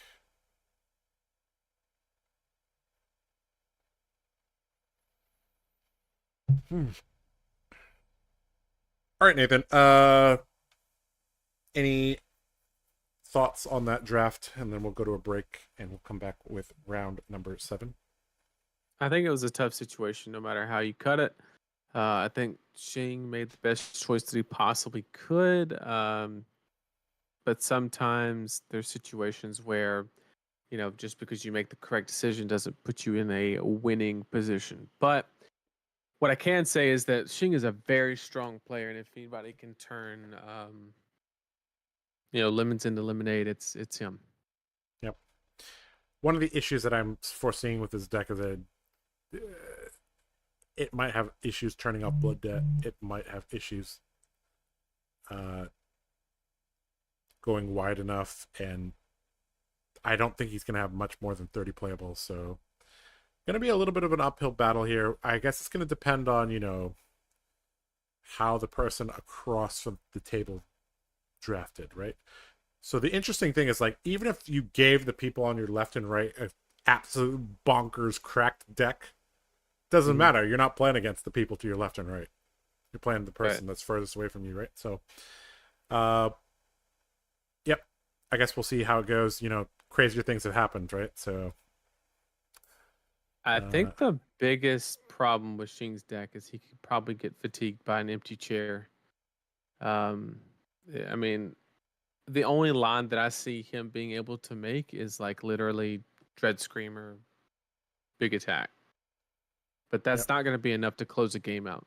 He has no other like win condition on. He can't rely on out. So one of the most common play patterns I've seen is that you like pitch endless maws for the second cycle, and you go endless maw into endless maw with hooves. But I don't think he even saw a single endless maw, so yeah, a little bit tough. All right. I guess we'll see how it goes. All right, guys. They're going to do deck registration. Nathan and I are going to take a little bit of a break. We will be back in probably about 20 to 30 minutes with round number 7. Like we said, we are going to follow Shing in round 7, round 8, and round 9. We're going to see how that Levia deck performs. We're going to learn some things along the way. All right. We will be back with coverage of the Hong Kong Regional Championship 2023 in about 20 to 30 minutes. Go get your popcorn, your cereal, your raisins. I don't know, whatever you want to get. All right. I was thinking about these things, dude. Like the first ingredient is raisins, dude. All right. See you guys in a bit.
All right, guys, welcome back to coverage of the Hong Kong Nationals 2023. We have Xing Tsang, our featured drafter, taking on Gordon on Prism. So Nathan, let's recap for the people here who are just joining us. What was the what did you think of Xing's draft overall, and what do you think his chances here against this Prism are? I guess before you do that, let me talk about the breakdown of the pod. So there were 3 Prism, 2 Bolton, 2 Chain, and 1 Levia. Now, this does not look like a 1 Levia deck, though. But you said there was 1 Levia? Yes. 3 Prism. No shot. 2 Bolton, 2 Chain, 1 Levia. Huh. I mean, in Pack 3, we did see that there were Levia cards coming, pick 13, 14, 15, so... I think that if there's 1 Levia and it was the way that we saw, that kind of indicates that a lot of people were either in it, pivoted out, or pivoted in, pivoted back out, because we saw Xing kind of on that line. Yes, the video feed is very choppy. I'm going to try to... Okay, looks like it has been reset or something. Okay. Yeah, sorry, Nathan, what did you say? Just the fact that I think a lot of people kind of like dabbled in it, dabbled out kind of situation. Because there were, or the boxes could have just been skewed in that way. It's a possibility with draft that, you know. Yep. I think we're freezing again. Yes, we are. I have messaged Ken to fix this.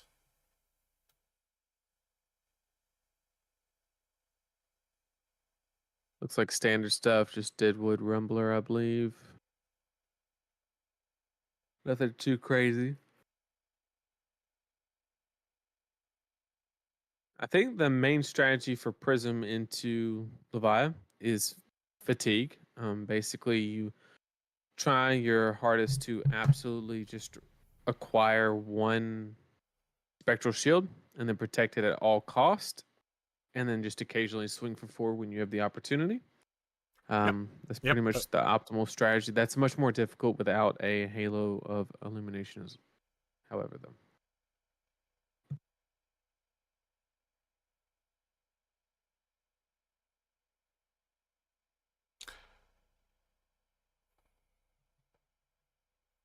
Well, I have messaged Ken that the stream is basically unwatchable.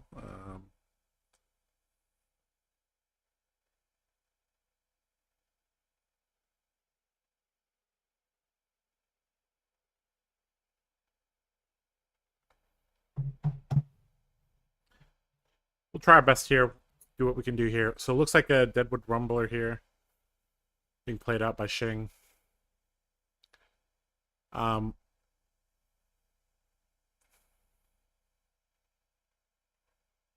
You know what I'm going to do when I go back to Hong Kong later, Nathan? What's that? I'm going to teach a couple people over there how to do production quality properly.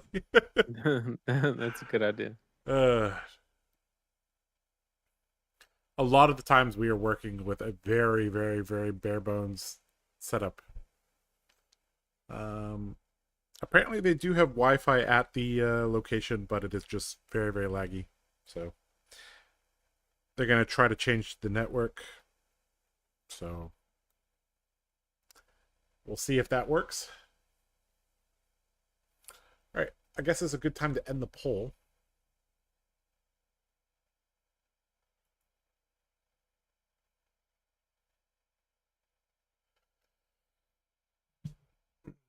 All right, so Ken said that he'll disconnect for about a minute, which will bring us to horizontal Josh and Nathan. Why not? Right, that's fine. We'll transition back here. All right, so we're on camera. Hey, Nathan. You see that? Yeah. What happened? It's light outside, I know. Yep. I'm not happy about it. Oh, it's so late, guys. Yep. All The right. stream is not the only thing lagging. Yep. Also, am I? Okay, seems to be. All right. Looks Seems to like be good we're now. we're okay. The Prism has lost 12 life though. Hey, that happens, you know. So I guess the Prism is trying to make a play here. Possibly with the Dreamweavers. Oh, he disconnected again. So it looks like he's changing the network here.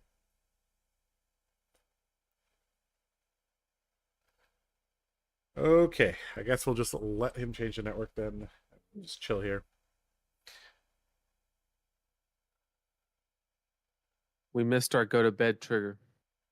Yep. Is that a detrimental trigger, Nathan? It feels like it.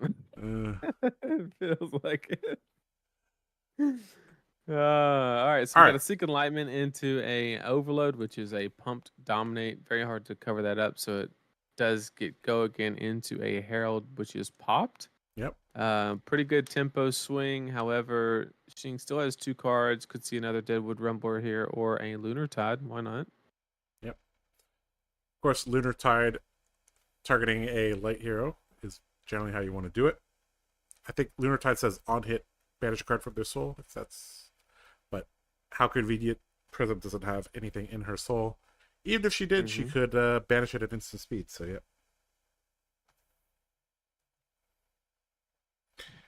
You know what's really funny, Nathan?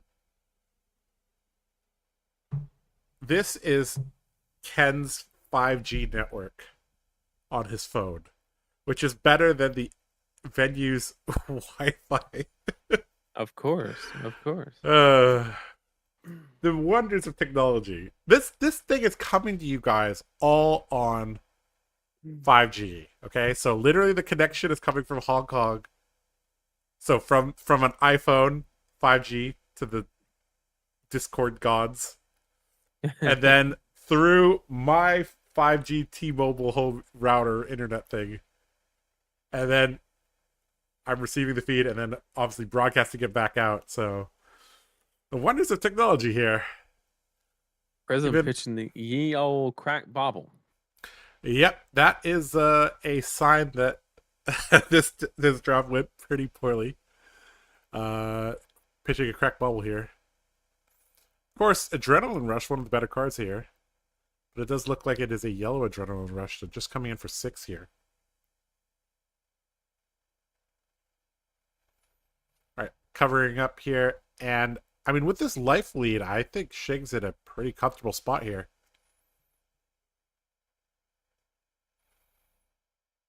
Just filling up his graveyard, getting rid of some of the no blocks in his deck, playing them out. And yeah, looking at the quality of his graveyard, it looks like he's going to be good to go whenever he sees those Dread Screamers or whenever he wants to pop his boots. And we'll see a good indication of when that time has come when he throws his boots in front of an attack. I feel like I got hit by a sleep dart, Josh. Uh-oh. A sleep dart. A sleep arrow, you mean? Oh, well, we call it a 99 arrow. A 99 arrow? Oh, no. It's okay, my friend. We just have 2 more rounds, and then we can go 99. Right. All right, and luckily, tomorrow it's a lot easier road because it's just 6 rounds of CC. Yep. And there won't be much downtime because the top 8 bracket, you just play back to back. Yeah. Okay, Overload here being blocked out. And this is kind of a disaster here for Prism. Losing a bunch of life. Zealous Belting here.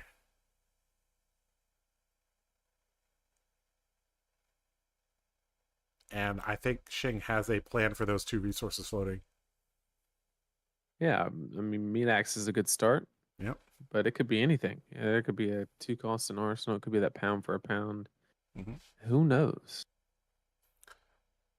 So we're seeing... I don't think Gordon is doing anything particularly wrong this game. It's just his deck quality doesn't look very good. Is that a Talisman of Dowsing? Yeah. Yeah, this is So this is The what rough happens. Prism deck. So let's talk a little bit about how this happens, right? So how do you get a Prism deck that is having to run Talisman of Dowsing against Levia and having crack baubles, right? So that is normally when several people are extremely stubborn. Yep. Generally, if somebody switches into your hero, that's not that bad. But how you get to the situation where you don't have enough playables is when several people are on the same hero and they don't move. This is why this is actually kind of, I guess in a way it's very brilliant of Xing to pivot away from Prism here, because he took 5 good Prism cards away from the other Prisms, basically. So that he basically made all of their decks worse. And who's jumping in front of this? I think we're going to see a massive beatdown next turn here. Xing just making sure that he can use his whole hand here. If there's anything he can't use, might as well throw it in front of the Surging Militia to block. But I think even if he can't use all of his hand, he's basically just got to present the 13 damage, right? Yeah. Yep, he basically presents enough damage here, he's going to win. The Prism player doesn't have any armor here, doesn't have anything in soul. And, this is one of the most one-sided draft games I've seen in a while.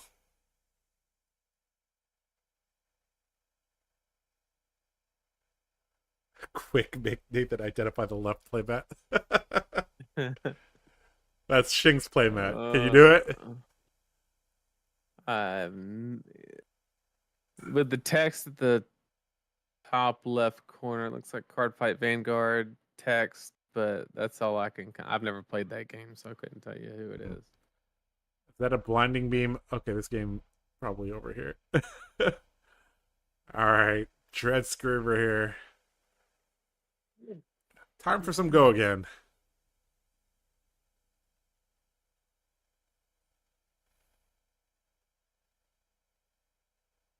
Now, this method of randomization is not very random.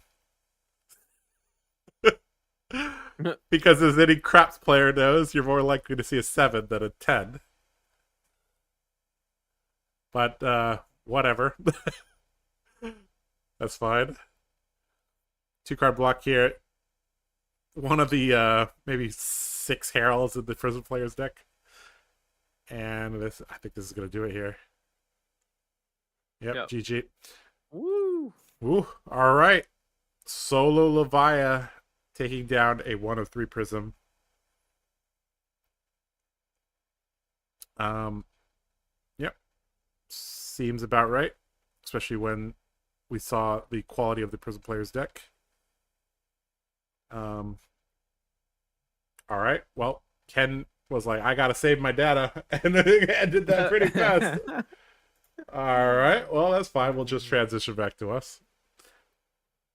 All right. Well, okay. So, again, that was a battle that was lost 55, 60 minutes ago during the draft. Yep. There's not much that Gordon could have done there. When you're bringing in Crack Bobble and pseudo Crack Bobble in the form of Talisman Dowsing, there's not a whole lot. Because the strategy that I mentioned at the beginning of the match, kind of fatigue them out by getting a shield and protecting it, that is not doable when you have a bunch of no blocks in your deck. It's just not a feasible strategy. So the player recognized that from the beginning, realized that was not a possibility, executed the best game plan they could, which was to mid-range, but Prism can't mid-range into Levia because every other card's a popper, and it's just a lose-lose situation, unfortunately.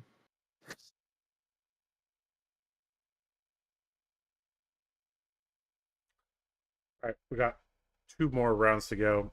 2 updates, Nathan. First of all, there are 81 players, not 96. Good to know. That still doesn't change the amount of rounds. We still are playing 12 rounds. But I also have the meta breakdown. Oh, okay. All right, so Hong Kong is known. Do you remember 2 years ago, Nathan? That was during the reign of Briar. Mm-hmm. Hong Kong had literally like 50% Briar at Nats, Yeah, right? they spike heavy, right? Yep. All right, Historically. so we have 81 players. Yep, 40 Lexis. No, not 40 Lexis. We have 21 Lexis. So that is roughly not that. 25%. That's what we saw at US Nats. That's not crazy. Yeah. It's not, but there's a lot of from there it's very clear. There's like Lexi, and then there's like 5 or 6 heroes, and then there's like everybody else. Not a huge surprise, but here we go. Okay, so Lexi, 21 players, about 25% of the meta. The next most, correct, Dromai with 8 players. Bravo with 7. Briar. Where is Briar? Oh, 10 Briar. Okay, so Briar is actually number 2. So Lexi, Briar at about 25 and 12%. Dromai Bravo. Dromai Bravo, Dash, Icelander. And then it falls off a cliff. We got a Levia. We got an Azalea.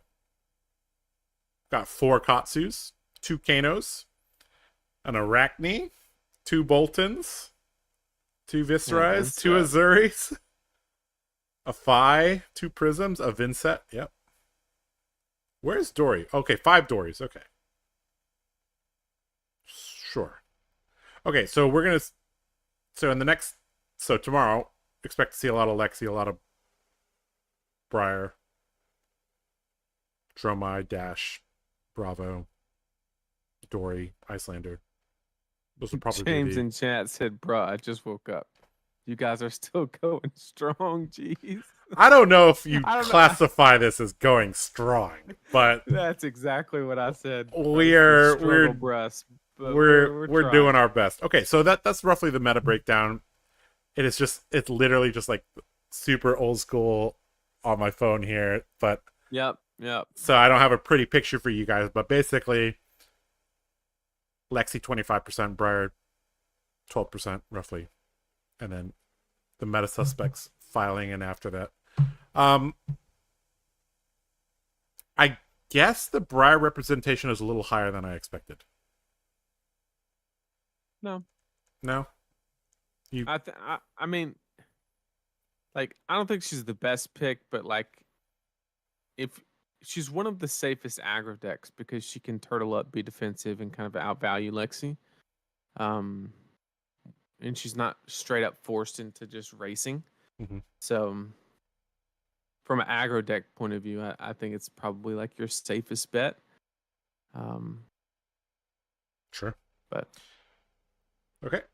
We saw 4 Katsu as well. I'd be excited to see a Katsu tomorrow if they're doing well. Okay. How are we going to entertain ourselves for the next 15 to 20 minutes? I don't know. All right. We might need to call upon the chat.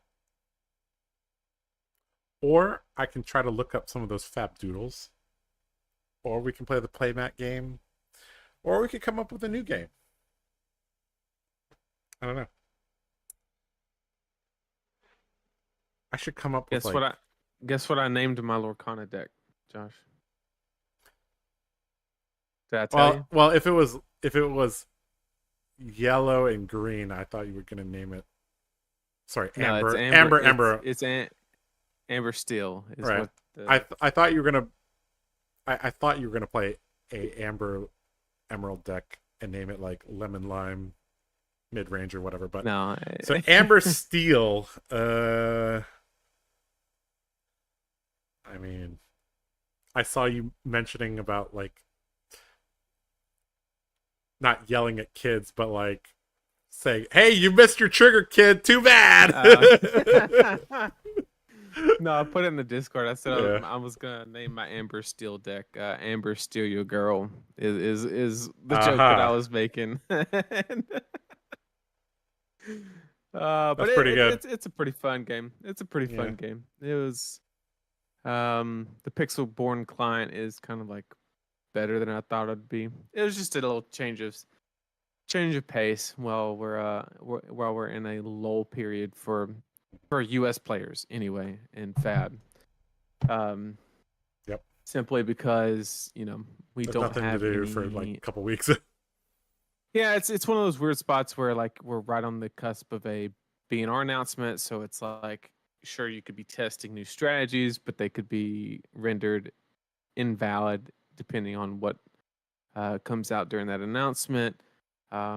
Because the only thing that we know for sure that's changing is Briar leaving the format. But like I mentioned earlier, I don't think any particular deck benefits by that happening other than just any fatigue strategy is kind of bolstered by not having to play against a deck that can just naturally have a strong game plan into that.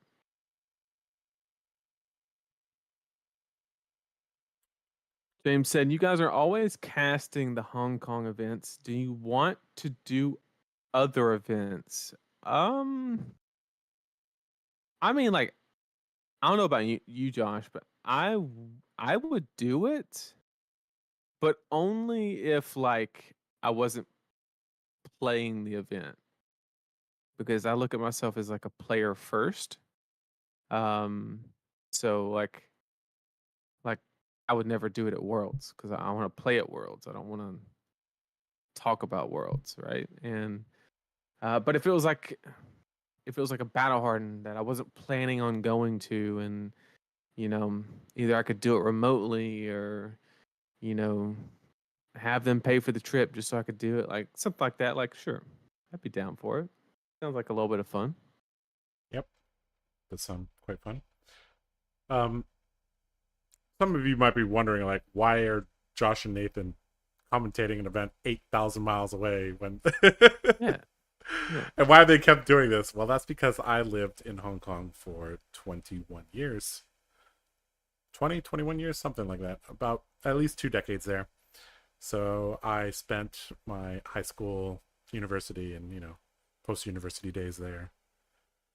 I played with a lot of the people that you've seen on stream today. I have, that was Crucible of War, Monarch era of Flesh and Blood. And a lot of people ask, Josh, how'd you, get to be so good with swinging your swords? I was like, well, I have sharp steel because I have sharp opponents.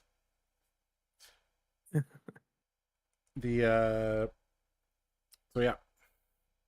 I every single time I get to see, so PT1 we got to see Jack and Kaiser. Mm-hmm. PT2 we didn't get to see any of them. Yep. But Worlds we got to see a bunch of them. And then PT3 we got to Mm-hmm. see, 4 of them. We got to see Alan, Shing, Nova, and Bun. So that was, Yep. so they occasionally come over to the US for events, and it's always nice to see them, always nice to talk with them.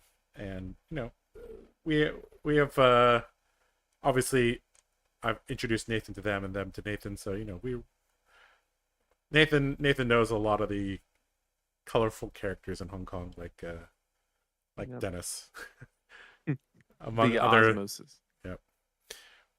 Some of the Hong Kong players are very famous for different things, right? So like Calvin Law is very famous for like boosting cards on his opponent's mat. not like boosting from his deck, but like putting the combat chain on his opponent's mat. Like, so that's that was one thing. And then like Pudding is very famous for putting his Kadachis on the side of his Ira instead of like both on the right or both on the left instead of like 1 and 1. Yeah.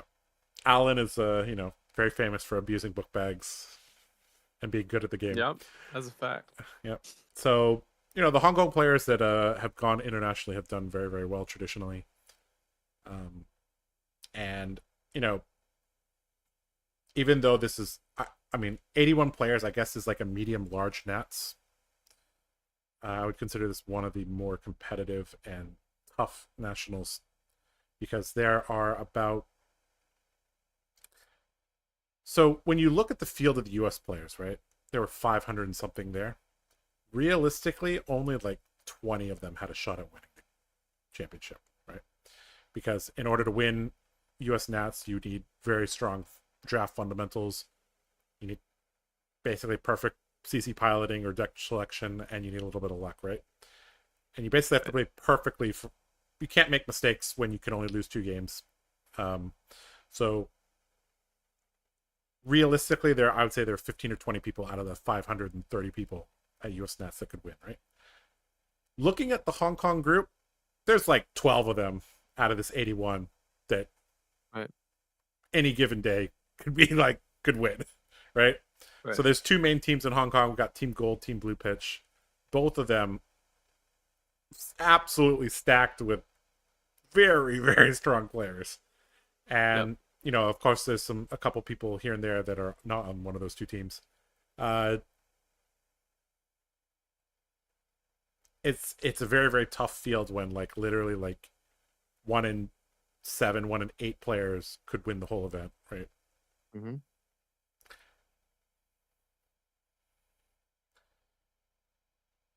All right, let's see. David said, any thoughts on the mech spoiler cards from yesterday? Interesting question, but I think it's hard to evaluate those cards until we get more information on the Evos. We just, at least from what I've seen, I haven't seen enough data on like Very, very difficult to how evaluate that all mechanic. of that works. Yep. But I do like thematically the cards, right? You have the magnetic one that involves forcing blocks with armor. You have the pulse wave one, which rips the card from hand. And then you have like the anti-mirror one where it says remove steam counters. So I love the If the next set there's a hero that kind of draws me in, I'm totally gonna be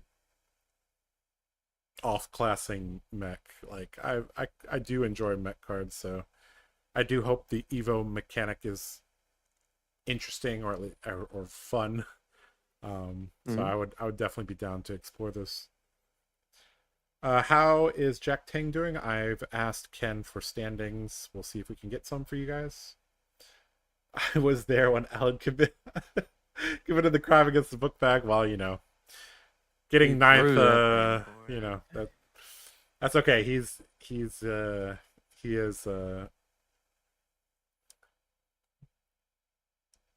I don't know if he's gotten over it, but he has, you know, come to peace with it, and he is a stronger and better player nowadays because of that.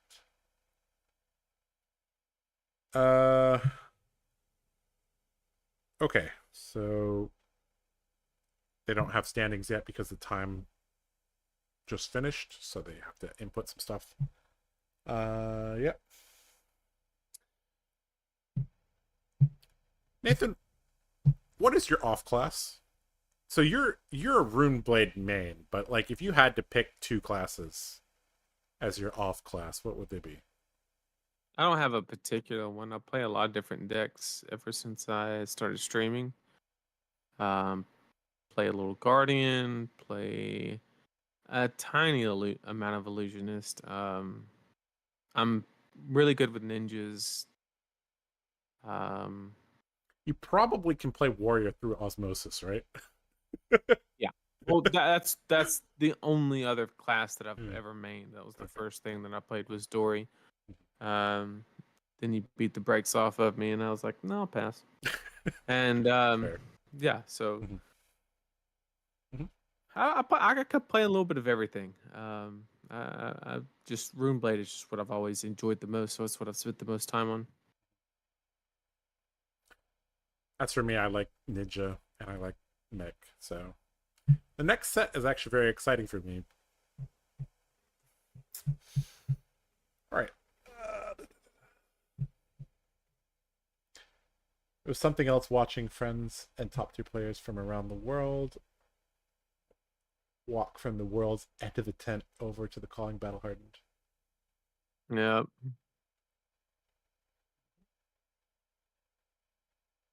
They got like 30th in the world, yeah. That battle hardened at Worlds was real tough. There was like 400 people playing in that battle hardened. I was like, all right, players, we're gonna be playing 9 rounds today. I'm like, what the hell? 9 rounds? What? At least it was Blitz. So Who like, won? Who won that one? I don't know, but I know that Bun and Kelvin both top 8'd.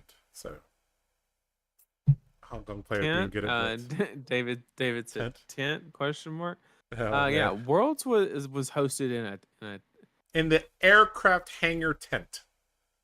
So imagine tent is slightly throwing shade, but imagine if somebody like very quickly built an aircraft hangar.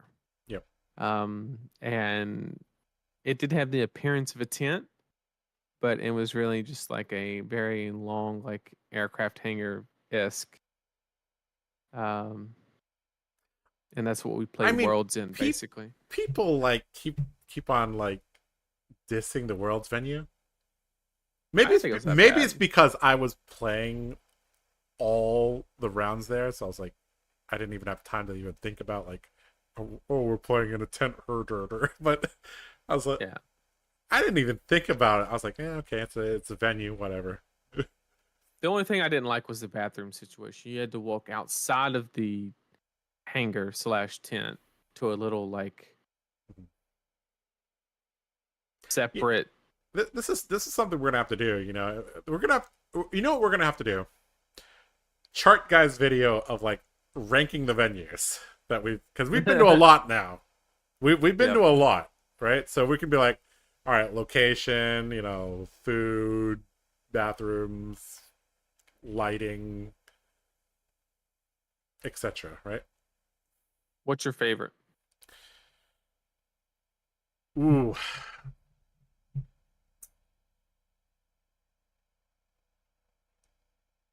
I know my answer. I think it has to be Lille, but Lille was kind of really hot from what I remember. Let me think. Maybe Orlando. I liked Orlando a lot, but that was for other reasons. Okay, looks like Ken is back. Messed up all my frames. All right, let's transition over here. My favorite was our last U.S. Nats.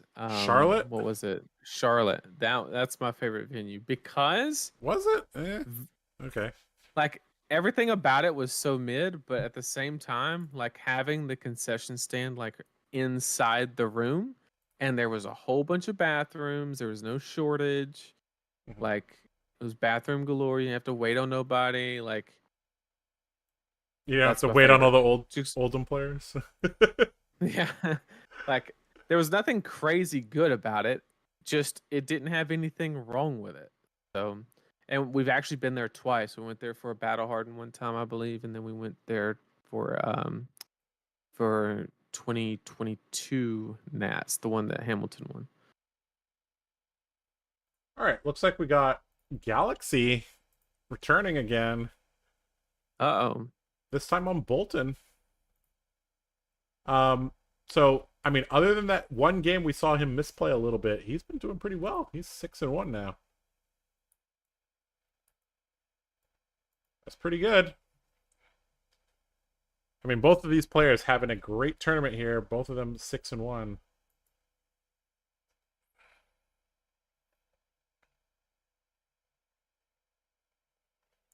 All right, so let's talk a little bit about the Levia versus Bolton matchup. So this is a matchup where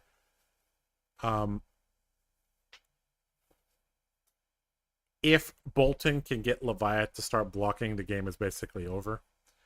Mm-hmm. For several reasons. First of all, because if you by the mid to late game, Bolton will have some cards in soul. As soon as you start blocking things, giving them a power buff, Bolton can give it go again and come in with an axe, which could be enough to threaten lethal, which means you have to give another card. And that, you know, some heroes can give 2-3 cards and still play the game, but Levia is definitely not one of those heroes. All right, so looking at the loadout here, is that a Blood Drop Brocade? Yep. All right, so we got Gallantry Gold, Blood Drop Brocade, and the Iron Hide Helmet. Over on the other side, we got, I think, 2 pieces of Iron Hide plus hooves. So, fairly even in equipment here. And yeah. All right, so looks like they're ready to begin the game here. All right, so we know that Galaxy is a 1 of 2 Bolton, so this... Okay, looks like he's just going to Arsenal the Take Flight, which is a little... So I think it is on Galaxy to play here. Generally, you want to charge on turn 0, but that could be a CC mindset here that I'm in. Giving Levia the opportunity to fill the grave, because she can just overblock and really fill that graveyard. It can be pretty detrimental. And you have a take flight, so you know that you're already going to be very positive on soul from the get-go. Yep. So I think that's just the idea, is that he really does. Is that a V for the Vanguard in his hand? No. Okay. Nope. I That was must a have missed it. Battlefield Blitz. I think he has a Courageous Steel Hand that he's going to put into Arsenal here. All right, so 2 here, and that's going to be end of the turn. Surprised not to see a little bit more cards committed here from Shing. I think you would rather keep the Blitz over Courageous Steel Hand, right? It's more considered a closer rather than... It depends if he has, like, Bolts of Courage or anything he really, really wants to hit. I mean, the Courageous Steel Hand is nice in that, like, it leads into... It pairs well with any of the charge cards, so it's quite nice. All right, we got pound for pound here, red here, classic Monarch here, in that, like, Shing is going to end his turn with an extra card.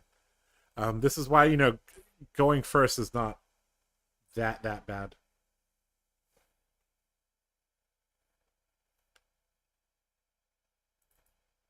Keeping that life total high, getting the full block there.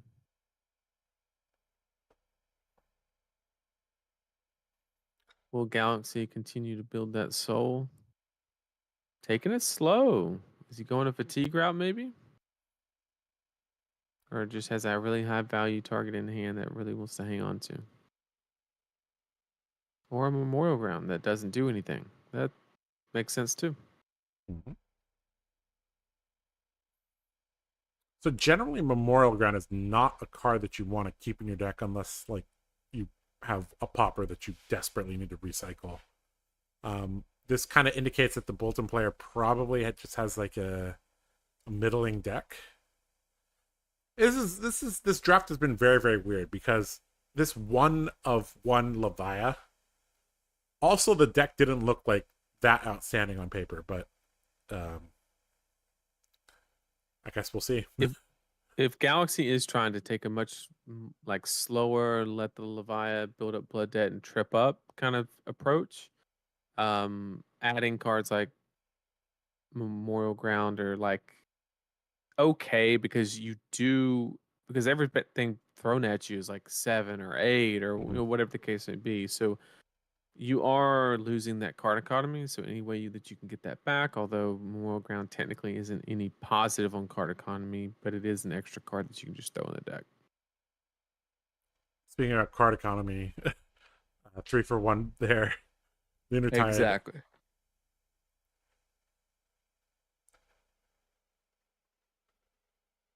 Currently 4 cards in graveyard here for Shing. And a lot more than 4 in the graveyard for Galaxy. We have a Graveling Ground to go with it. Yep. Or a Deadwood Rumbler. Good. Looks like we're going to follow this up with Smash with Big Or Tree Smash. here. Yeah, not bad.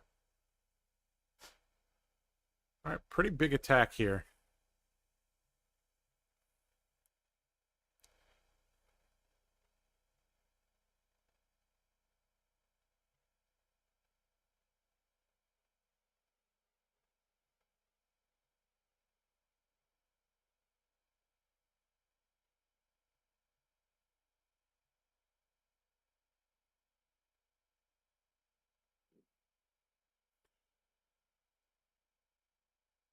Unworldly Pretty good Bellow turn. here. Yeah. I think that is a yellow smash with big trade though, so I believe this is coming in for 10, Mm-hmm. if I'm not mistaken. Yep. This has started Shig's blood debt clock, but I mean, he's also starting the beatdown here. This is 10 damage here. That so one of the things about Monarch Draft is that if your opponent decides to push the point on a particular turn, and that's the turn you draw your godlike hand, it could feel real bad. Yep. If their pivot turn kind of lines up with you drawing your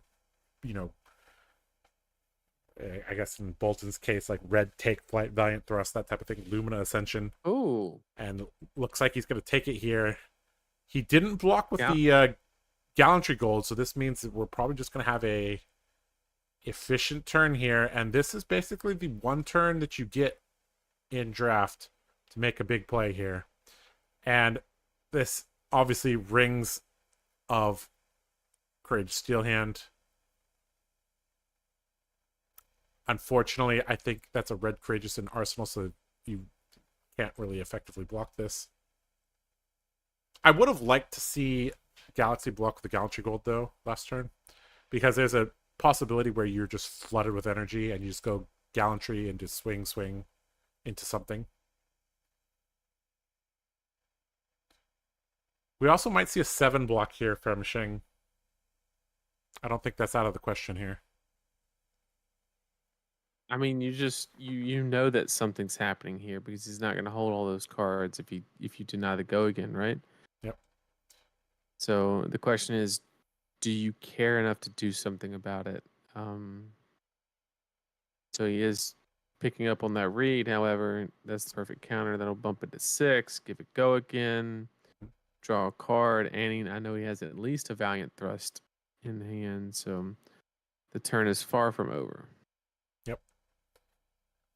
Ooh. I think that's a blitz as well.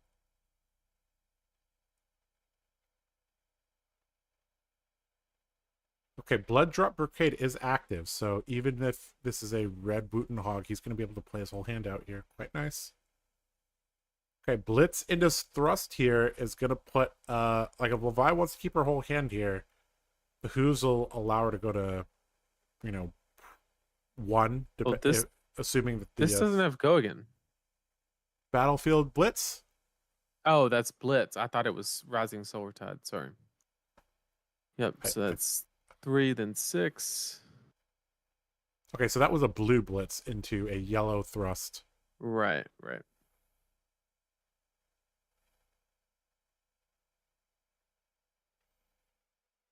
With the hooves saying basically, yep, this is where I'm going to make my turn. Yep. And this is going to... So, I mean, the Bolton has counterplay here in that, like, Bolton could deploy 9 block on defense and then pitch a blue, come in with Gallantry, swing. And that's probably going to threaten some cards from Levia next turn. So this game is pretty even right now, I'd say.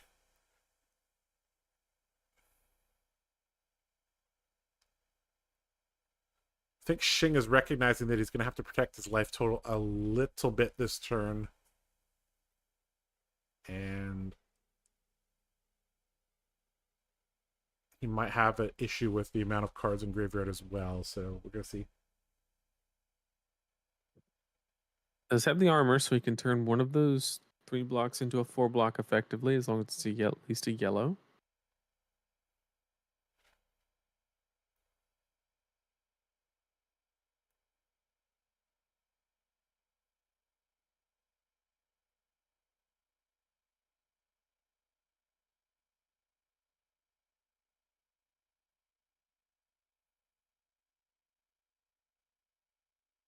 Okay.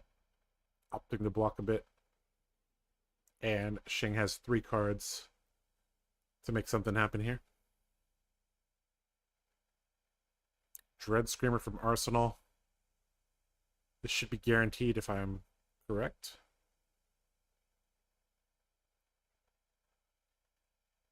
Yep.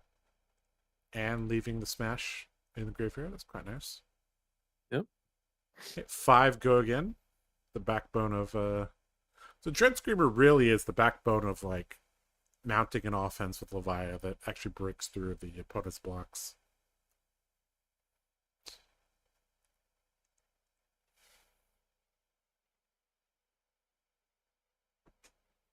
I think this is the turn where Bolton is going to block with most of the cards in their hand, keep 1 or 2 cards to strike back with Gallantry Gold, possibly setting up something important in Arsenal. This is definitely not a turn where we're going to see Bolton like YOLO. Stony Wootenhog in hand here.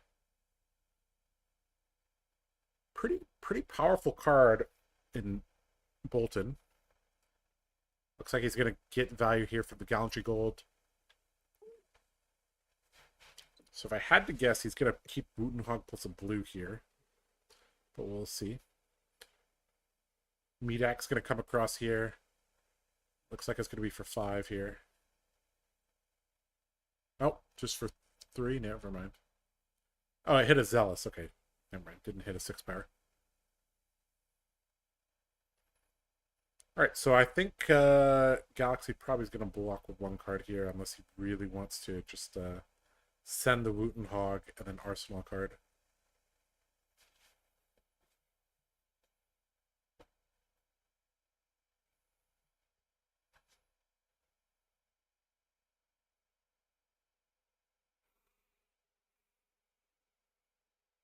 Blood Drop Brocade, I think, is not going to get much value this game, unfortunately. Oh, never mind. He took some damage this game. Never mind. Never mind. Activate it and then use the armor. Yep. It basically makes it where it's basically Iron Rot is the effective. Yep. You're right. See, normally I prioritize drafting like 2 of them, so that situation never came up for me. All right, Wootenhog gonna be the card of choice here. So Wootenhog into Arsenaling, a threat for later. So just trying to apply a little bit of pressure here on Xing's hand while working the life totals down. Eventually, we're gonna get to a situation where Xing is gonna have to start blocking, and that's exactly where Bolton starts to become a nuisance here. Yep. ENT Yancey. Did he put that in the... I think he put it in the banish zone. I think he put it in the banish zone by accident. Oh. Is he remembering? Nope. Oh. Is he remembering now? Yep, there we go. All right, good job, Xing. Okay, so... Smash with Big Tree. So we'll be taking 1 Blood Debt here. Mm-hmm. I think that's fine. Dropping down to 5 here. I mean, this is gonna strip probably 2 cards here, so it's not too bad. I think the window of opportunity here to use the Gallantry Gold is I would like to see Galaxy deploy that soon. I agree. You generally don't want to save the Gallantry Gold for when they're already going to be blocking. You want to get the value from it when they're in like the 5 to 10 HP range. Alright. Going to deploy 2 cards here on defense. Going to take 2 here. Blood Debt going to cause Xing to drop to 5. Lumina Ascension! Oh boy! And he didn't. No Gallantry Gold here. Okay, I mean, so Lumina is coming in for. I'm wondering why no Gallantry here. You're giving him an easy block 3-on-3 here, whereas the Gallantry Gold would push damage. Because you can't even courageous this because you haven't charged, right? Correct. I mean, that's pretty decent. Hold on. The thing didn't have go again. Yep. Wow. Uh-oh. Yep, he did. He didn't give go again. Wow, that's a big misplay there from Galaxy. I mean, so Galaxy has been doing really well in this tournament. It's just every single time he's on camera, he's misplaying. I mean, they Uh, gave up effectively. That was a red second swing, oh boy. so it was effectively what Yep. 4 there plus it would be 4 on 4. That's 8. Is the damage he gave up in that situation. Yep. That's pretty massive. Yeah. And he's hitting himself on the head here, knowing that was. Uh, this is why you don't move to damage very quickly as Bolton. This is something that I learned the hard way at US Nats 2021. When your opponent says, "Okay, I take 5," you're like, hold on. Yeah, that's. I mean, he had his whole turn planned out. He just did not give the attack go again, and by Yep. saying he probably verbally said, "Okay, no damage," and then played the second swing. Right. Okay. Well, live and learn, Galaxy. All right. They're. Well, I guess we'll talk about this later. Okay, so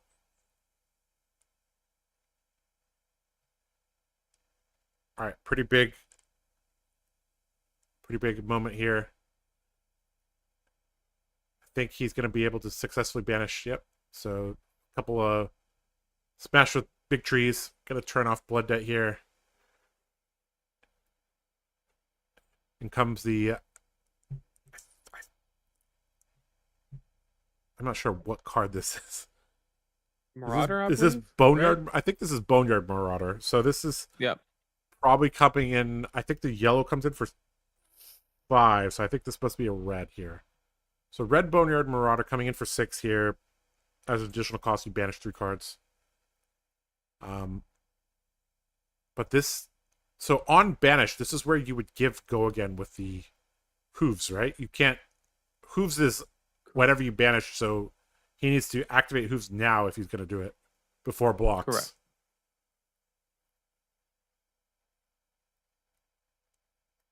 So unless he's planning to just arsenal a card and keep a dead card here, but I think he has 2 cards there, so it feels like kind of a waste here if he doesn't hooves here.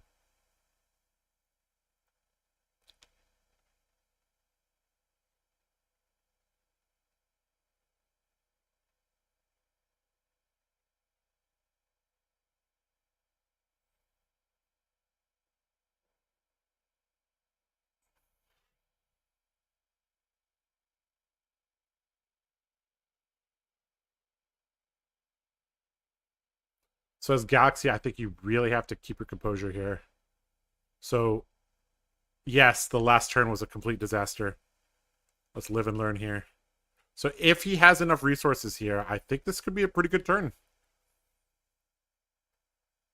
I mean, no matter what that card is, this is going to be a good turn here. Hand already over the carded soul here. He's not going to forget this time.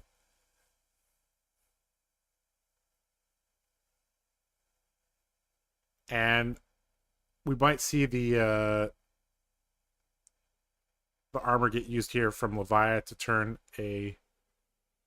just to block for a little bit extra here, give a little bit of a buffer here. But, this back and forth, block 2, send 2, does favor Bolton in the long run.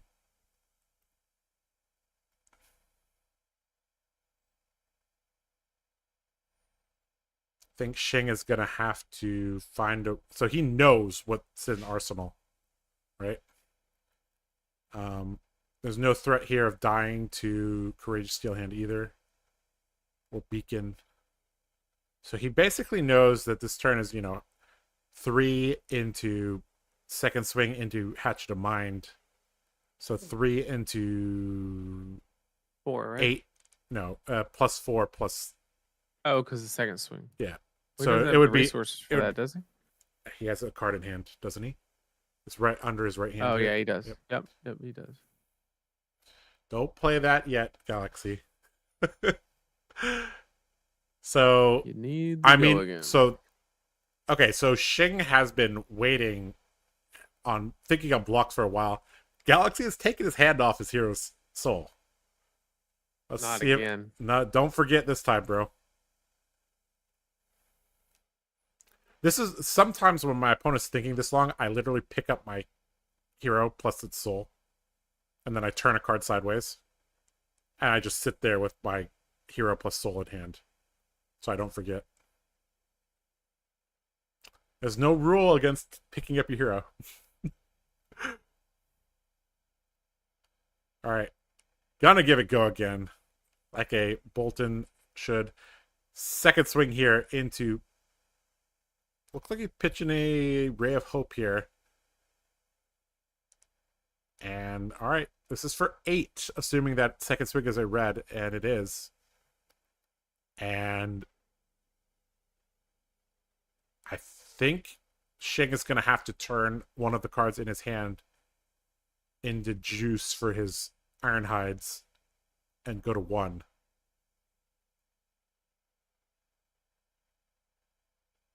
Because if you give 2 cards here, you're dead. I think he has too many cards with Blood Debt in his Banish Zone to just go on his merry way.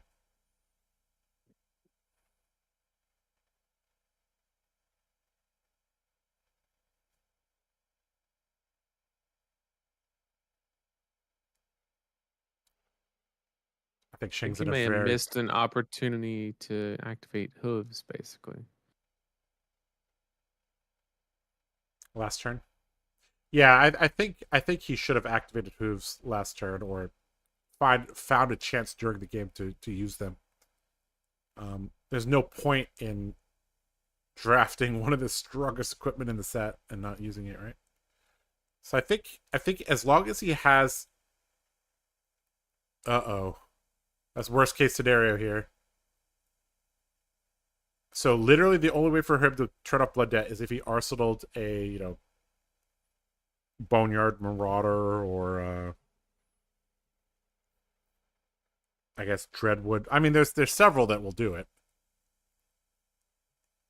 I mean Dread Screamer is really not what you want to. I mean you're gonna have to go again and then so what? Yeah, it's horrible here because you can't even swing meat axe Yep. or anything. So it's literally just an inefficient meat axe that has the potential to turn off Blood Debt. And so he's probably going to lay down one card, apply a lot of pressure, put Levia on the back foot, force her to block, and There's one thing that one redeeming thing here is that if Bolton tries to go in with a hatchet here, Levia does not have to give the Bolton quote unquote reprise because he still has a piece of Iron Hide here. Looks like successfully turned off Blood Debt here. Coming across for 6 here. Galaxy's gonna have to give him a card.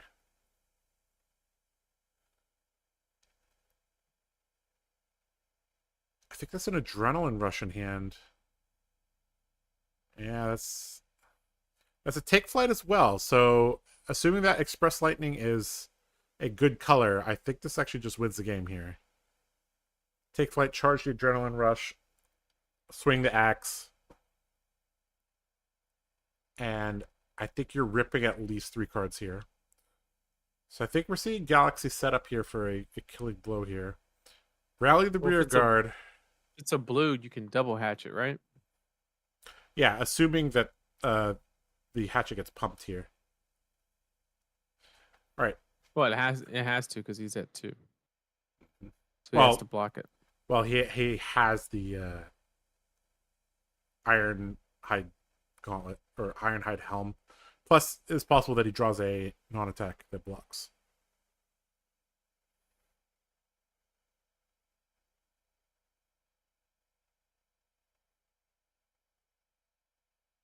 All right, take flight here. Gonna demand a card. And then the hatchet's gonna demand another card here. And I don't think we're gonna see Levia be able to push enough damage here.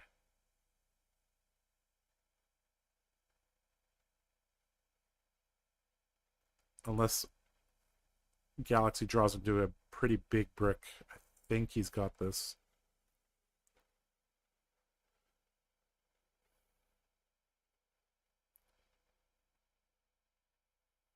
Now the issue is that I think he might just lose here directly, because if he has to 2-card block this take flight, because if this is a red take flight, you can't just throw 3 in front of it, because it's going to become 5.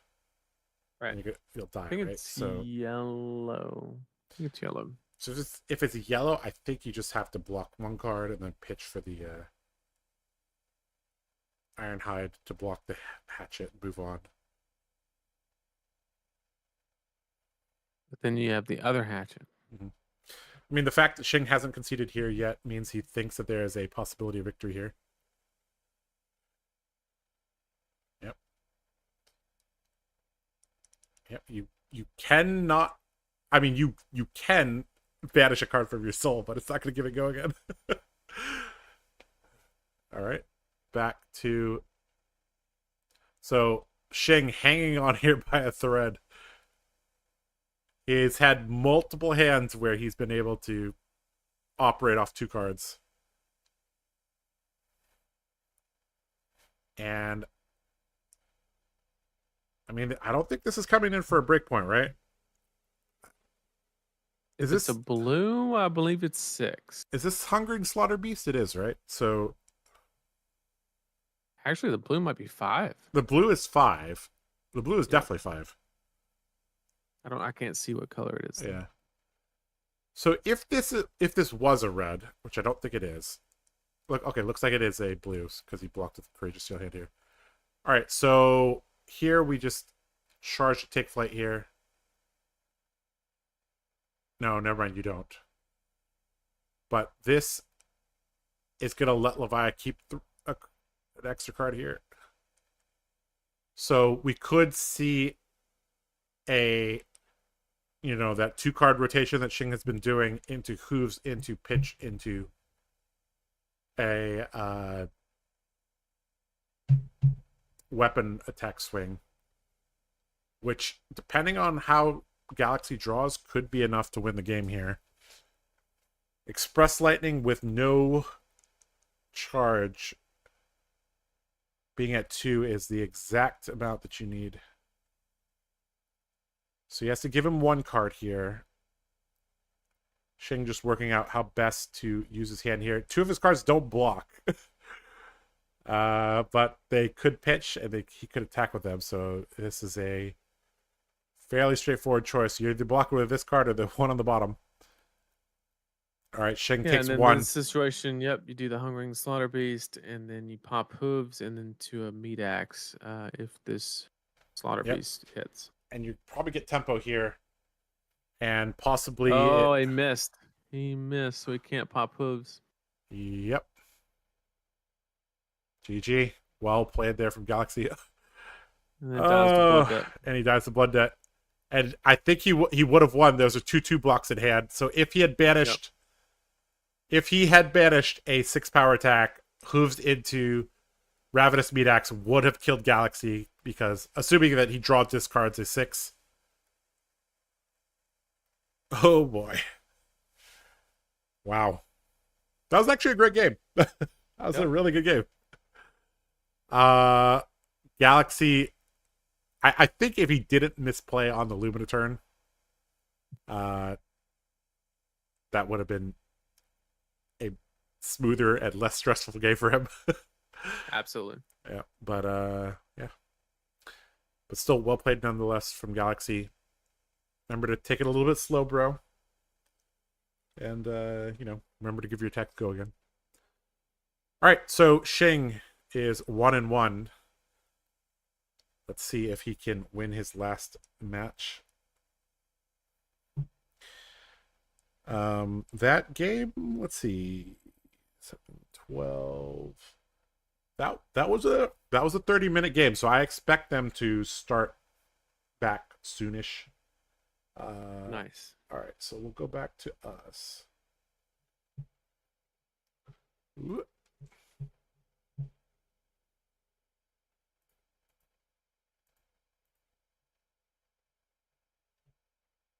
What the heck? All right, there we go. All right, guys. His Galaxy is legal name, straight up fire. His legal name most assuredly is a Chinese name, but maybe.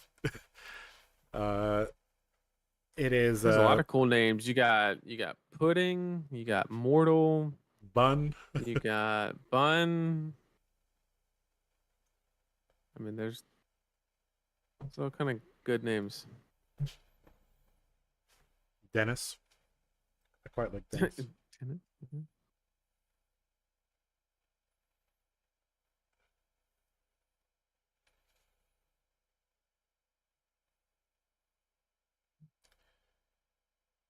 Oh, boy. All right. Well,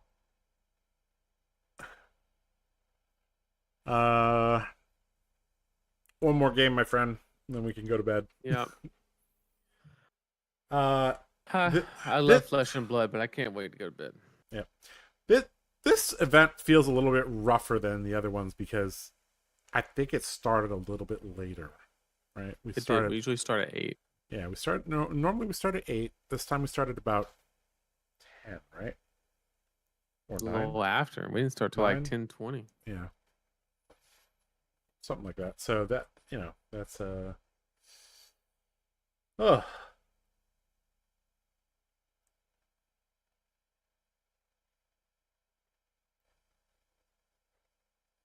Reminds me of Tomorrow will StarCraft be Pro much player shorter, players.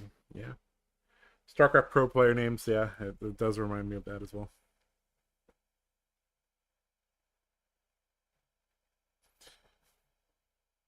All right.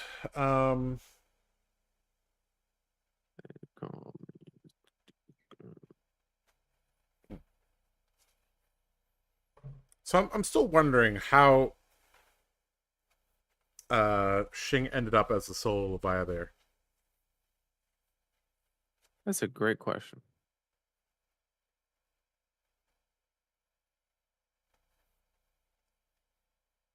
Given that we didn't see anything too ridiculous from his deck. And it's not like he was getting like red Dread Screamers, red Boneyard Marauders left and right, so Right. I don't know.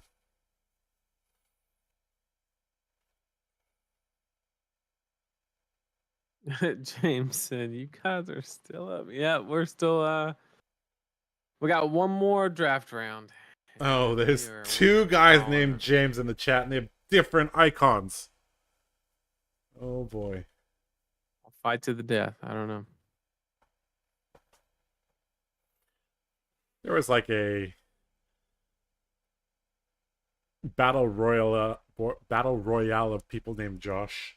Like they all met in a field. I remember that. Yeah. They added like American- all of them on Facebook and then send them a latitude and longitude. Date. Yep. That's pretty good. Josh has this chaotic energy attached to its name, I guess. Did you go to the battle for Josh? No, that was when I was in Hong Kong. And I think it was like in the middle of like South Dakota or something. So I was like, Was it? I don't know. I think it was somewhere fairly remote. Yes. I don't know. We'll figure it out. It has a population of 24. Yeah.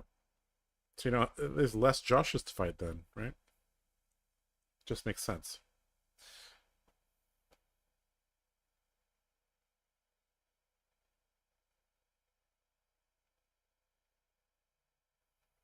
Mm-hmm.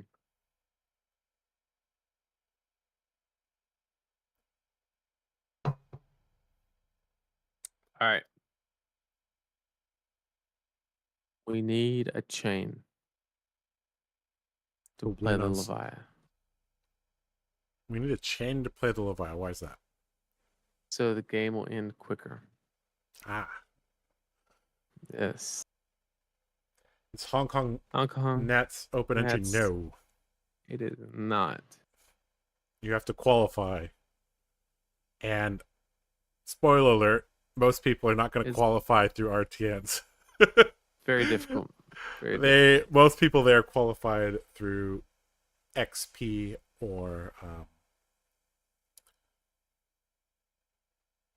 there wasn't ELO invites for Nats, right? So most of them qualified Nope. through XP. I would love for that to be the case, yeah. but don't say anything about it on Twitter, or they'll tell you that you hate armories. Mhm.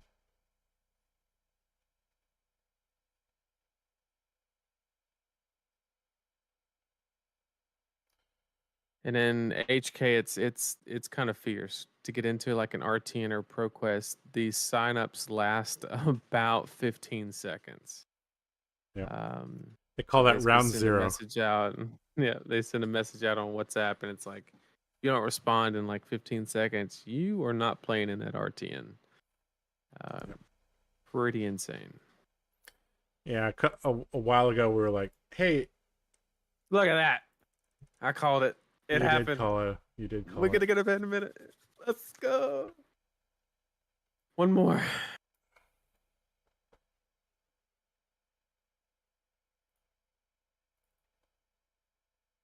Alex, we're tired.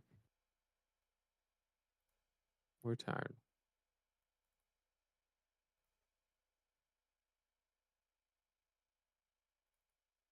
I almost clicked on Arachne by accident. This is the last match of the night. Nova on Chain. Okay, so Nova was to the left of Shing and ended up on Chain. Interesting. All right. Well, looks like we have a battle of our featured drafters. There you go. There may only be one.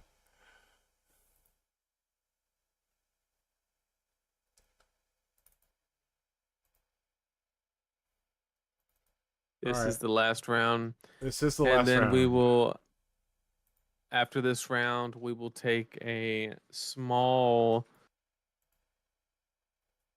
14-hour break, and then we will proceed with 3 rounds of CC to round out Swiss, and then we will cut to top 8. Play top 8, which will of course be classic constructed.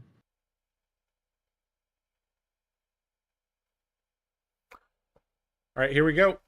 Shing versus Nova.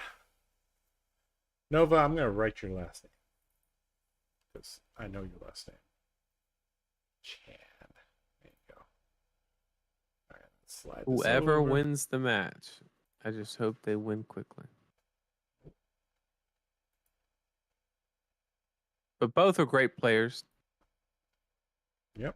This is anybody's game. Although I'd say overall, I would say that Chain is favored in this matchup specifically, simply because Levia lacks any type of spell void when she doesn't have the ebb and fold. So all arcane damage is alive. Yep. Shing is going first here. Stubby Hammerers from Chain. Those are the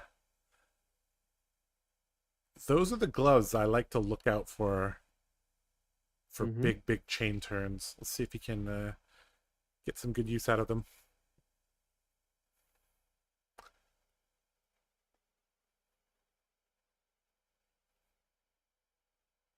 All right, so if you're Levi here, what are you doing on turn 0?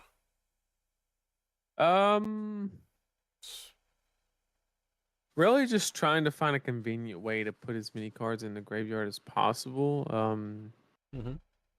Also making the attack as big as possible is pretty important. You want to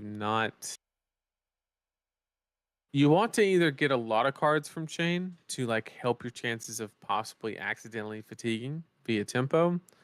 What you don't want to do is present so little damage that all they have to do is block with 1 card, and they just get to like give you the worst card possible.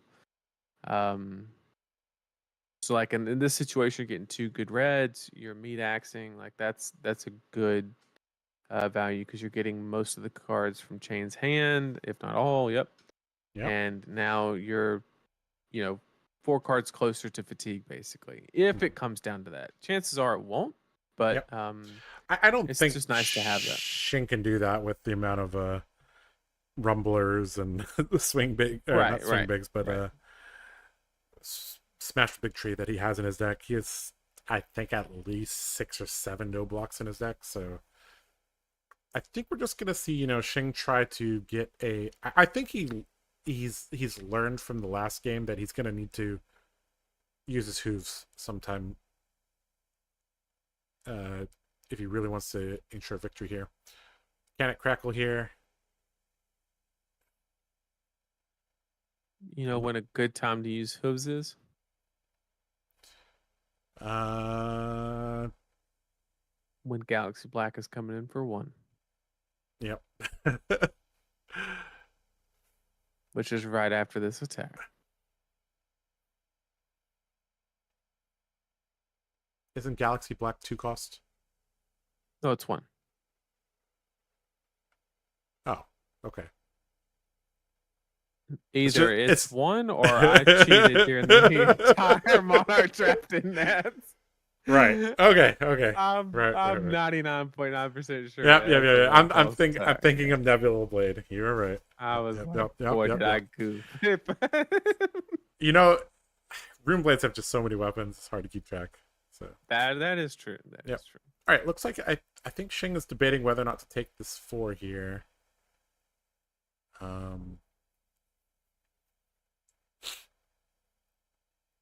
Important to note with the Warmonger's Recital, if it does hit, it does go to the bottom of the deck, which is important because it's an arcane source, right? So I think what this is gonna decide is if he blocks with 1 card and leaks 1, he's kind of giving up the fatigue game.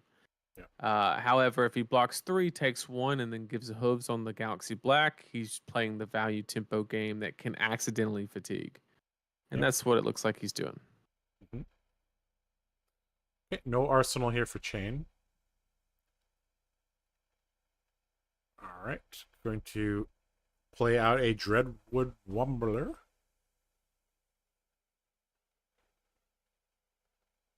And going to successfully discard. Oh, sorry, that's Adrenaline Rush. Not successfully discard, but it doesn't matter. Nova's like, it's a blue one. Who cares? Yeah. Sure, I'll take 6, whatever. He said 2 card 6. That's cute. Yep. Anyways, Chain gonna move on to this day. Looks like he has Brandish in hand. One of the best cards for Chain. Allows him to go 3 wide fairly easily. So red Brandish as well. So of note, remember that Shing was passing to Nova in pack 1 and pack 3. So really good Stubby's turn as well. Very interesting not to see those get popped. It's worth 3 value here. Not sure if you get guaranteed to get more value than that later on. I think securing 3 value on the Stubbies, all being break points, is pretty good. He might be thinking of just giving himself a little bit extra reach later in the game when Shing is going to be more incentivized to keep his hand. I guess if he decides to just Galaxy Black, then it makes perfect sense why he didn't Stubbies. Yep. Yeah, if you can get 2 value out of Stubbies, that's good. If you can get 3, then you're cooking. Banking the Vexing Malice in Arsenal is actually a very good play if you run a lot of Rip Through Realities, because you're trying to save that source of go again. So that's exactly what he's doing. He's trying to set up that situation that where if he starts hitting the Rip Through Realities off the shackles, then he is primed and ready to capitalize on that. Yep. Or just draw him, either way. Lunar Tide coming back over. Looks like the chunky Lunar Tide for 7 here. Giving up the I can see an Iron Weave block depending on how we think it's going to play out, but so far Nova is 0 for 3 on shackles, so not exactly what you're looking for, but hey, it happens sometimes, and it does force out the Vexing Malice here, which is kind of awkward because that Galaxy Black still has not been turned on. Yep. All right, looks like he's just gonna. What card is that? Is that Captain's Call. Captain's Call? The one in hand? Yeah.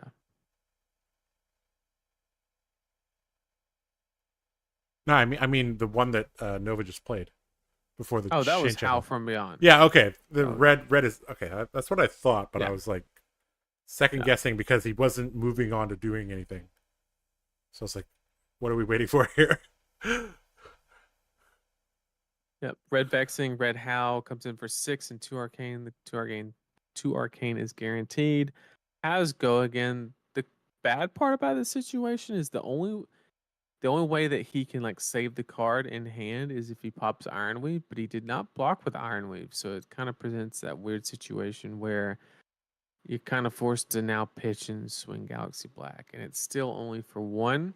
Of course, if it hits, it deals an arcane as well, so it's technically 2 if it hits, but kind of trying to find more value than that. Why can't Nova just arsenal the card? He can, but then you're just kind of wasting your action point effectively. You said that's Captain's Call in his hand, or Correct. He can pitch it for Galaxy Black. So do you want to convert it into 2 value with a little bit of pressure, or do you want to arsenal it? Kind of. Ideally, he could pop Ironweave and then Galaxy Black and then arsenal the Captain's Call, but you don't want to waste the block. I think he might save the Captain's Call here for a larger stubby turn.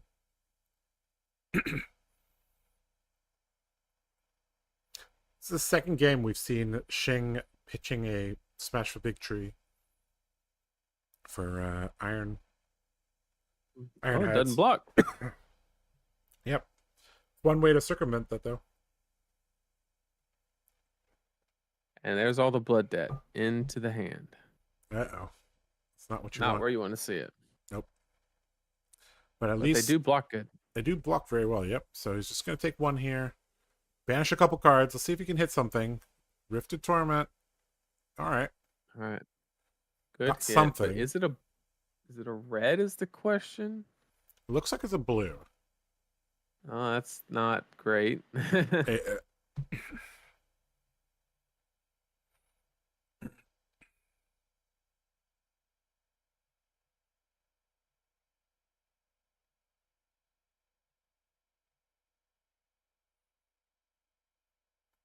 Yeah, Rifted Torment, I mean, is an expensive expensive card if you're just getting 2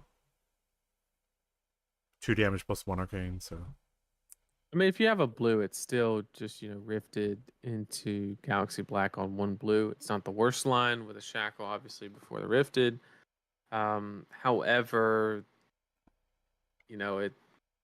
you're not really progressing the game too much. You're getting the 1 guaranteed arcane, but it's a very 2-card block, very easy 2-card block. Other than that, and you still have the tempo issue. Warriors have just as many weapons as Rune Blades. That's true, but I can remember the names of them. And we don't have a banned weapon as Warriors. All right, so what do you think Nova's thinking about here?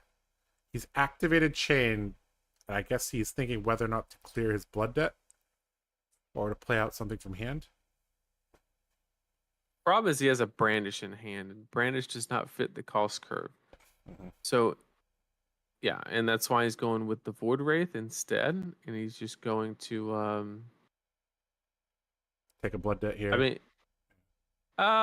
maybe because you have the option to play. I don't know what color the Captain's Call is. In Arsenal, there is a world where if it is red, he can play it from Arsenal, and then pop Ironweave to gain the 2 resources that would be used for the Rifted Torment, and then swing Galaxy Black, which would then be turned on. The more likely scenario is we're just going to see a Galaxy Black swing after this, because he hasn't blocked with the Ironweave yet. But, maybe he has a sense that he needs to really apply some pressure, and he wants to change the line halfway through. Yeah, and Chain is one of those heroes where it's like difficult to plan out your turn fully because you don't know what you're going to banish. So it's very possible that Nova looks at this and he's like, well, we got to pivot. Looks like he's like, nope, we're just going to attack here. And he's going to take a blood debt, move on with life here. Shing going to be operating on a 1-card hand here, but not. Just going to pass back. 3 more blood debt. All right. And Shing just going to pass the turn here. So back to Nova here, banishing 4 cards here. Jeez. Another. So 1 hit there.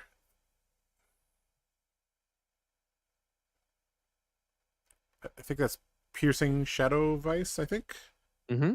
Yep. If you've dealt arcane damage, it gets +2, I think. Yep. Red comes in for 6 if you dealt arcane. So that's, well, I mean, there's currently no arcane sources. Rifted Torment has. Oh, Rifted Torment does have. Okay, Rifted Torment has 1 arcane. Yep. And because Shing does not have an ebb and fold, looks like he's going to be okay. Very interesting. We haven't seen a single Halo of Illumination or ebb and fold from any of our 6 games. Josh, we've streamed 5 matches with a light hero on at least one side, and 2 of which had 2 light heroes in each match, and we have not seen a single Halo. Yep. Captain's Call coming out here. Pitching a Howl, coming in with the piercing Shadow Vice. Gonna get buffed up because the Rifted Torment dealt damage. Shen gonna throw a card in front of it, and another piercing Shadow Vice. Whoa!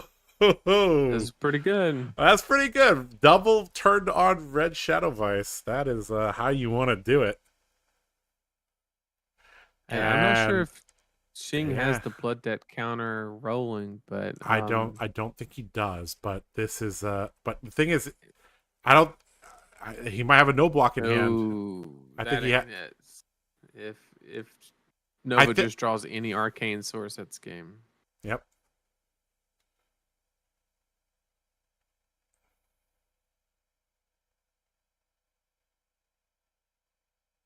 Well, he is out of cards here. Whoa, okay, hold on here. Well, breakpoints, I think, clean it up here, right? As long as you are careful and so you as well. Breakpoints. Because you pop stubbies here and you play the brandish, and like that's 2 cards.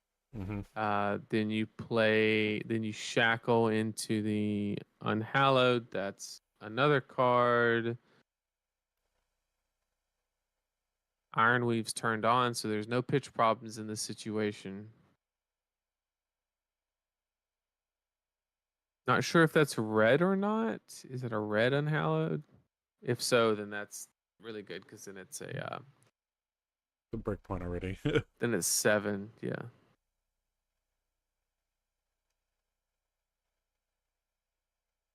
Okay, looks like it's not. He's blocking for 6 here. Well, if it's a yellow, why would you not activate stubbies? That's a good question. Looks like Vexing Malice gonna do the trick there at the end. Yep. All right, Nova gets out of this draft 2-1, and Shang goes 1-2 with his Levia deck, being the solo Levia in the pod. But I think even though he was the solo Levia in the pod, I don't think Shing's deck was that amazing for a solo Levia. So I think, it was a late pivot. Yep. It was a late pivot, and I think he's gonna be like, all right, I'm a little disappointed with this 1-2. Ending the day 6-3 is not quite where you want to be, but Shing's very good at CC. I could totally see him winning out. As for Nova gonna go into day 2 at 7-2. That's really, really solid. Yeah. All right. Let us switch back here. Seems like a lot of the 1-of-1 decks during the Monarch drafts did not overly perform. Yep. If anything, they severely underperformed. You know, Kind of weird. Nova getting 2-1 with a really good Bolton deck. Shing getting not the best Levia deck, but it was a 1 of 1.